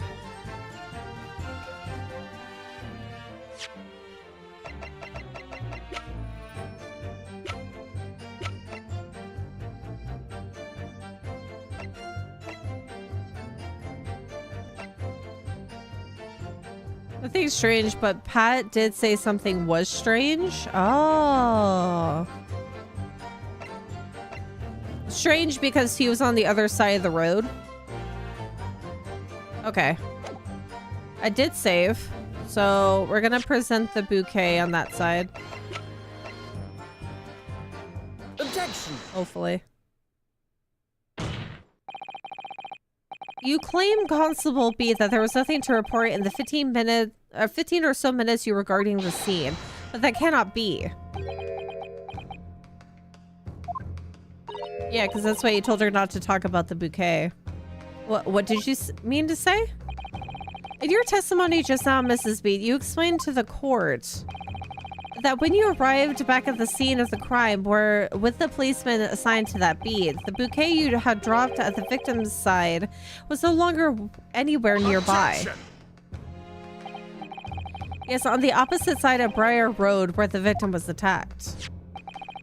But considering the size of that meager bouquet, if a single sorry bloom can be so described, no doubt it was blown in the wind across the street back into the gutter where it belongs. How mean. Meager. But if that were the case, why did Constable Beat not testify to the fact? That's true. No one else approached the scene and nothing was removed from it. Constable Beat swore to that on Scotland Yard's honor. But the bouquet belonged to me. It has nothing to do with the case. That's why Rolly didn't mention it, I'm sure. No, because sadly, it's not only your bouquet we're talking about here. More than one thing in this case is mysteriously the wrong way around. What are you talking about? Think about it. Besides Mrs. Beat's bouquet, there's Mr. Garadub's book. Mr. Garadub's copy of The Lion's Pride, which was thrown out of the window by his wife, would have struck the pane of the casement window and landed here on the west side of the street, and yet it was actually found here on the opposite side of the road in the victim's hands. Meanwhile, according to the testimony we've heard, Mrs. Beat's bouquet should have been dropped here at the scene of the crime on the east side of the street. But in fact, it was actually found here on the opposite side of the road in front of Mr. and Mrs. Garadub's house. There's no logical explanation for those things, unless somebody deliberately moved them. We're getting to the meaty bit. What are you trying to say? The way you're talking, it sounds like you think my Rolly's done something wrong. He has. Don't listen to a word that scrawny lawyer says. Wittering on about books and bouquets. Why should we care? It's nitpicking, that's what it is. Oh, good, Mrs. Garadub's come around. You might call it nitpicking, Mrs. Garadub. But deliberately meddling with the scene of a crime is a criminal offense. It's called, tampering, Mr. Naruhodo. Ah. But the person responsible for this tampering cannot admit to it for a very subtle but compelling reason. He didn't want to work overtime! Tampering, you've barely heard the term before. Tell us, my learned friend, who would possibly have had cause to carry out such an elaborate deception? Yes, there is someone who tampered with the scene of the crime that evening. All the evidence and all the testimony points to that one particular person. Counsel, I must demand that you substantiate this conjecture. I know who I'm talking about, but I'm going to save anyway, because it's been a bit.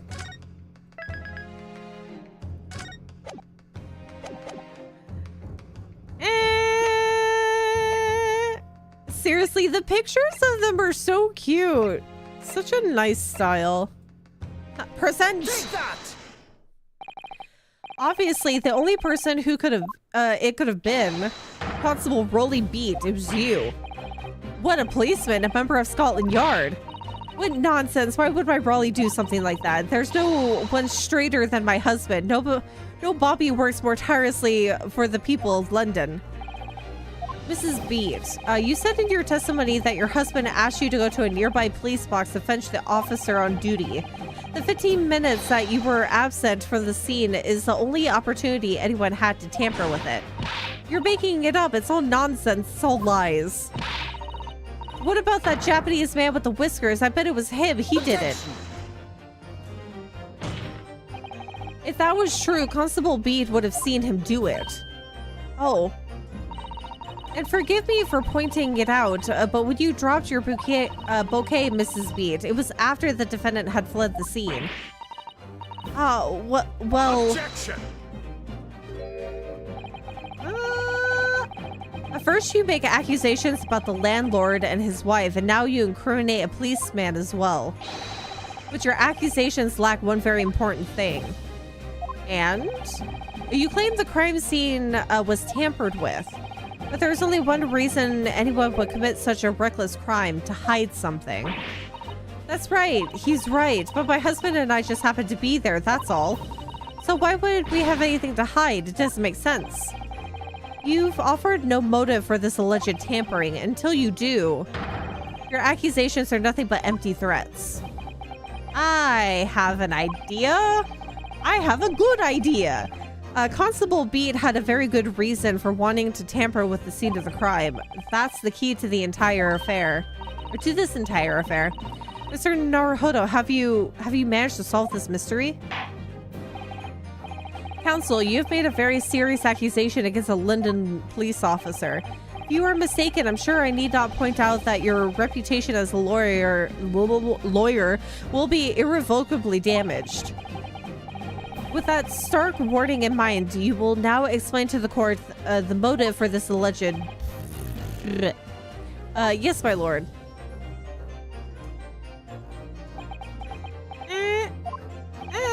Constable Bede's motive for tampering with the crime scene was to hide where the victim fell, because if we are going off of the information that he didn't want this on his beat, is the reason why he put it on the other side of the road. It's because of where the victim fell. Where the victim fell to the ground, that is what this Bobby had to cover up at all costs. What? Where the victim fell? You mean where she was attacked? What are you talking about? We told you everything at the very start, didn't we? On the pavement of Briar Road, we saw it happen, remember? It was right here, as if anyone didn't already know. That's certainly what everybody has been led to believe, but in fact, that isn't where the victim was stabbed at all. What? What? See, I know we're getting to this bit, but we still haven't proved his innocence specifically. We are establishing some discrepancies, though. I'm beginning to wonder where the tumultuous trial will end, Counsel. Tumultuous? Probably. If that's your assertion, then the court is dying to know, my Nipponiese friend. Where are you proposing that the crime actually took place that evening? Well, right over here, of course. Take that! Across the road. But that's on the opposite side of the road. I don't understand. On the evening in question, Mr. Garadib's book fell directly down from the open window above, and your bouquet, Mrs. Bede, never moved at all. What did move was the scene of the crime itself.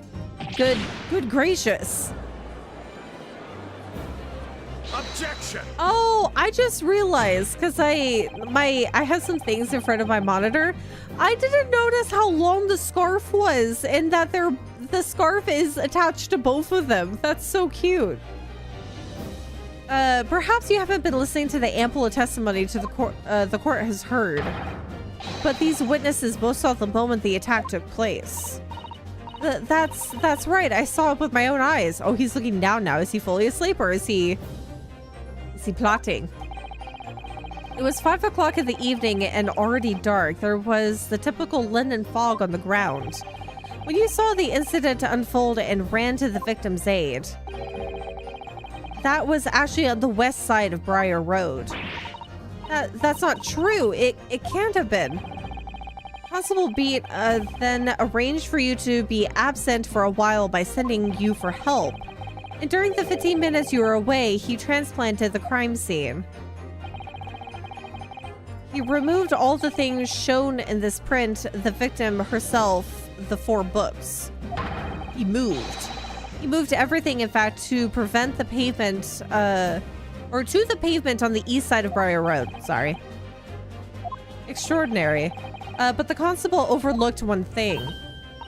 What did he overlook? The bouquet, I presume. Exactly. The prosecution told the court just a few minutes ago about the discovery of the rose bouquet. Lord Van Ziek said it wasn't noticed until the morning as it lay where the street lamps cast no light. Yes, it couldn't have been seen in the dark, obviously. Which is why it was the only bouquet that was found in its original position on the pavement on the west side of Briar Road. And that is the defense's theory about what really happened that evening. How do you respond? Constable Rolly Beat. You napping? Is he gonna wrap up in the rest of the scarf? That'd be very funny. Well, I'm very sorry. I didn't mean to nod off again, but I haven't slept properly in a month. Did I miss anything important? Oh, Rolly. It isn't true, is it? What the lawyer said is all lies, isn't it? I know it is, because you're the most upstanding, righteous man I know. Oh, he's falling asleep again. I had a dream. A terrible dream. All the things I did that night. Everything come out. Everything exposed. His lack of sleep is getting to him. Only it seems... it wasn't a dream at all. Good golly. Ooh, Sigh, you're a genius. I can't believe you picked that up. What on earth is the meaning of all this? Oh, Rolly, why? Why would you do something like this? Yeah, that Van Zieks is livid, but I think he's gonna make a comeback with as you said, the last testimony, because we still have to prove it wasn't him. But we are proving that there was tampering with the scene. Moving a corpse is a criminal offense, isn't it? I mean, technically not a corpse, but wishing the victim dead should be one too. Constable, explain yourself. Why would you do this? As a respected member of Scotland Yard, your duty is to protect the good people of London Town. I can't say, sir. What? I really am ever so sorry about all this. For damaging the Yard's reputation, for everything. Oh, so somebody else definitely stabbed this man. Or stabbed the lady. I have a possible explanation.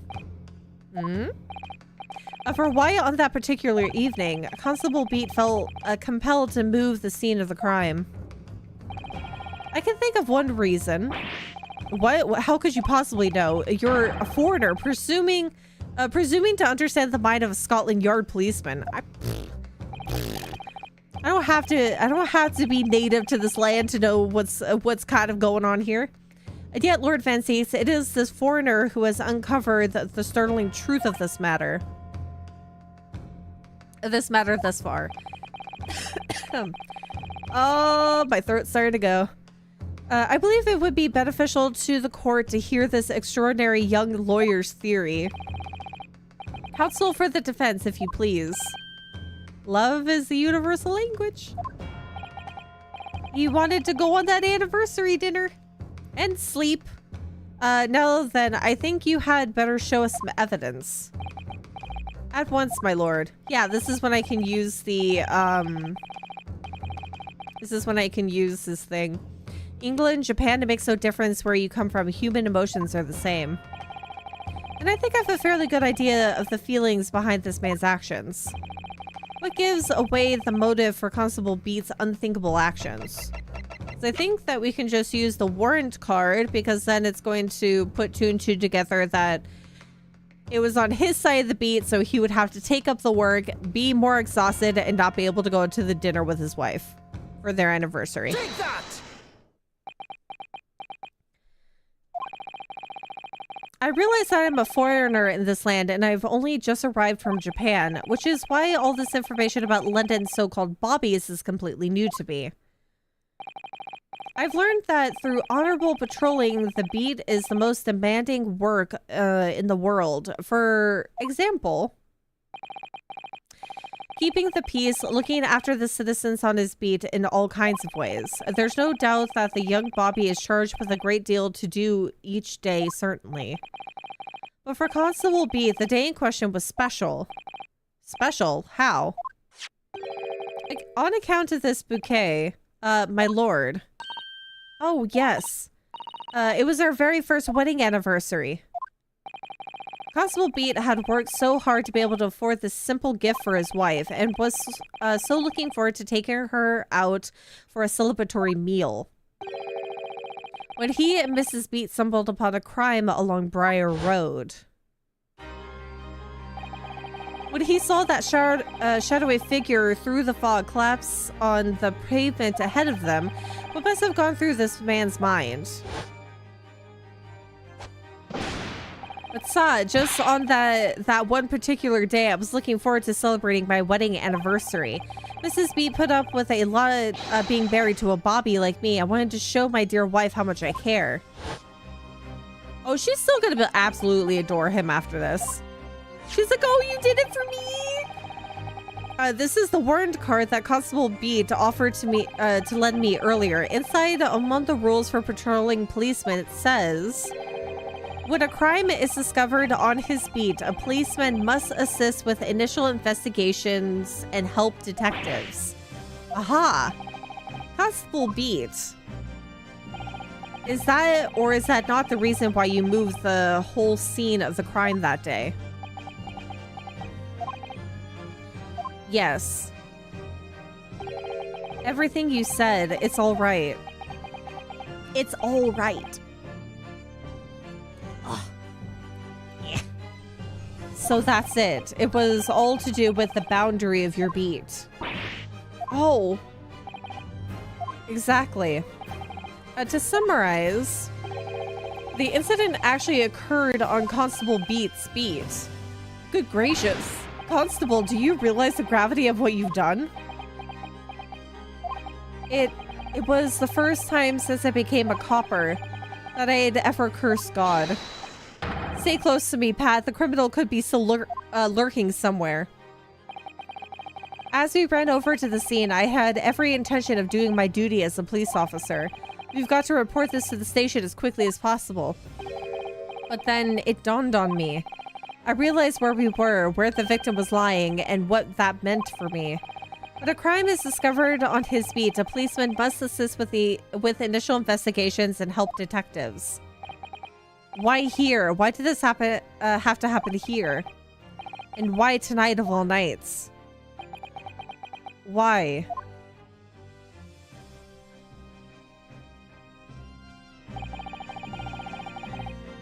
Sorry, my eyes itchy. Oh my god. Ugh. It's a copper's job to guard the scene of the crime, so I told Pat she'd have to go to the nearest police box and fetch whoever was on duty there. It was then when I opened my mouth to speak, it just came out. I couldn't believe the words that were coming out of my own mouth. This is the next beat to mine, Pat, so you'll have to go to the police box that covers it. Turn right along Meerschaum Street, and then... Yeah, poor man hadn't slept properly, or at all, in a month. And he was finally gonna go on his anniversary, first anniversary, for being married to her. And it just happened this way. God. The way that they had to work. Atrocious.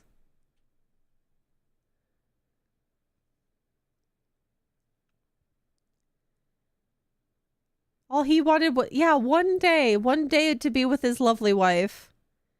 Just a tiny bit of tampering with evidence. Just, yeah, moving a whole body, just dragging it across the street. Oh, baby. Oh,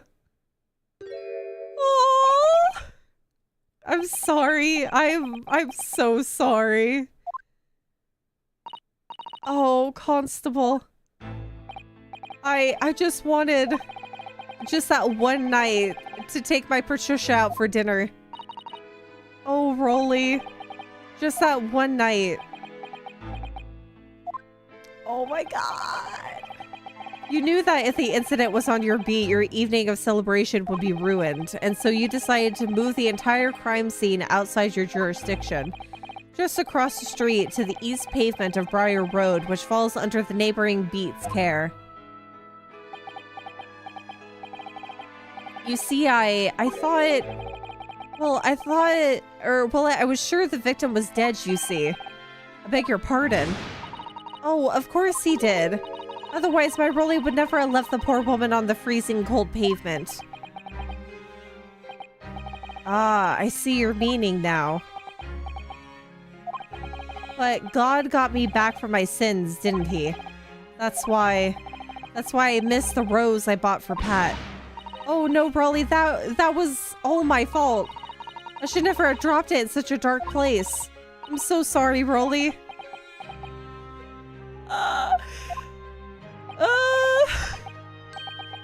And can you tell us, Constable, how many books did you move from the one side of the road to the other in total? Hmm? Oh, 4 it was. Yes, definitely 4. 3 of them dropped by Mr. Natsume, and the 4th being the one that fell from the window upstairs in the Gyardeb's household, of course.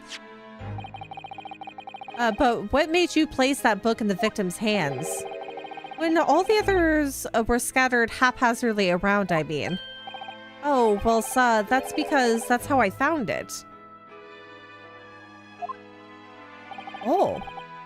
How you found it? What do you mean? She was taken out by the book. I feel that's how she was taken out. When we first ran over to the scene, the victim was already holding the book. So when I moved everything, I made sure it was still in her hand. You're sure it was this book, The Lion's Pride, that the victim was holding? Yes, sir. No doubt about it, sir. Interesting. The 4th book's information has been updated in the court record. A book entitled The Lion's Pride that was in the victim's hand when Mrs. Beat first ran over to see what had happened. Are we gonna see what's going on? Are we gonna see the actual victim come in? Like, are they awake yet? I thought it was an open and shut case at the time, you see. There were only 2 people at the scene, and Pat and me both saw it happen. However, which way you looked at it, it had to be the fellow who ran off who done it, I thought. I couldn't see the harm, really. I didn't think moving it all over the road makes a jot of difference. I suppose this is it for me now. I've had it. My lord. Yes, Lord Venzeeks. I believe that concludes the cross-examination of the witnesses. Uh-oh. Constable, you may withdraw. Yes, sir. Mr. Prosecutor, sir. What will become of my Raleigh? What will happen to him? For now, you are free to go home. The police will contact you in due course. Please don't punish my husband. This was my fault. It's because I'm always moaning at him for coming home late. Leave it now, Pat. Let's go home. I'm tired. All right then, my love. One last thing, Constable. He's just gonna establish, like, yeah, you saw Mr. Natsume. Let this be a lesson to you. In a criminal investigation, every detail matters, however insignificant it may seem to you. Yes, sir. Carve that lesson in your mind. Oh.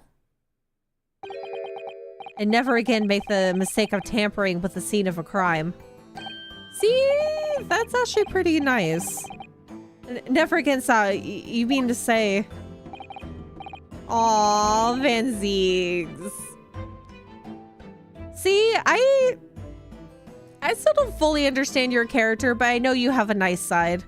Leave now, this trial is not yet over.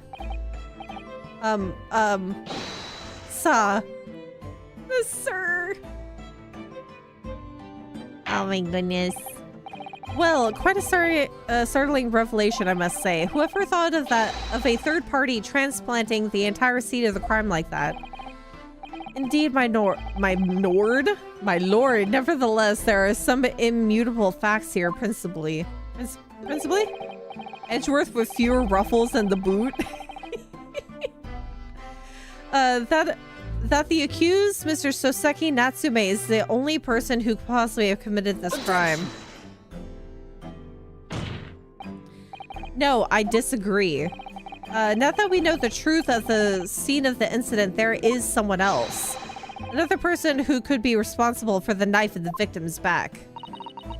Forgive me for being presumptuous, but I believe the prosecution is probably well aware of the possibility already. Lord Van Ziegs, this is true. Boot. Very well. Name the person if you will, and if further investigation is warranted. The prosecution has no objection to the trial continuing.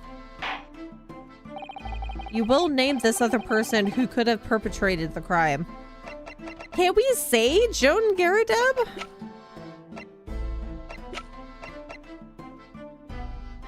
Not that it's on purpose, but Joan Garadeb seems to be the only person that you could really do that, or are they going like completely... Are they going completely off kilter? You could say Susato if you wanted. What if I say like Tobias Gregson? He has a mustache, he's lanky.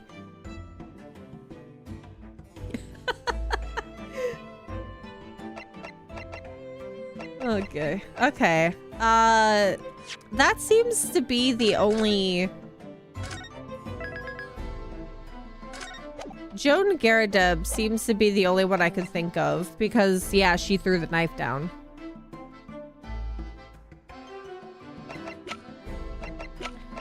That'd be really funny if you could say any one of these for any reason, but I'm not. Okay. Joan Garadeb. The defense would once again like to request a cross-examination of a new witness, my lord. Once again? My assistant made the same request earlier. In order to finally reveal the truth about the case. It's imperative that we cross-examine juror number 4, Miss Joan Garadeb. Mrs. Looks like Claude gets get the side paddle ready. I think it actually is coming up on time. Because I think it was... What? It was like 3 hours, 30 minutes in? Give or take. Objection! You have another like 40, 50 minutes? Read faster! The request has already been denied. But the situation is very different now. Mrs. Garadeb, answer me this. What do you want to know, little toad? At the time of the incident, you were enraged in a violent argument with your husband, Mr. Joan Garadeb. In the course of the argument, a minor house fire was ignited, and to clear the smoke of the room, your husband opened a window that looked out over Briar Road. Well, what of it? You threw this book at your husband when he was cornered with his back against the window. Upon striking the pane of the window top hinge casement the pane of the open top hinge casement window, the book plummeted directly down, finding its way to what we know to be the true scene of the incident. Yes, and as I said, what of it? During the argument, you were beside yourself with rage. As such, you threw not just books, but anything you could lay your hands on. So, let me ask you one more time, Mrs. Garrideb. This knife, the one removed from the victim's back. Have you really never laid eyes on it before? I still love the jiggle of her cheeks. It's such a little touch. It's almost 4:20 when we were gonna end the first time. I remember the weed joke. I thought it was earlier, but maybe not. I don't recall it. Seriously? Am I supposed to remember everything I picked up and threw at my husband? And anyway, the man over there in all of that regalia said members of the jury needn't testify, didn't he? Conveniently, yes. Objection! Oh. No, I have no recollection of saying that at all, juror number 4. What? Make no mistake, you jurors are not special in any way. You are not immune to the judicial process. If you know something about this knife, madam, let the truth come out. But that's just a common or garden knife. It could have come from anywhere. We have several like it at home. If one went missing, how could you expect me to know? Oh, ma'am, you have how many? How many in the house? Are you joking? What are you saying, please, Mrs. Garrideb?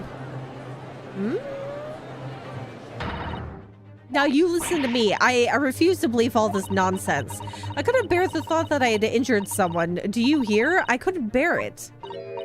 Oh, the poor woman.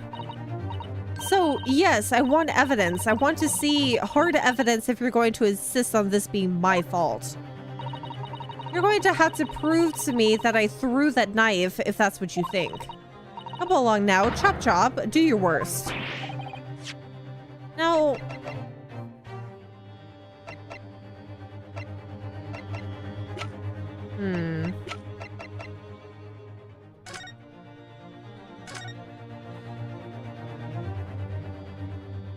Because the knife tip is gone.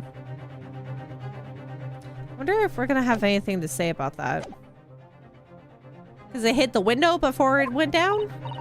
Well, Mr. Naruhodo, if I had evidence like that, believe me, I would have thrown it at her already. Then take the stand, juror. Oh? The prosecution does not object to the defense's request to cross-examine this woman. Thank you, Lord Van Zeeks. See, I'm going so back and forth with this man. I'm going to testify. Juror number 4. As I'm sure you will appreciate, having observed it with your own eyes today, witness testimony can lead to the most extraordinary truths being unearthed. Truth of which the witnesses themselves may not even have been aware. Oh, dearie me. So I demand your full and unadulterated testimony, Mrs. Garrideb. And mark my words, in the court of law today, we shall extract the truth. Do you concur, counsels? Certainly, my lord. Oh, that's what I'm hoping for, my lord. I really like Van Zeeks' character. Is he the one that's causing these deaths after the facts, even if he doesn't get a guilty verdict? Guilty. This is such a strange feeling. For the first time since arriving in this country, it actually feels real. Ah, fudge. I could have gotten a good bit there. I hate not getting to the print screen button in time. I'm here in the Old Bailey and I'm a lawyer. Here we go. Do that one.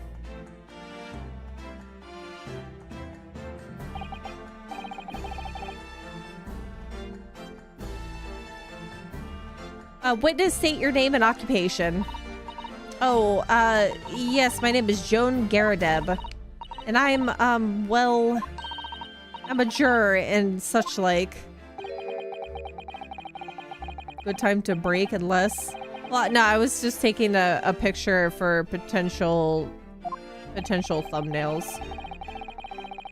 The court has decided your testimony is required in order to clarify matters in this case. God, I have realized though, I have not actually taken a bathroom break, which shows that I have not hydrated enough today. How much longer am I willing to go? I can finish this. I can totally finish it. And should we get the side paddle ready? Definitely get the side paddle ready. Because we are coming up on the last bit of the case. And there is not much time left. The court has decided your testimony is required in order to clarify matters in this case. Do you understand, madam? Yes, my lord. You will tell the court everything that took place in your household on the evening in question. Read faster! And I warn you, do not attempt to hide the truth. Oh, dearie me. Chin up, Joni. Nothing to worry about. Excuse me? Stop pausing? Shut up. I am going at the pace that I want to go. And I told you. If it goes over time, I'm gonna be mad. Oh, I didn't know you were here, John. Wasn't only you in the room that day, old thing, was it? Rather think I ought to testify as well, don't you? Oh, but what about your knee, dear? Don't you worry about that. Hardly notice it. I'm not the sort of chap to leave a comrade to face disciplinary action alone. Oh, John. I presume you are Mr. John Garadeb. Yes, sir. Former 2nd Lieutenant of the 3rd Regiment of the 4th Northumberland Fusiliers? I've seen my fair share of action and now live the quiet life, as it were. The quiet life? Were you not engaged in an incendiary battle with your spouse on the day in question? Well, yes, quite. I mean, that was due to a very big misunderstanding on Mrs. Garadeb's part, but we're not gonna bring that back up to light. I believe this may represent a first in the proud history of the British court. Calling a juror to the witness stand is unprecedented. However, the court will hear your testimony now, juror number 4, and that of your husband. You will recount clearly and concisely the events in your home at the time of the incident in question. You know, another thing that's really interesting is that I think this is the first actual case that we have where somebody hasn't already been murdered. Like they're literally dead.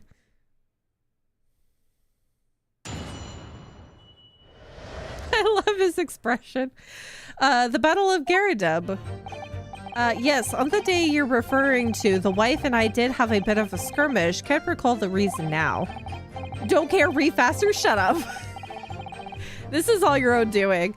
Knocked a candlestick over and set fire to the carpet. Soon had it out though and got the window open. He has the smuggest face. Meanwhile, I was picking up whatever I could find to throw at him. Plenty of knives around our place. Can't say I'd notice if 1 or 2 went missing, I'm afraid. Is that bally thing in the victim's back? You know what, Sai? You're gonna owe me another bubble tea. How about that? That's your punishment. I want 2. I want 2 bubble teas. If that bally thing in the victim's back was, really was one of ours, you'll probably have a job proving it, I think. 2. I want 2. I want 2 bubble teas. It sounds as though it was quite the battlefield in your household that evening. I'm not afraid of money. Although entirely one-sided assault, it seems. The enemy caught us up on the hop, sir. Had no choice but to dig in and take defensive measures. To be honest, if the enemy had kept shelling us for another minute, we'd have been toast. Of course, a veteran such as myself is only too aware that on every battlefield, you're just a gnat's whisker from death at any moment. Are we still talking about a marital quarrel here? Well, I must say, I'm dubious that this testimony will shed any light on the origins of this jackknife. In combat, one's focus narrows such that surroundings are barely noticed. These witnesses may not be able to offer anything more than that they have testified already. This may be a dead end. Van Zeeks may well be right. Well, whatever the chances, we only have this last cross-examination to uncover the truth, Mr. Naruhodo. Yes, I'm afraid so. There's gonna be something about the knife losing that the knife doesn't have a tip anymore.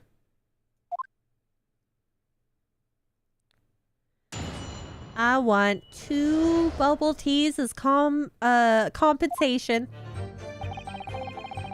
Yes, on the day you're referring to, the wife and I did have a bit of a skirmish. The reason is what you told us yesterday, I believe. Yes, that's right. If I remember correctly, it all started because of a note that was tucked into the page of a book belonging to Mr. Garadeb. Rather passionate note, in fact.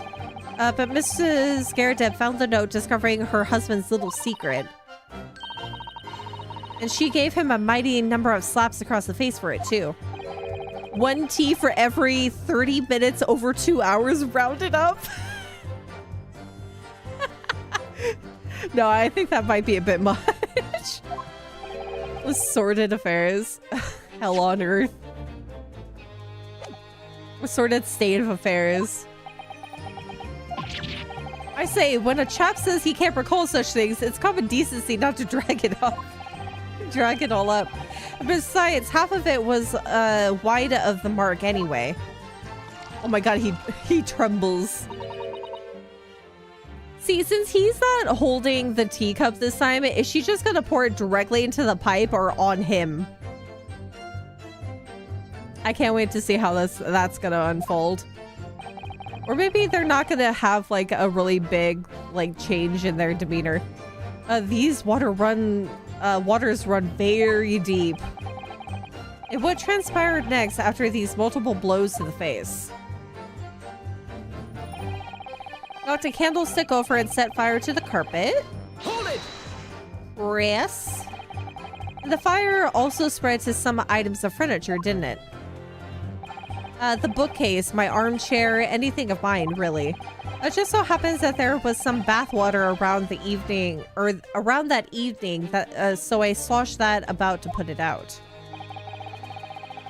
A most precarious situation you put yourself in. Ours is a 3-story townhouse on the west side of the street where the water main isn't connected yet. Oh, that sucks. Have to draw water from a public water pump during the day if you need any, you see. The lodgers are always moaning that they can't get any water at nights, although that little mustached Japanese man buys water in bottles, I believe. Oh. Peachy sold him your bathwater through time? I have never, and will never, ever sell anything merchandise-wise that involves anything of something that I've used. Ever. Oh my god, never, ever, ever, ever. Yes, he receives a stipend for his studies, you know, from his home country. Can you imagine being able to brew a pot of tea at all hours? He's obviously very well off now. No, he's not. I've actually seen the state of the man. I believe he uses all of his income to buy books. Not even farts in a jar? I can't believe I'm reading this. That is up there with the absolutely most disgusting thing I could think of next to bathwater. No, I could probably actually think of worse, but I'm not gonna say it out loud. Oh my god, it's so gross. Why would you say that? Well, anyway, the point is I was able to douse the fire with the water, fortunately enough. Okay. Meanwhile, I was picking up whatever I could find to throw at him. Even though the room was on fire, as far as I was concerned at the time, it was more important to extinguish my anger than the flames. When a woman wants to throw, she must throw. This is most certainly not true of a Susato. This is most certainly not true of a Susato takedown, Mr. Naruhodo. Are you just trying to justify yourself? How did she know what I was thinking? So please cast your mind back to and try to remember. Was the knife among the items that you threw at your husband that day? I mean, the dining area was completely messed up. In all honesty, I don't recall, but I feel I must point out that I'm no monster. Let me see. Some bread, a cabbage, garlic, a towel, and a sponge, a napkin. Those sound like some... I mean, except for the cabbage and the garlic, everything's pretty soft there. Well, no, maybe bread back in the day was pretty awfully hard, wasn't it? Excuse me. Do you have something to add, sir? I feel like you do. What other things did she throw at you, sir? Mr. Garadeb. Don't shoot. Sorry, I beg your pardon. Did your wife's remark just now bring something to mind? Nothing of any significance, no. Just that the barrage of projectiles the old thing launched in my direction was somewhat more solid than she implies. Books, bricks, and the fire poker, I seem to recall. She javelined the fire poker?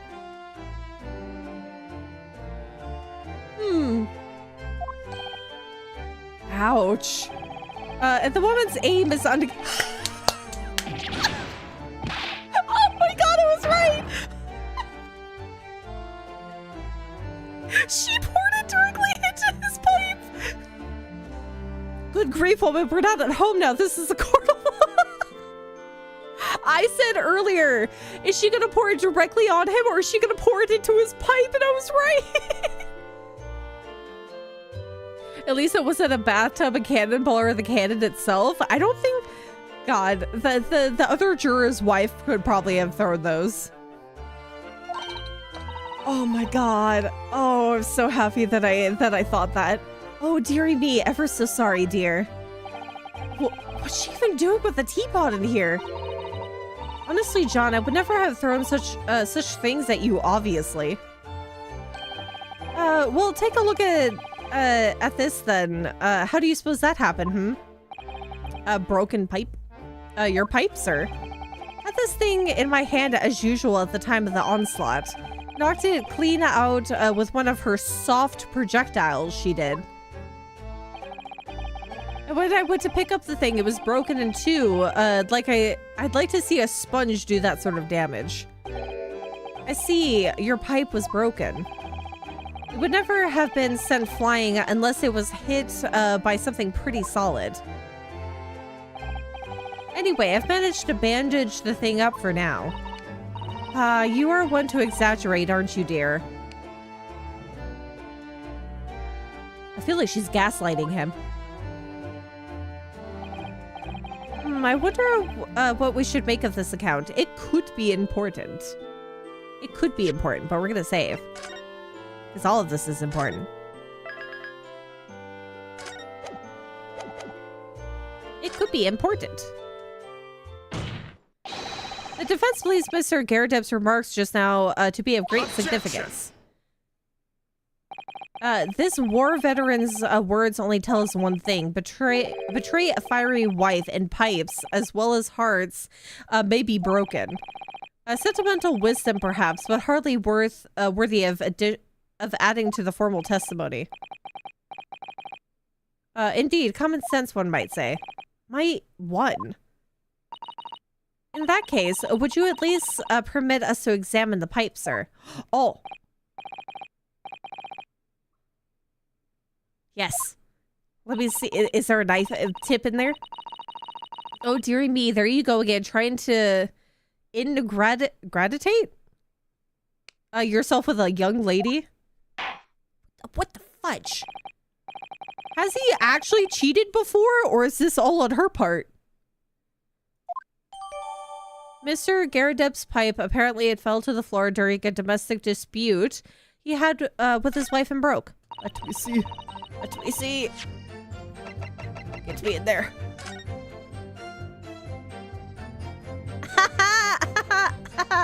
Give it.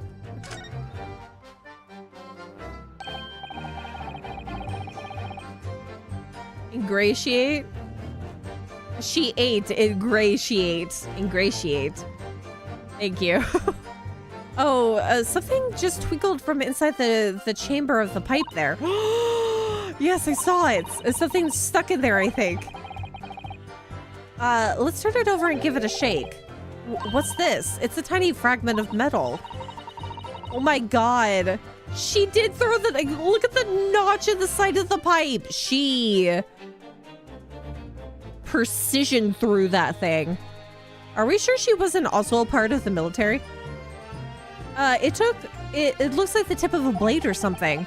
The tip of a blade, surely it couldn't be.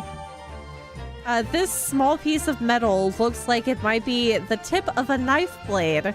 It was stuck inside the bowl of Mr. Garadeb's pipe.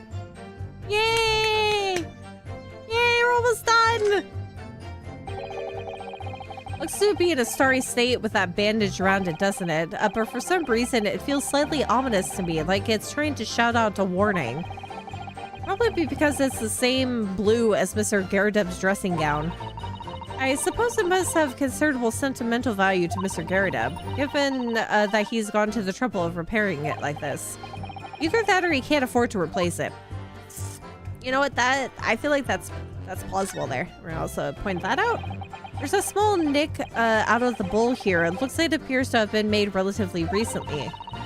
And see how there's little scrapes and dents all over it. It's clearly a well-loved pipe. Yes, you're right. It seems to me recently that being well-loved goes hand in hand with getting some battle scars. This particular nick is catching my eye, though, because it's clearly new. Okay, we're good. So let me take a quick look at the jackknife again, see if looking at this right now will say anything different. Oh, look here, Mr. Naruhodo, just at the tip. A small piece of the blade appears to be missing. Wait, part of it's missing? I could be wrong, but I've just got a feeling. You remember this? Ah, that's the tiny fragment of metal that we found inside Mr. Garadeb's pipe. Yes! I'm on the right track. Yes, and just maybe. Oh my, it's a perfect fit. Somehow, I just knew it. Yes! We've established it. I hope I didn't speak out of turn, Mr. Naruhodo. It was just feeling rather disappointed for you that your request was turned down. Oh, no, it's fine. Thanks to Sasato-san, we have some new evidence to work with. We should examine it carefully. Well, thank you for that. Rebuttal, Mr. Garadeb. But now, if you could return to the crux of the matter. What can you tell the court about the knife used to attack the victim? Plenty of knives around our place. Can't say I'd noticed if one or two have been missing, I'm afraid. Okay. If that bally thing in the victim's back really was one of ours, you'll have a job proving it, I think. So I think it might be this one, the last one. Oh, I have to... Do I have to press it first, though?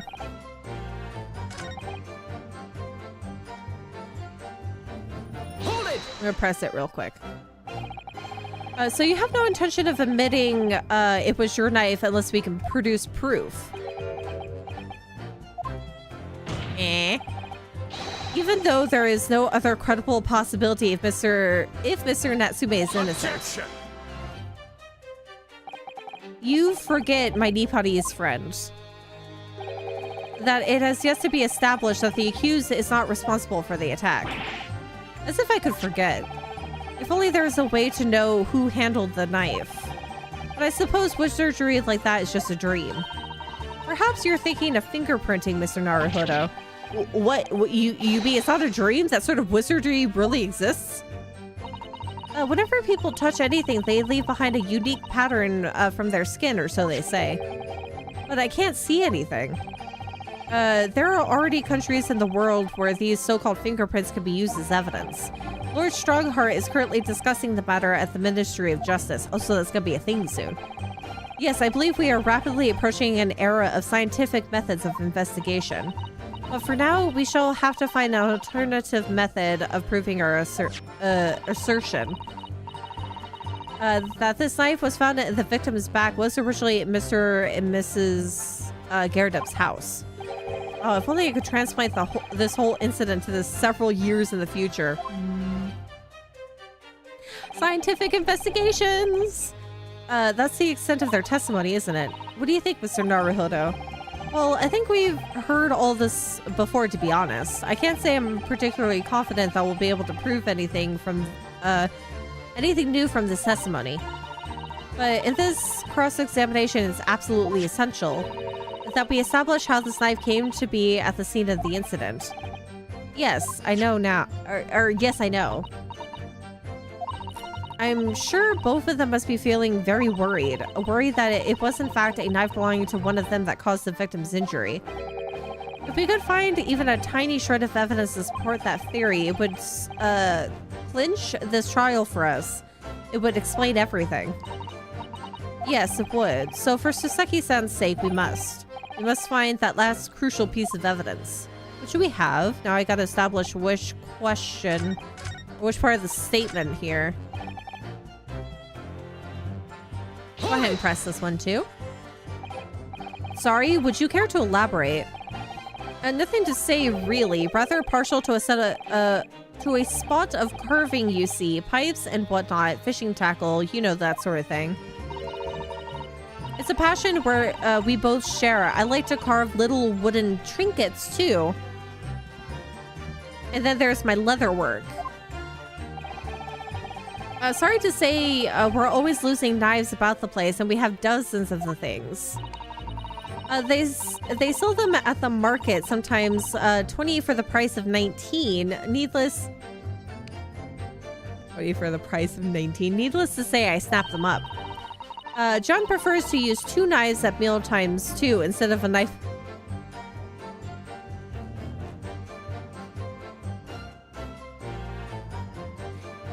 He uses 2 knives to eat? No, Joan. We won't want people thinking I'm some kind of... I love that she's pouring it into the... I love that she's pouring it into the pipe. Here we go again with the scaldings. Why are they being so invasive? I imagine it's because they don't want to believe it. They can't bear the thought that it might have been one of their knives that injured the victim. Which is entirely understandable, of course, but still... I wonder what kind of stuff he's eating with 2 knives. I mean, he has like 1 cake. And he guess he picks it up with 2 knives instead of just using his fingies. Okay.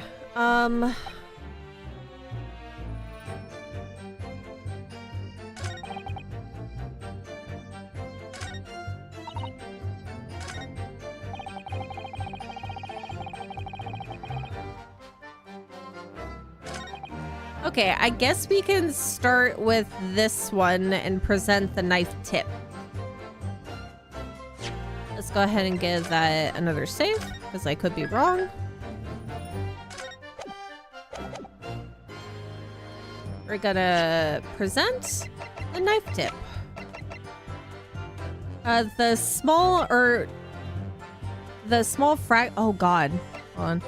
This piece of metal was found inside the bowl of Mr. Gerardup's pipe. It was a perfect fit for the missing tip of the knife found in the victim's back. Well, there you go. The way that they have it there. We could just do this. Yep, I think that's right. Mr. Gerardup, could I ask you to take a look at this, please? You can ask, but I can't see a bally thing. You can't. I used to call me Dead-Eye Deb, back in the regiment, but of course, but that was some time ago now. Even when I'm trying to enjoy a large print book by the fire these days. I struggle to tell a B from a D and a P from a Q, to be honest. Me too, but for different reasons.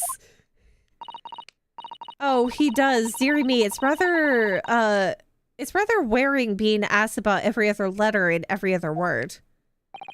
I can see why she probably got mad at the books too. You must be very doesy. What is that? A tiny scrap of metal? Yes, almost certainly from the tip of the blade. And what may appear at first to be just a tiny scrap is in fact a crucial piece of evidence. Interesting. And where did the defense come by this evidence? It was lodged in the chamber of Mr. Garrideb's pipe. My pipe, you say? By Jove, I wonder how it got there. And what precisely does this fragment of metal signify, Counsel? Are you suggesting that it is in some way related to the matter of the stabbing on Briar Road? I'm almost done. Oh my god. I am. What? When put together with another piece of evidence already in the court record, I believe this tiny fragment of metal will unravel the whole truth of this case, my lord.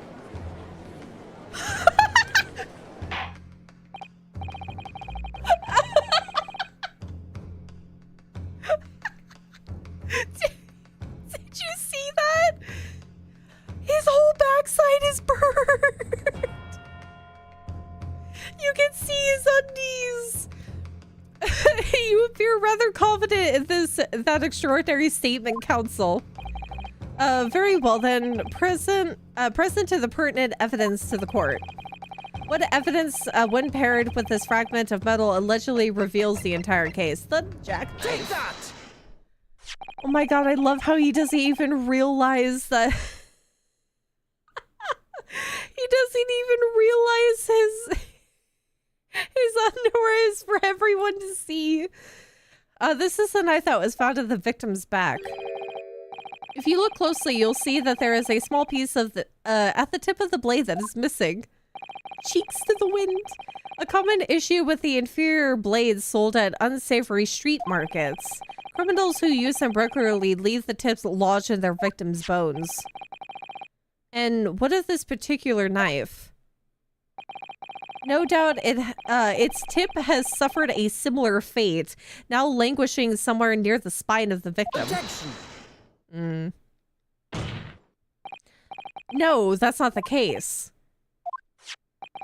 The tip of this particular knife's blade is the very fragment of metal we discovered in the chamber of Mr. Garrideb's pipe. Oh! He's about to have a heart attack. A good grief, Lord Van Zeeks? I don't believe it. The knife from the crime scene and this fragment of metal are a perfect match. Good golly gosh. It's so funny. At least his actual cheeks are not out to the wind. He still has his underwear underneath to protect his butt. Is this some sort of Eastern sorcery? Nah, not at all. This is no magic, my lord. This is a miracle. A miracle. Good golly gee willikers, Batman. So Van Zeeks has figured it out, has he? Counsel, explain this extraordinary coincidence at once. Yes, my lord. The crucial point we have to ask ourselves here is when did the fragment of metal find its way inside Mr. Garrideb's pipe? Something that was clarified for us in the most recent witness testimony. Had this thing in my hand as usual at the time of the onslaught. Knocked it clean out with one of her soft projectiles she did, yes. It would never have been sent flying unless it was hit by something pretty solid. This man came out with his life, though. Oh my god, look at her jiggle! Oh, dearie me. During the argument between these two that occurred just as the victim was on the pavement below, Mr. Garrideb, or Mrs. Garrideb, flung this knife at her husband. However, The knife missed Mr. Garadeb, instead striking the pipe in his hand at the time. See, this could have been a murder easily. If she was better at aiming, this would be a different kind of court case going on. Which caused the tip to break off, of course. Good lord. Yes, and that is when the tip of the tiny blade found its way inside Mr. Garadeb's pipe. The chances of that are 1,000,000 to 1. And yet there's no other credible explanation for how the tip of the blade ended up in your pipe. Then, after losing its tip, the knife ricocheted off the pipe and flew out the open window. Oh. In short, this knife, which fell from the window of the Garadeb's house, is the very same knife that struck the victim in the middle of the back in the street below. Gosh, oh dear, oh. Oh no! We've done it. Objection! We've made it. Oh god, what is your objection now? Where'd you pour the wine? Where'd you get the other wine bottle? This is the 3rd wine bottle, sir. Your 8th cup. A full body theory, I'll give you that. Oh, please don't do this to me. A complex bouquet of seemingly trivial points plausibly arranged to create an almost passable vintage. Sir, I'm gonna pop the balloons that are known as your pecs if you don't shut up currently. I have been going on for 5.5 hours. Just give it to me. Just let me have this. Allow me to toast my friend's characteristically deep on his approach to bottling his argument. Sorry. But after all, it is just a theory. The bottle, I fear, is corked. It's just a theory. Isn't all of the other things that you have put out just a theory and hearsay too, my good sir? Because you see, it's spoiled by insurmountable inconsistency. I like how we have like a much clearer view of that animation there. Some of the stuff he says is hearsay, don't get me wrong. He does go off of evidence for the most part, but a lot of the things that he says can be hearsay. Because you see, boot is the only thing that is correct in this courtroom. Lord Van Zeeks, explain yourself. What is this inconsistency you claim to have identified? An inconsistency of the simplest nature, my lord. The victim was found with a knife planted in the middle of her back. You don't think that the way that a knife can fall down could have in her?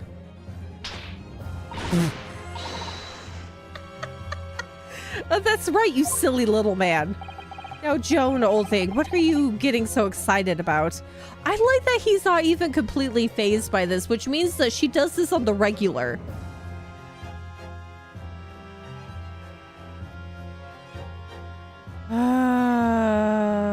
We're working on tea number 2. Let us consider the basic facts of the case once more. The victim was walking along the pavement before being stabbed in the back and falling to the ground. If the knife that struck her had fallen from above...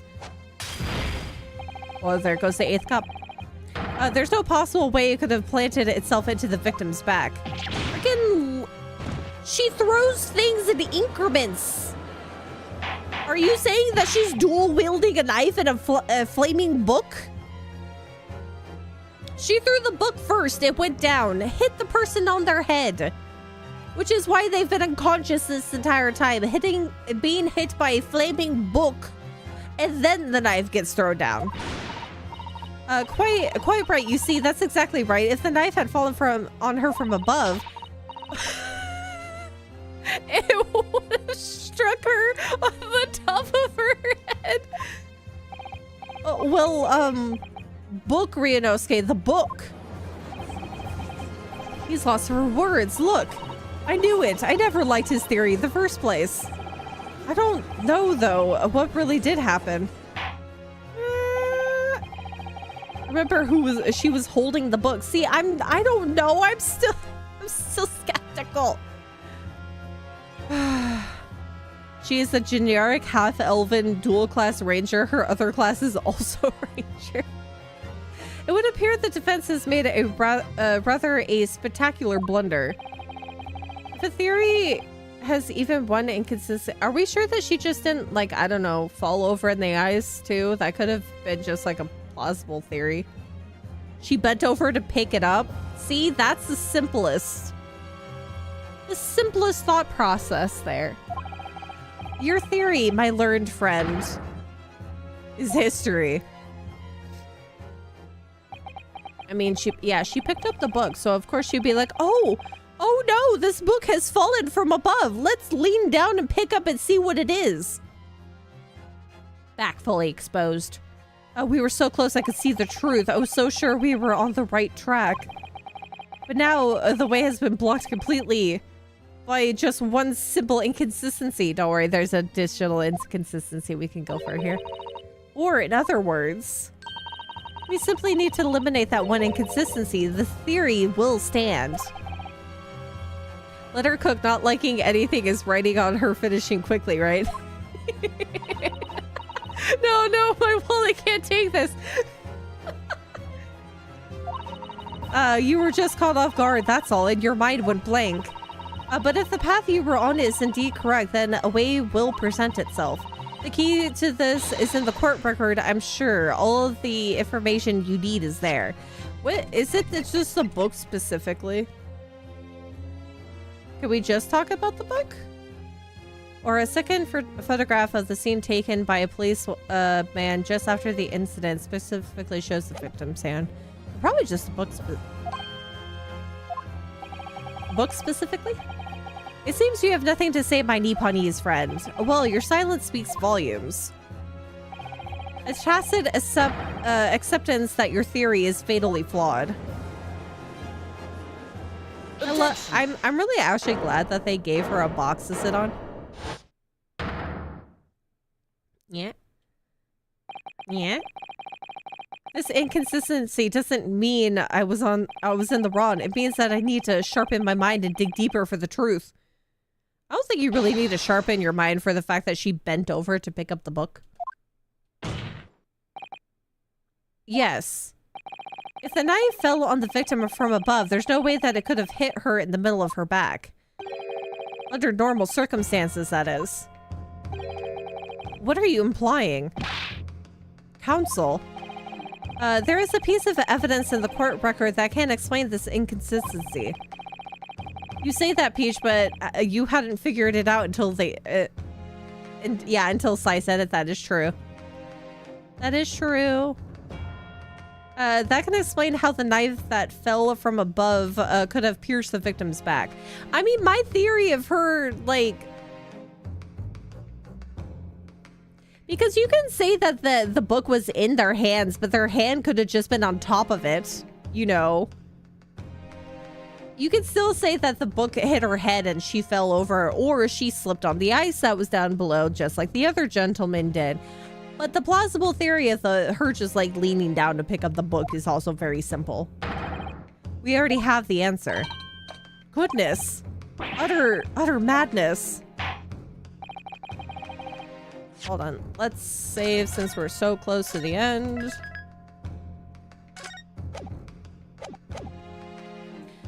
Surely this must be the last time. Counsel, present the evidence of which you speak. We're gonna do the book. This is the last inconsistency, the final piece in the puzzle. If I can successfully make sense of this, the truth will be laid bare at last. Your theory was very close, I'll admit. That's why this is more of a victory lap than a final challenge. Yeah. Take that! This, the fourth book found at the scene. This is the final piece of evidence that the defense will present. The burnt book? Is this not Mr. Garadeb's book? Yes, and to understand its significance, we have to consider how it came to be at the scene of the crime in the first place. This photographic print clearly shows the book in question. The victim holding it in her hand. But as you well know, it was the police constable that put the book between her fingers like that. Quite so, as part of his wholesale transplanting of the crime scene to the opposite side of the road.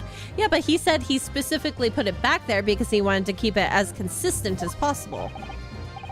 That's true, however, as part of his testimony, Constable Beat made an extremely enlightening statement on that point. But what made you place the book in the victim's hand? Well, that's because that's how I found it. When we first ran over the scene, the victim was already holding the book.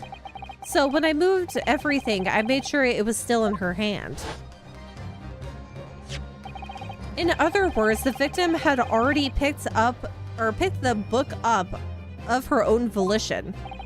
And clearly that must have been before she suffered the knife wound. Well, I would say so. After being attacked with a knife, I don't imagine she'd have been doing much of anything. So the question becomes, why did the victim have that book in her hand? By Jingo. I think I'm beginning to see what may have happened now. Oh, dearie me. Van Zeeks. We know that the book fell from the top floor of the Garredup household onto the pavement below, at precisely the moment that the victim was walking past. Yes, at exactly that moment, the young woman was walking along the street in the light fog, when all of a sudden, a book fell right in front of her. The book I threw. Yes, Mrs. Garredup, and what do you think that woman did? What would you do if you were walking along and suddenly a book landed in front of you on the pavement? If something like this happens to you near the forest, for like in the middle of the night or in a forest-like setting, don't touch it. Just saying. Words of wisdom. Well, I can't really imagine it, but I suppose she might have reached down. Look how cute she is! And picked up the book. Yes, that is exactly what the woman in fact did. She picked up the book. Oh, heavens! And when the woman reached down to pick up the fallen book up, what position would her back have been in? Definitely not twerking. That's right, facing the sky completely and utterly defenseless. And then, in the very next moment, while the woman was still bent over picking up the book. Also, this is a good reason, even though it's kind of silly, this is why you should have backpacks. Backpacks is another great way to protect yourself from falling random knives. The next object fell from the roof above the jackknife straight into the middle of her back. And at the same time, walking by chance directly behind Miss Green was the defendant, Mr. Soseki Natsume. Well, I never.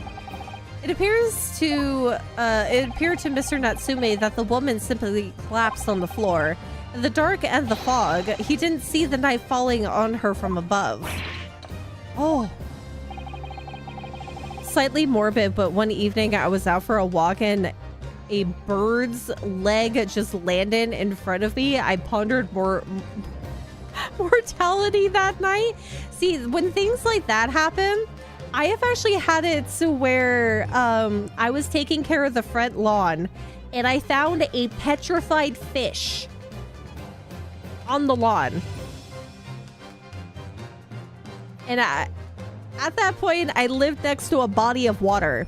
So a bird had gotten their treat and dropped it in my lawn, in the front lawn. It is not as weird as you think, but it's definitely a uncommon occurrence. From the other direction, the constable and his wife saw no one but the victim and her apparent attacker. So there was never a real culprit to run from the scene in the first place. Well, I had such weird speculations about that fish, but I could only think about it because we had a body of water nearby that a bird just dropped the fish on the floor, but it was completely petrified. So it had been there for quite a bit of time. There was nothing more than a series of unlikely events that accumulated in an unfortunate accident. And that is the real truth behind this case. All an accident. Nobody is to blame. Well, Mr. and Mrs. Garrideb? How big was the fish? Are we talking like goldfish? Thumb? I would say it's like a hand's length. It was a pretty decent sized fish. It was slim, but it was like a hand's length from mouth to tail tip. Easily carryable by a bird. The very first time you showed me that knife, I had my suspicions. I wondered if perhaps it might have been something like that. There, old bean. Poor Mrs. Garrideb. Of course, I never meant for anything of the sort to happen, but it was all my fault, wasn't it?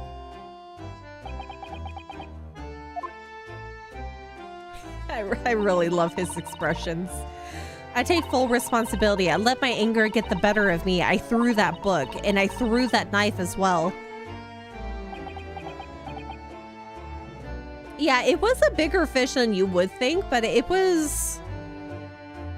I feel like depending on the size of the bird, I'm not sure what bird it would have been, but I would assume some sort of ocean type bird. Ocean or was it river type bird? Anything that really like hunts fish.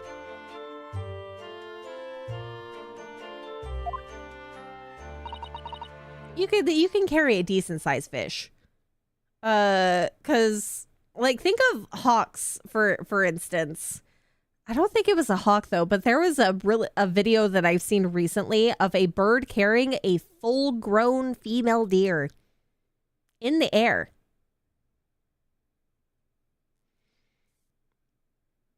Now, why are we talking about fish? My wallet, Peach, my wallet.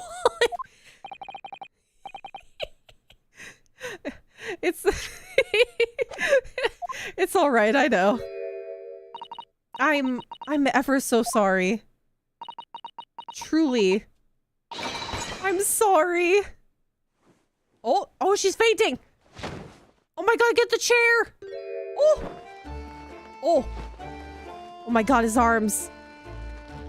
Oh my god. Oh my oh, there he goes. You can tell that man really does love his wife though. Oh, he tried so hard to keep her up. Lord Van Zeeks, what news of Mrs. Garrideb? She's been taken to the infirmary. It would appear that today's events had left her in an especially flustered state. However, I believe she will recover in due course. There is no cause for concern.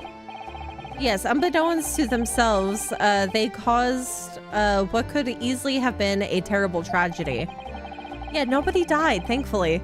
They shall have to prepare themselves for the consequences of their actions. There is some good news, however, my lord. I just had a word from the hospital where the victim is being treated. Her condition is improving steadily, and the doctor believes she will regain consciousness soon. It's strange. We've been talking about the victim all this time, but we've never once met her. How wonderful. The woman is out of danger, it seems. Oh god, what if they talk to her after and none of this that we've used to get a not guilty verdict is what she says is gonna what she says happened. Yes, that's good news. So Mr. Soseki Natsume.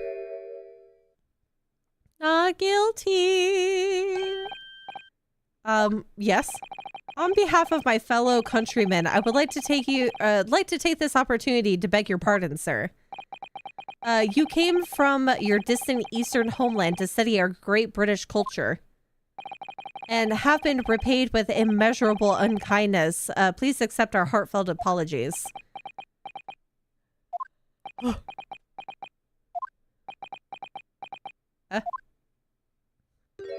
Oh. No, it is me who should be begging your pardon. And why is that? Oh no, Mr. Natsume. That evening, when the woman just collapsed on the pavement before my eyes, I jumped to the wrong conclusion again in my confusion. What conclusion, sir? I was sure that the woman was dead. Yes, Constable Beat said the same thing, didn't he? He thought she had been killed too. I suppose she must have looked completely lifeless. It had been about a year since I arrived in Great Britain now, but I still can't get used to the life here. I can't relax. I'm sure there are evil spirits lurking in the fog. Like they're haunting me. Poor Soseki-san. His imagination really has gotten the better of him. She's a very peaceful sleeper. I'm like that too. So, I have been told I sleep like a mummy. And you have to like really look at me to make sure I'm actually alive and not like dead. So when it happened, I thought the young woman had been taken by the fog spirits. I should never have dropped my books like that and run away. I should have called for help, for a doctor, for the police. At least you may admit that you did. I mean, you were scared. That's okay. Instead, I've managed to create a rift in the relationship of trust between our two empires. And for that, I am truly sorry. Not guilty. Oh my god, Mr. Gyarados is in the jury place. One could indeed say that some sort of mischievous spirit has been at work here, I think. One that created a chain of unfortunate mishaps. We were befooled by this spirit and led to false conclusions. But thanks to Lord Van Zeeks and our young lawyer here from the east, that chain has now been broken and the spirit exorcised. I heartily commend you both. Oh. I hope he doesn't die after this. I hope nobody murders Mr. Natsume after this. Now then, ladies and gentlemen of the jury. Yes, my lord. In concluding this trial, I must ask one last time for your decisions regarding the defendant's culpability. What if at some point they just decide, oh, he's still guilty? That would be downright awful. Are you ready to present your findings to the court? As the foreman of this jury, I can assure you we've reached a fair and just conclusion. I do declare the truth can be extremely cruel at times. Well, I didn't suspect the woman next to me, that's for sure. Sitting in for the old bean while she's out of action, you know, but I know what her decision would be. Decision. That means I'll finally be able to get out of here and start work. Well, it's about time. I say I'll have a corker of a story to tell the grandchildren when I get home, won't I? Yeah, you have stories to tell now. Very well.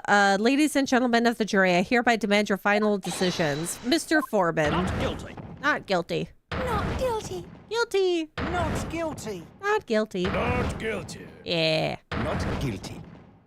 Not guilty. Yay. Oh my god. This took a while. I wonder if you can still get a not guilty verdict if someone decides to say guilty, though. That'll be... I wonder if that'll happen in a future case. Well, Mr. Soseki Natsume, I hereby pronounce you not guilty.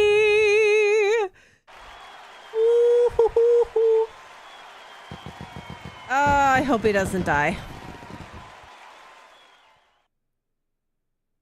Because what the heck would he be dealing with that would...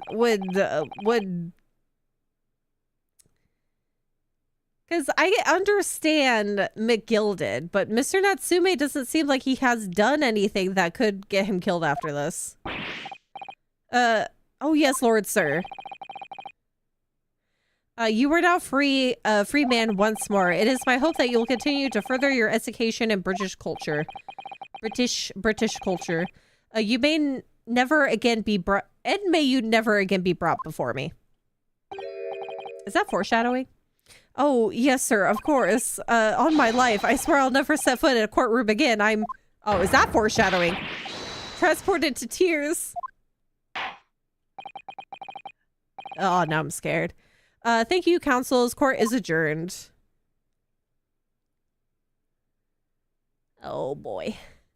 He's not gonna, like, also be burned to death, but in his room full of very, very, Tinder-loving musty old books, is he? 20th February, 3:17 p.m., the Old Bailey defendant's antechamber. Oh, locum. Wait, you mean me? Of course. Is there another locum here? Is there even one? Compared to the original locum student, Mr. Naruhodo Esquire, your name has become rather short, hasn't it? What's wrong with using my actual name? Oh, at last, I'm free, I'm free. Joyful joys, jubilant jubilation. Heady, hearty happiness, hurrah.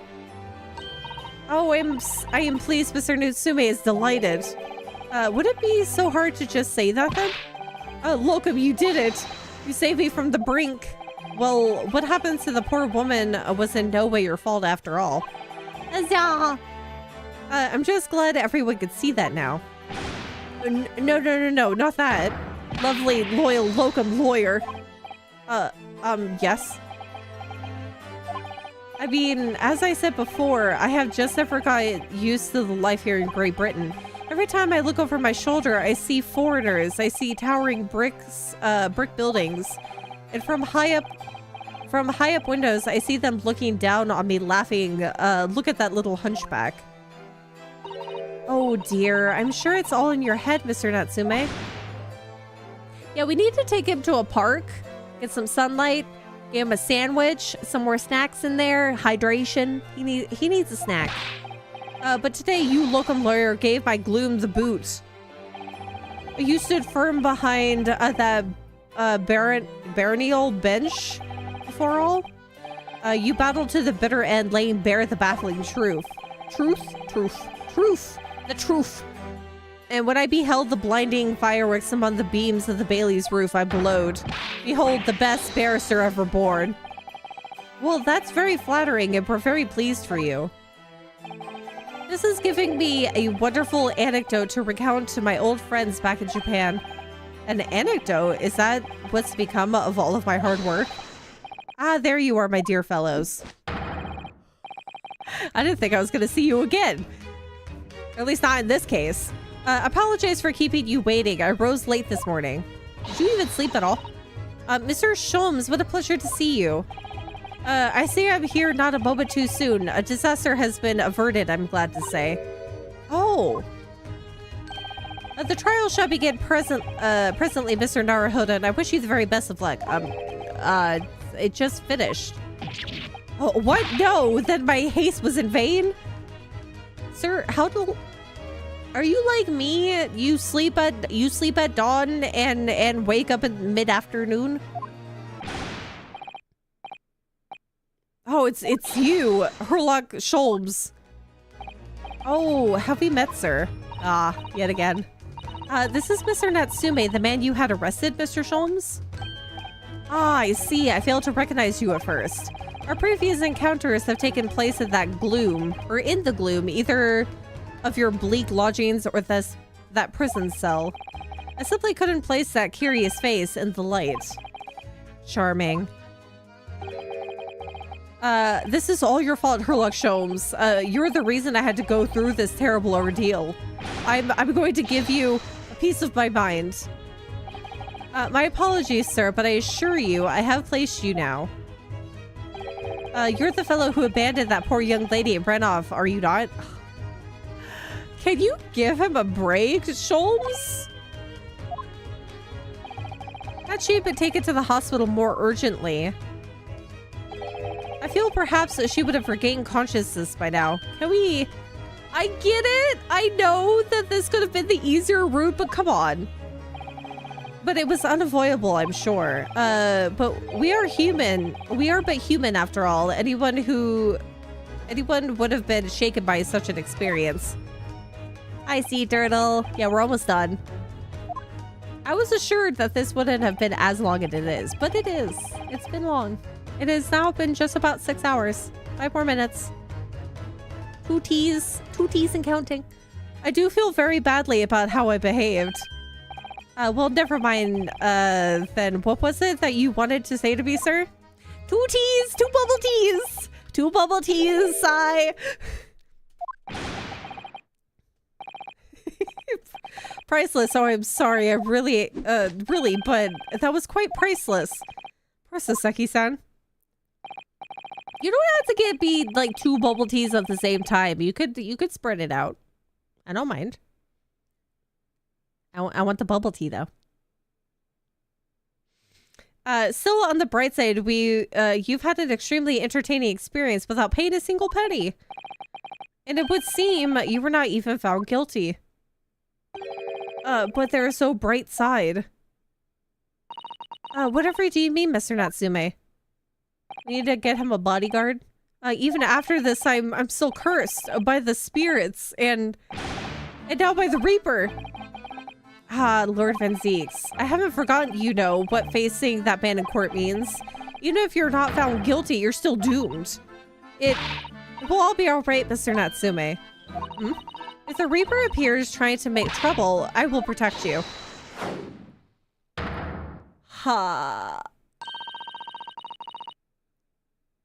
My good lady, my beloved companion, my partnership in this court proceedings and forevermore court proceedings.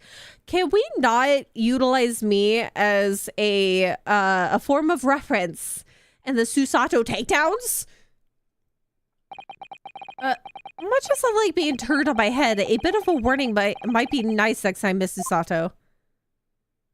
Can I not be used as an example, please? So, Mr. Natsume, what do you tend to do now? You mentioned something about recounting your experiences to your friends back in Japan. Better me than anyone else. I wish you just did to Sholmes just once. Just once.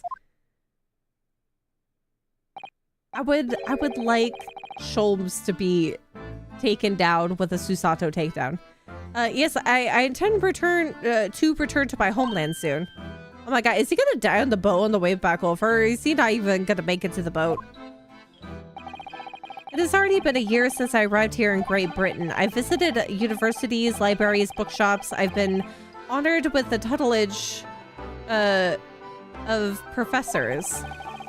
I have learned so much about the wealth of literature here and the city it has shaped.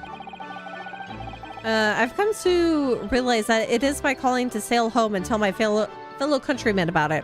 Yeah, I mean, you could always come back if you wanted to. Not that I think you will. That's very touching, Mr. Natsume.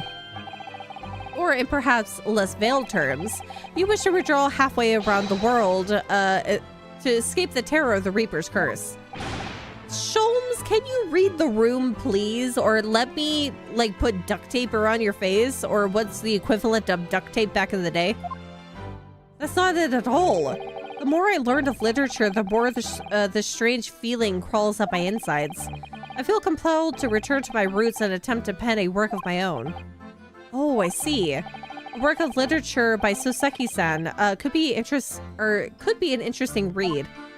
I mean, you can't make really good books without being slightly insane. You can't be a good artist unless you're a little bit weird. Don't measure the little bit. It's a significant amount. What about Miss Susato and yourself, Mr. Naruhodo? Sorry, what about us? Will you return to Japan alongside your mustache compatriot? Nah. Why would we? A week has not yet passed since we arrived in London. And only now does it feel as though we have finally found our feet. And you are accommodated in a hotel at present, are you not? That's right, but we need to find lodgings before it bankrupts us. I've calculated we can only afford another 10 nights before our entire budget is exhausted. Well then, you could take my lodgings. The windowless room? But what it lacks in windows, it's more than makes up with a floor, a ceiling, and walls. I mean, yeah, great. And of course, I'd be happy to leave behind the accursed evil spirit. Oh, mine evil spirit. A cat. Oh, yes, it tries to suffocate you. It tries to suffocate you while you sleep, an infallible wake-up call? Sir, you have a cat. If it sleeps on your face and sleeps on your face and suffocates you, that's a great way to go. We'll think about it if that's all right. If it sleeps on your face and suffocates you, that's how it was meant to go. Perhaps I can offer a more welcome alternative. Would you consider taking lodgings with me? Really? Well, a vacancy has conveniently presented itself. Though it is up in the attic, I might add. Are you sure it isn't just a storage loft? I spoke with the landlady this very morning on the matter of price, and Iris is cleaning the room as we speak. You must come at once. I presume you have no luggage to speak of. Oh, this is simply wonderful. What an honor to be invited to take lodgings in the Great Detective's office's attic. I'm too overcome with words. So suggesting we look elsewhere is out then. Then it's settled. Iris will prepare a welcome dinner this evening. And you must come too, Mr. Natsume. I insist. I don't know what to say, but thank you. Yes. Yeah, he needs food. Wonderful. Then I'll go and complete the paperwork for your formal release, Mr. Natsume. It shouldn't take long. Somebody's happy. Of course, she's next to her favorite detective. Locum. I knew that you wouldn't let me down. I am truly delighted to have met you here in London. Likewise, Mr. Natsume. It's been a privilege meeting you too. It's a shame that we're going to have to say goodbye so soon. Well, I've come to realize that I belong in Japan. But Locum, we'll meet again one day. Yes, I'm sure. And hopefully by then, I'll be a successful lawyer. Hopefully by then, I'll be a successful author. I hope so. Well, my dear fellow, our carriage appears to have arrived. Shall we go, Mr. Naruhodo? Yes, Mr. Sholmes. I've little doubt Mr. Natsume will be released in time for dinner this evening. I'm scared of the after cutscene. And so, with Soseki-sen's innocence successfully established, we rode with Mr. Sholmes to what was to become our new home, 221B Baker Street. Please tell me he came with us at the same time. Oh, that's actually not bad. 20th February, 4:41 p.m., the attic room.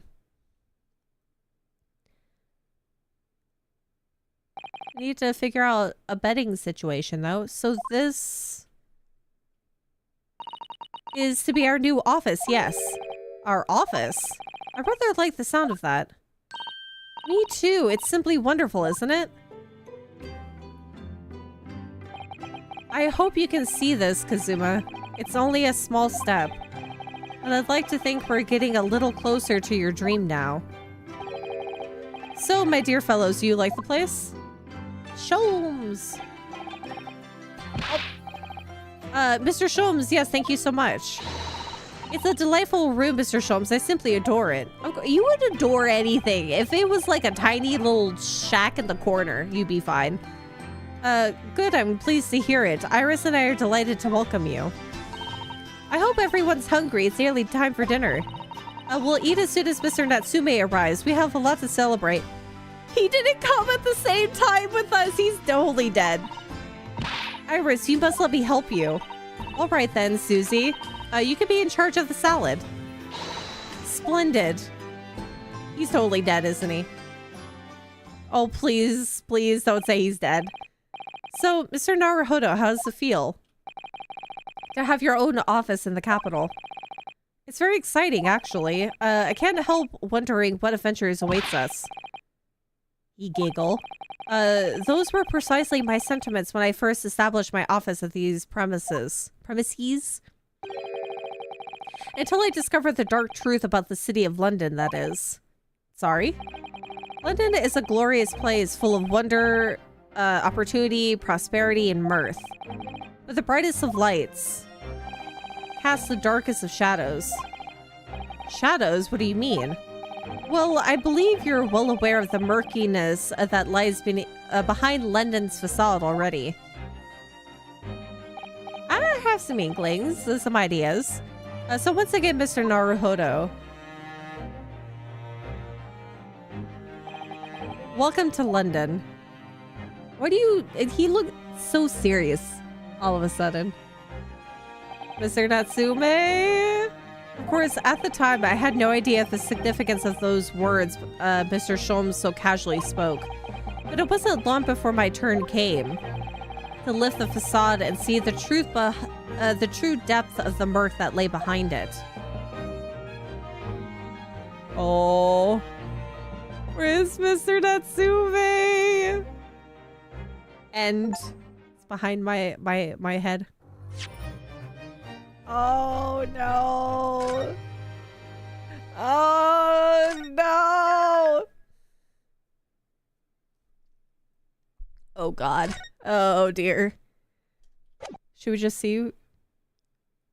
It didn't even show that he came up. It didn't even show that he came to the dinner. So I mix it out with only 2 bubble teas. Remember, you can spread out those bubble teas. You don't have to buy 2 at the same time.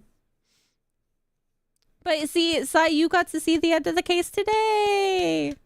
Don't worry, he's actually okay. Oh, thank God. Oh, I was worried about that. I guess since they didn't show a end of the scene, like cutscene, end of the case cutscene, that he's still alive, which I'm very, very grateful for. I'm so happy for that.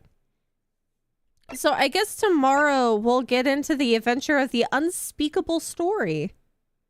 I like the wolf behind the letterings. The Hound of the Bakersvilles. Baskervilles.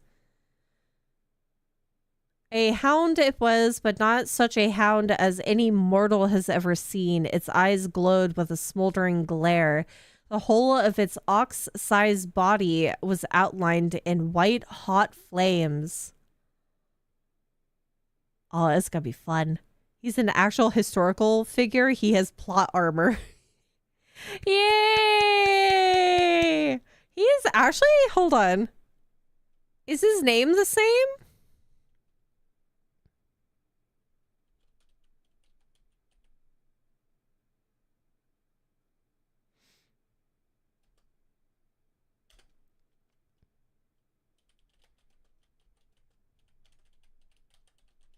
Or is it like his name Soseki Natsume?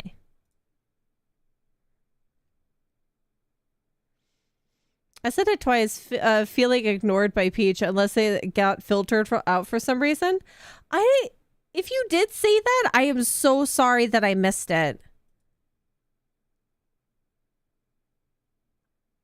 No, Natsume Soseki, born Natsume Kinosuke, was a Japanese novelist. He is best known for his novels Kokoro. Oh, Kokoro Bochan. I Am a Cat, and his unfinished work Light and Darkness. Oh. He was also a scholar of British literature and composer of haiku, kanji, and fairy tales. Yeah, if I missed that, I'm so sorry. My apologies. Oh yeah, now I'm so sorry, I'm seeing it now. So most of the characters in this game are puns of some sort. Natsume, historical figure. He's a famous historical poet / writer from what I've been told. I'm so sorry, I see it now. The YouTube chat did not eat it. It's good. Oh, there's actually a picture of him. Oh my goodness. Based on a real person. Look at the cats. Yeah, he had quite the mustache. Wow. Now, I'm a little confused that jester dressed character didn't show up again. So he might probably show up in this next case. It's okay, you were busy trying to save Psy money. That I was. Oh, I'm gonna lean my desk forward. Oh my god, it's toasty in here. Or at least not as toasty as usual, but I am a little bit sweaty. I'm not looking forward to summer. I am completely not looking forward to 80+ degree weather during stream days. Time will tell, definitely. I'm excited. This is the last case in this game, and then we'll be moving on to the second game. So I will be taking a tad bit of a break before we go into the second Great Ace Detective for my vocal cords sake. And I will be sprinkling other games in the mix.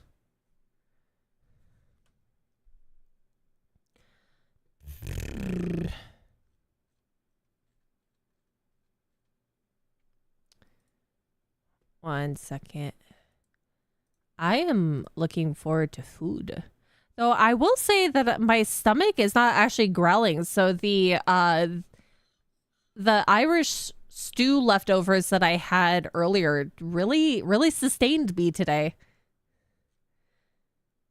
We are going to be playing more Pokemon Stadium next week, though.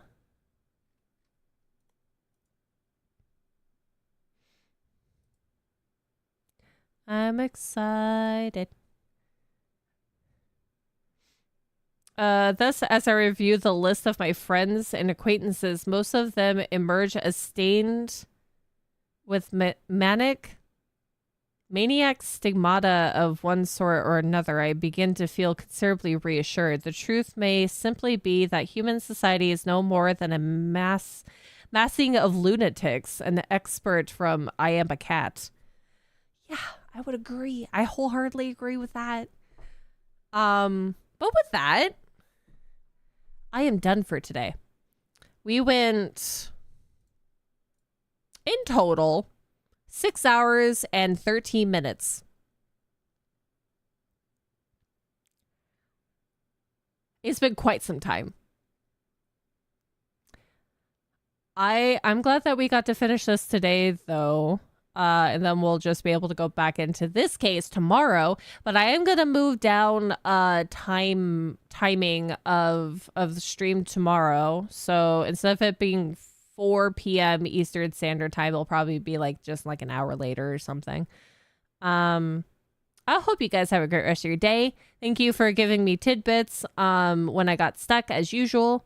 I hope you had fun. This was one of the more wacky cases, and a lot of twists and turns, and actual no murder this time, which is quite unthinkable when it comes to Ace Attorney cases, because almost always somebody has been brutally murdered and never just like got away with just like a one small stab wound and still lived to tell the tale. I will see you guys tomorrow. Have a great rest of your day. Sleep well when you go to bed. Have good dreams. Don't forget to feed yourself. I'm going to go do that soon. If you also have, like me, not have gone to the bathroom for the past 6 hours, you might want to go pee. And if you're not feeling like you need to, just like me, probably dehydrated. Yay! I'm going to very much enjoy the hard-earned boba tea that I have gotten out of this. So I got the rest of the case, and I get bubble tea. Anyway, good night, everybody. See you later. Goodbye.